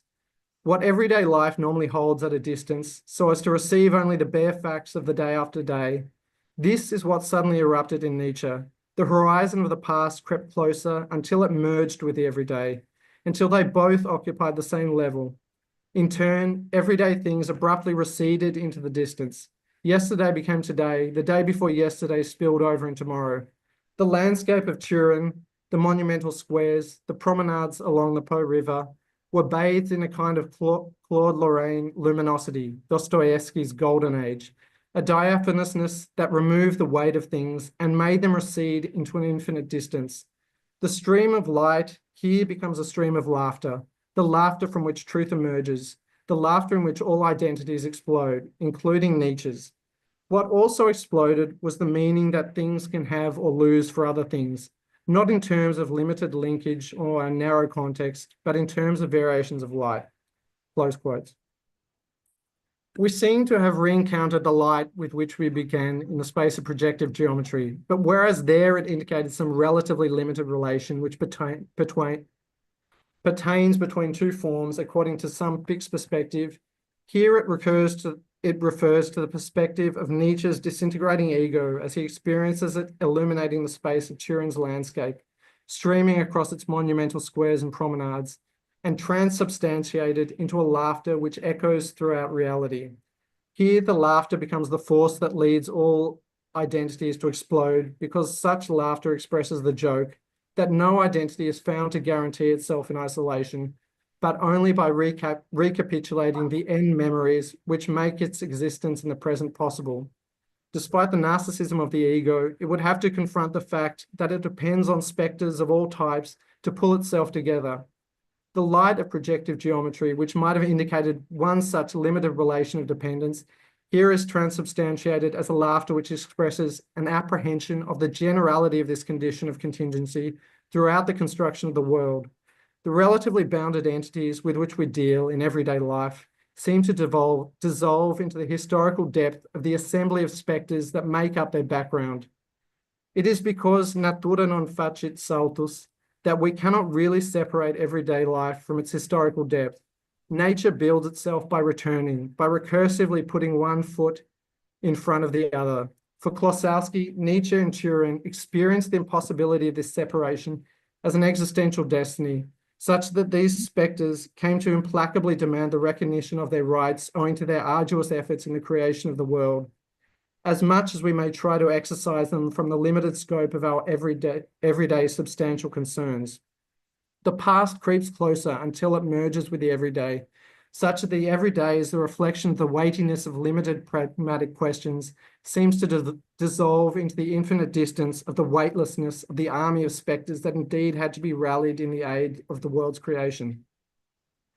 Klosowski, in his reading of Nietzsche's last fragmentary communication, an annotation with no apparent addressee, will describe how, open quotes, in the course of this final message, Nietzsche was dispersed and reassembled at different levels and at different intervals of time, whereas the greatest suffering was evoked one last time in order for Nietzsche to sign his own name, the greatest delight was made manifest at the level of impulsive fluctuations, namely the freedom to designate themselves at last according to their own interpretation. Nietzsche's obsessive thought had always been that events, actions, apparent decisions, and indeed the entire world had a completely different aspect from those they have taken on from the beginning of time in the sphere of language. Now he saw the world beyond language. Was it the sphere of absolute muteness, or on the contrary, the sphere of absolute language? The agent no longer led anything back to itself, but led itself into all things, which all designated themselves with the same swiftness as so many in themselves. Close quotes. With what speed, then, are we capable of summoning and dispelling spectres? Nietzsche, who had banished the division between the pragmatic everyday and contingent historical depth at the price, according to Klosowski, of the dissolution of his own ego, could do so at will. Nietzsche no longer had to observe the censure of a reality principle that ordered itself according to the presence of intentional moral agents who fortified themselves against the agency of spectres as the condition of their integrity. In Nietzsche, a superfluity of background, of history, of contingency was allowed to flourish, rising up and sweeping the Nietzschean ego away, at the same time that it brought forth the assembly in a consciousness that was once Nietzsche's of a vast host of spectres. For Klosowski, the possibility of the convocation of the spiritual conclave is that he becomes unable, the result of the convocation of this spiritual conclave is that he becomes unable to position himself simply in the everyday as an agent of a limited set of actions which would be effective, pragmatic expression of a centripetal force of his own ego, that identity known as Nietzsche.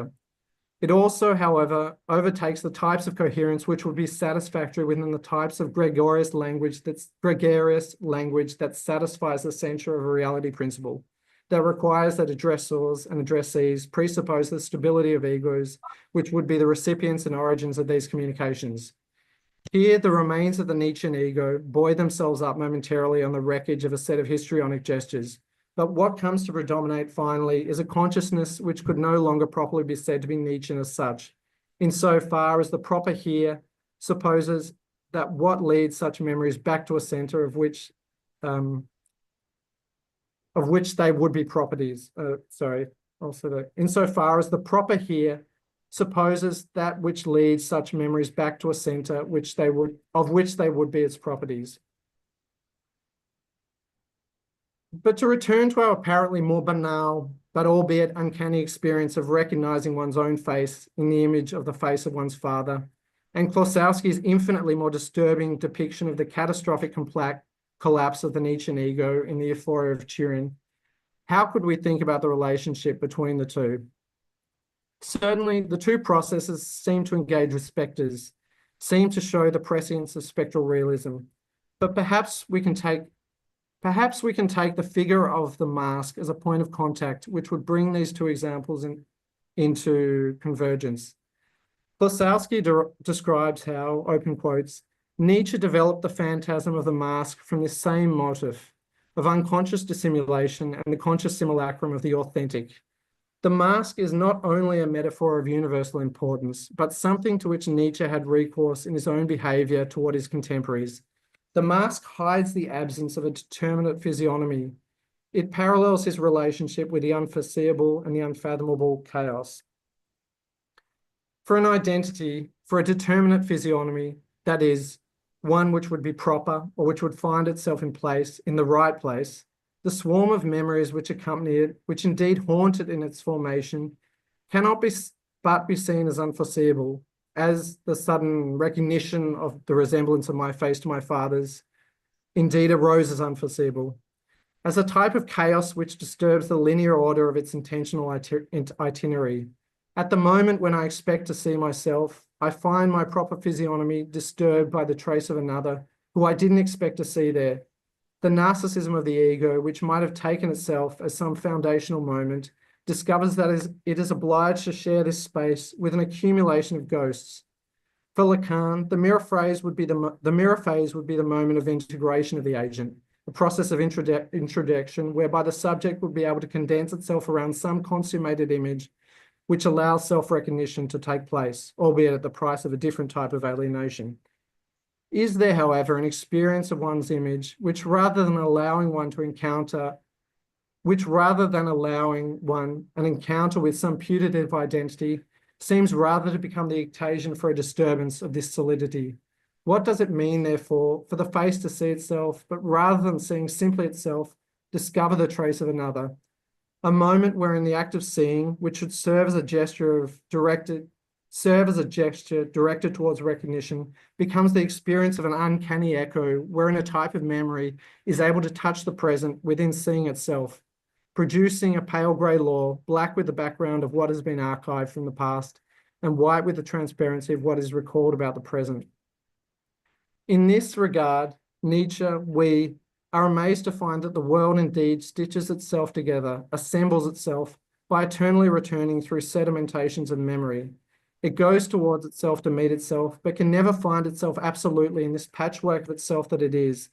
It is never simply in place, or in another sense, as Whitehead would argue, there is no simple position to act as the docile site of unambiguous indexical acts. The frontier between inside and outside, insofar as these conditions apply to fundamentally assembled entities, never holds finally, but does so only relatively. It goes on, repeating acts of assembly, an obsessive bricoleur ceaselessly trying to reconstruct itself. However, in so doing, to the extent that its efforts never achieve absolute similitude, it manages only to further enrich itself, to multiply itself through an openness tantamount to a type of constitutive exaptation. That's as far as I kind of got. I didn't actually really even manage to respond to my own question, but yeah, I might just finish there.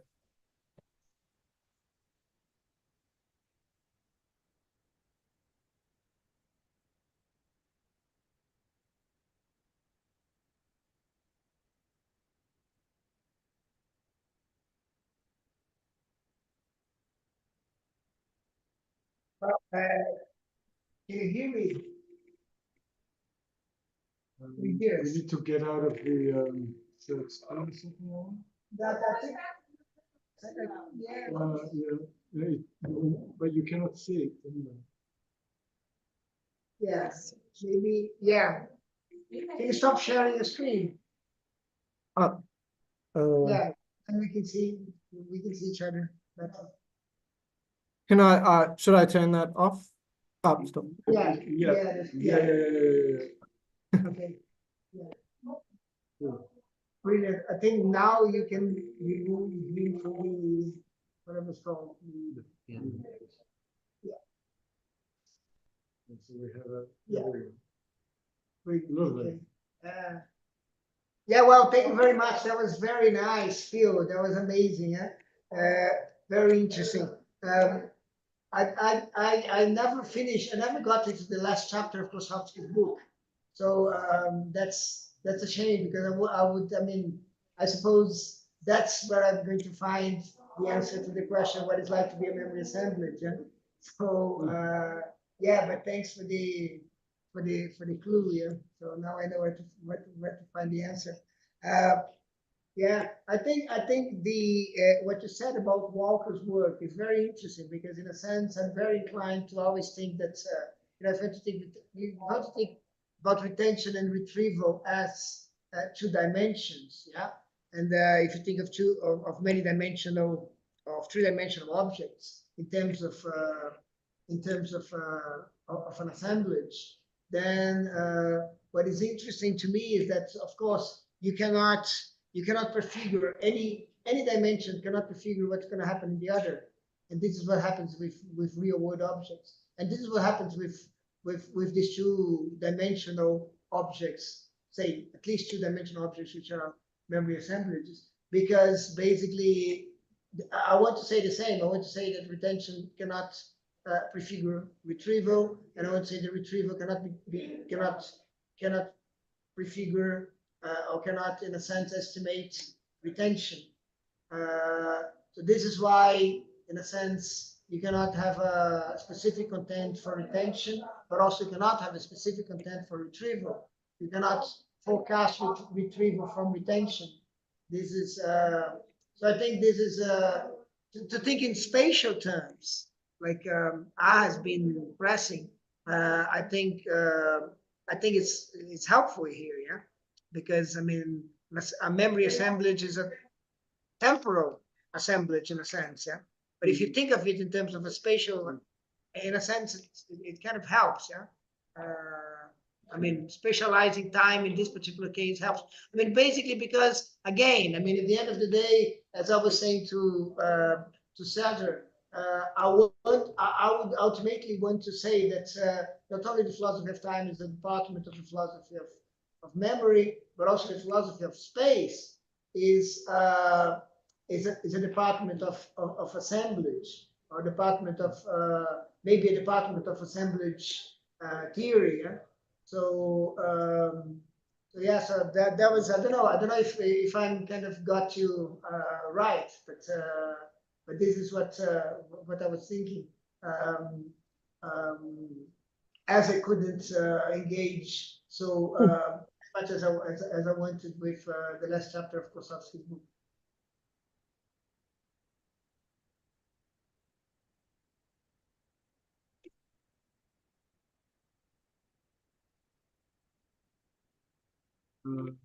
I don't know if Phil, are you going to say something? Oh, should I? Oh, sorry. Actually, I was thinking about this in terms of, I mean, this whole idea of the two examples which kind of come to mind in terms of identity. I was thinking, identity as some kind of complex logical object. If I particularly like in terms of this idea of a space or some kind of spatial representation of how we would try to pass identity, I think firstly, Peirce's idea of the line of identity. I mean, in a certain sense, as this object which has some kind of continuity, but in a certain sense maintains its continuity only at the price or at the cost of having to integrate into this continuity things which are not it, in a certain sense. And in a certain sense, all of Klosowski's reading of Nietzsche turns around the fact that Nietzsche is no longer able to kind of internalize external acts which one takes as being the expression of one's agency or one's intentionality. In a certain sense, this the capacity to perform this kind of synthesis wherein our external agency in the world is taken as an expression of or our external acts in the world is taken as an expression of our internal agency. This kind of synthesis no longer operates in Nietzsche, in the Nietzschean ego.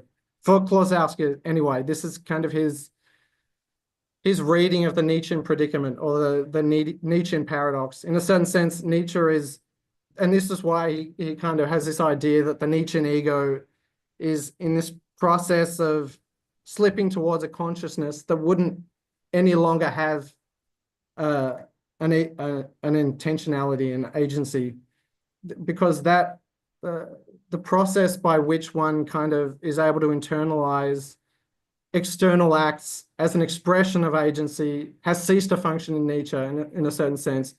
And actually, I would sort of say that kind of another interesting example of this would be like late Lacan, where he tries to, you know, I mean, he's often said to be this charlatan who was kind of using topology as in this completely illegitimate manner, and it was just total nonsense what he was doing when he appeals to topology to try and describe what psychical subjectivity is. But really, when you kind of stop to think about what psychical subjectivity has to do in terms of integrating itself, and this is, you know, the same problem which applies in Nietzsche's case for Klosowski, it would have to be something which approximates to some kind of complex topological form in a certain sense, in terms of how it mediates relationships between inside and outside. That if we throw away some kind of simple Cartesian kind of Euclidean geometrical model as our basis for passing this kind of process, the only thing that we're kind of left with is something which I think would approximate to something like a complex topological formation like that. I mean, this hasn't quite answered your question, but in a certain sense, I do think we have to start kind of thinking about this problem through types of, and this is why I like the distinction which Whitehead makes between projective geometry and Aristotelian logic. In a certain sense, Aristotelian logic is a kind of means of expression which only can sustain itself on the condition that you accept the kind of divisions that it needs to mobilize to work. But if we take up this kind of like model which starts thinking from, in a certain sense, projective sort of geometrical configurations, what we're talking about when we talk about something like identity has to become much more I don't know, much more complex or much more subtle. And I think, you know, whether we like it or not, often we import into our reflections on these questions of identity some kind of fairly primitive dualism at the end of the day, and we don't even kind of notice it sometimes. But I mean, I feel like when I use that example of me looking at the photo of my father and seeing my face in his face, in a certain sense, any intuitive folk understanding of what identity is no longer seems to apply when you accept that those sorts of processes go on, and they do go on. So if we want to keep talking about identity, I think we can only do it at the price of having to take on much more subtle kind of models to do it, I think. And for me, the Nietzsche case in Klosowski is interesting because this whole paradox in the Nietzsche case only arises because there's some kind of dysfunction taking place precisely within this kind of configuration, let's say. And yeah, I don't know whether that answered your question. Can I ask a quick question, really? When you talk about assembly theory, you're not talking about this theory to do with formalizing mathematics to try and explain how matter becomes life. I think it's been done at the moment in Glasgow and Arizona universities. America? I think that's it. That's it. Yeah, That's it is a theory of the origin of life. It is. Yeah. It is that theory. Okay, sorry, I just wanted to make sure that it's been confirmed. My question has been confirmed that you're talking about what I thought you might be talking about. The theory being kind of formalized in Glasgow and Arizona to do with physics and biology and chemistry. Yeah. Yeah. Okay.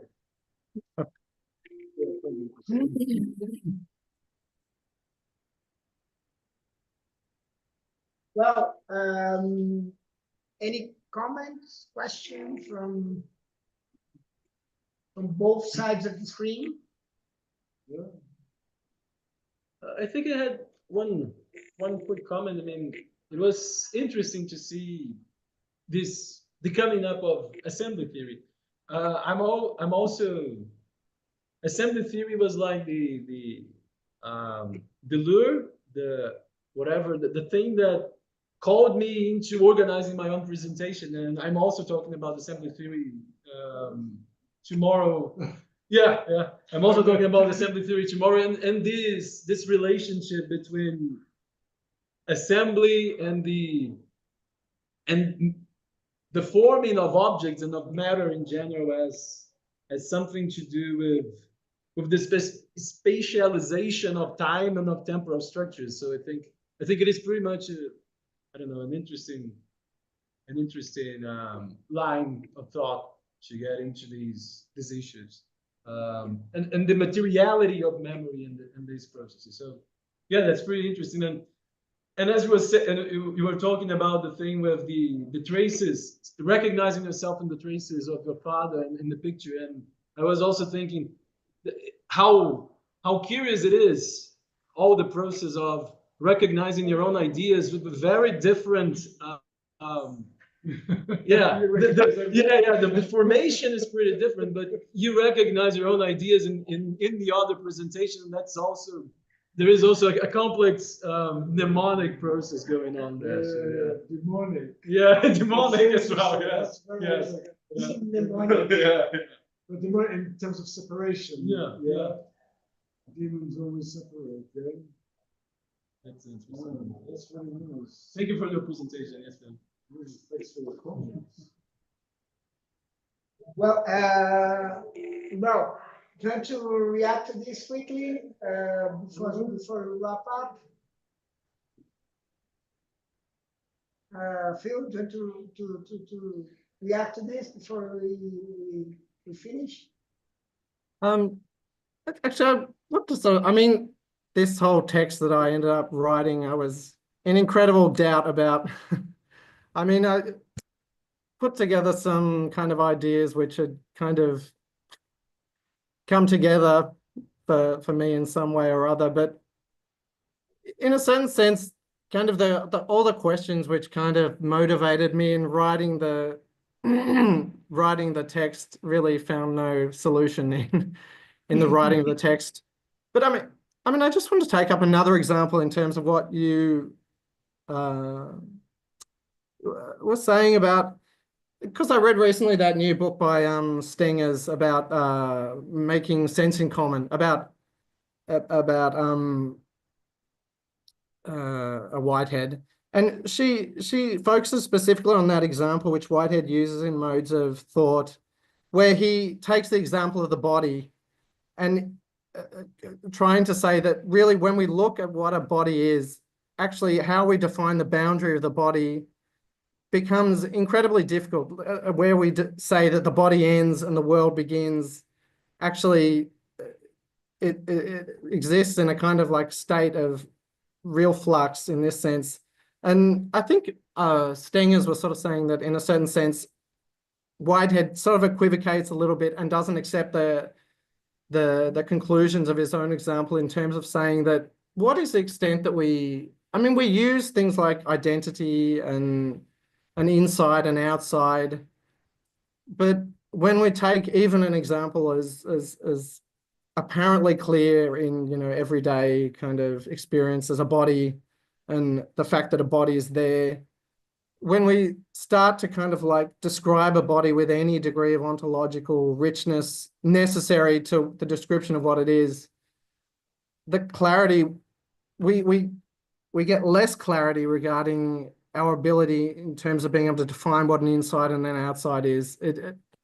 And so I just, I don't know, I think my problem, what kind of motivated me for this is this problem of identity, I guess, and being able to what extent to be able to talk about identity, we need to define insides and outsides, and what kind of, I mean, it's interesting. Peirce has that idea of herotics, which is the study of boundaries as a kind of specific study, which which we need to look at to try and think about this. And I think, you know, in the case of identity, that really is this thing of the study of boundaries and of the sense of which we can meaningfully talk about insides and outsides is absolutely crucial. And I guess I wanted to try and think about that in this text, but I don't know to what extent I actually did.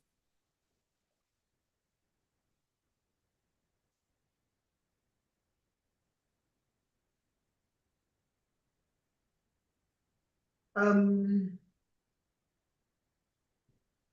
tengo una, pero me ayudan a traducir. La traducción en inglés. Creo que puedes hablar en español, Ah, pero ya, creo que también. va a Ah, convenirte. Creo que sí. ¿Me escuchas, Phil? ¿Sí? ¿Te oye? Solo por curiosidad, incluso puede ser también para las otras dos personas que hablaron.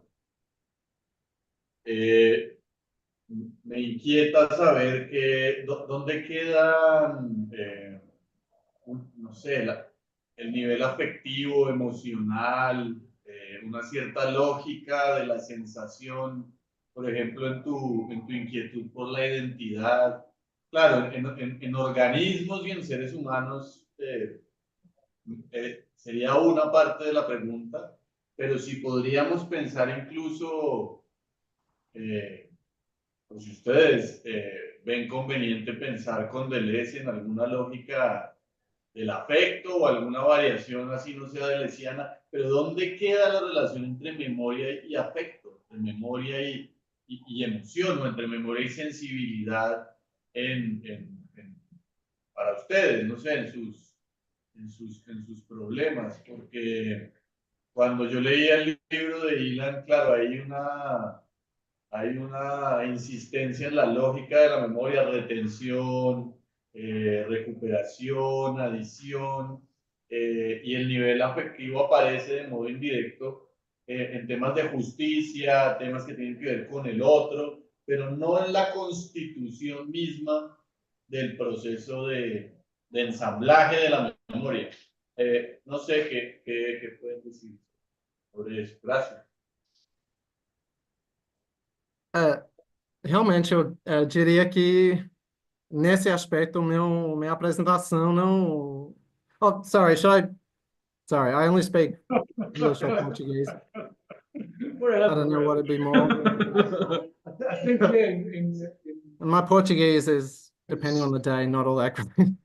But yeah, this actually, how would I say this? I mean, I think really all these aspects that you're highlighting are really absent from what I've said today. I mean, I didn't really, and actually I did think going into that, because I mean, ethical questions, questions of justice are such a significant part of Shojada's book. Sorry, I'm not sure. And in that sense, my presentation really doesn't engage at all with those questions, and it probably needs to, I'd need to pick up on those issues and find some way of effectively addressing them. But so you were wondering about this relationship between emotion and memory, and was that, sorry, correct, or? Sí, sí. ¿Cuál era la relación?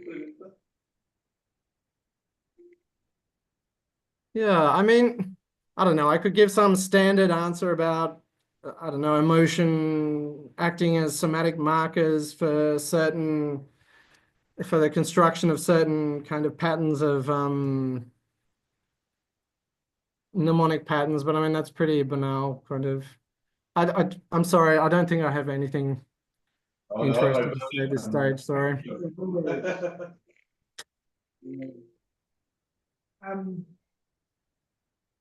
Shall we wrap up then? Yeah? Okay, so Phil, thank you very much. Thanks.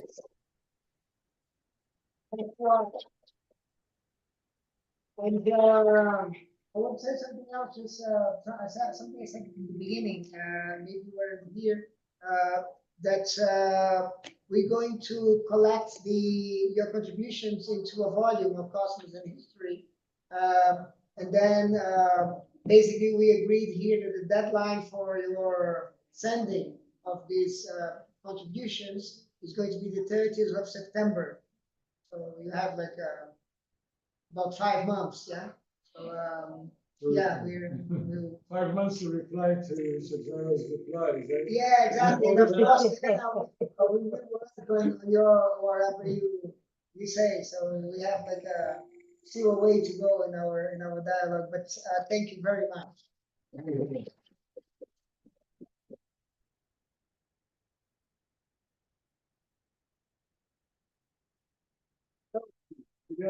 Thanks.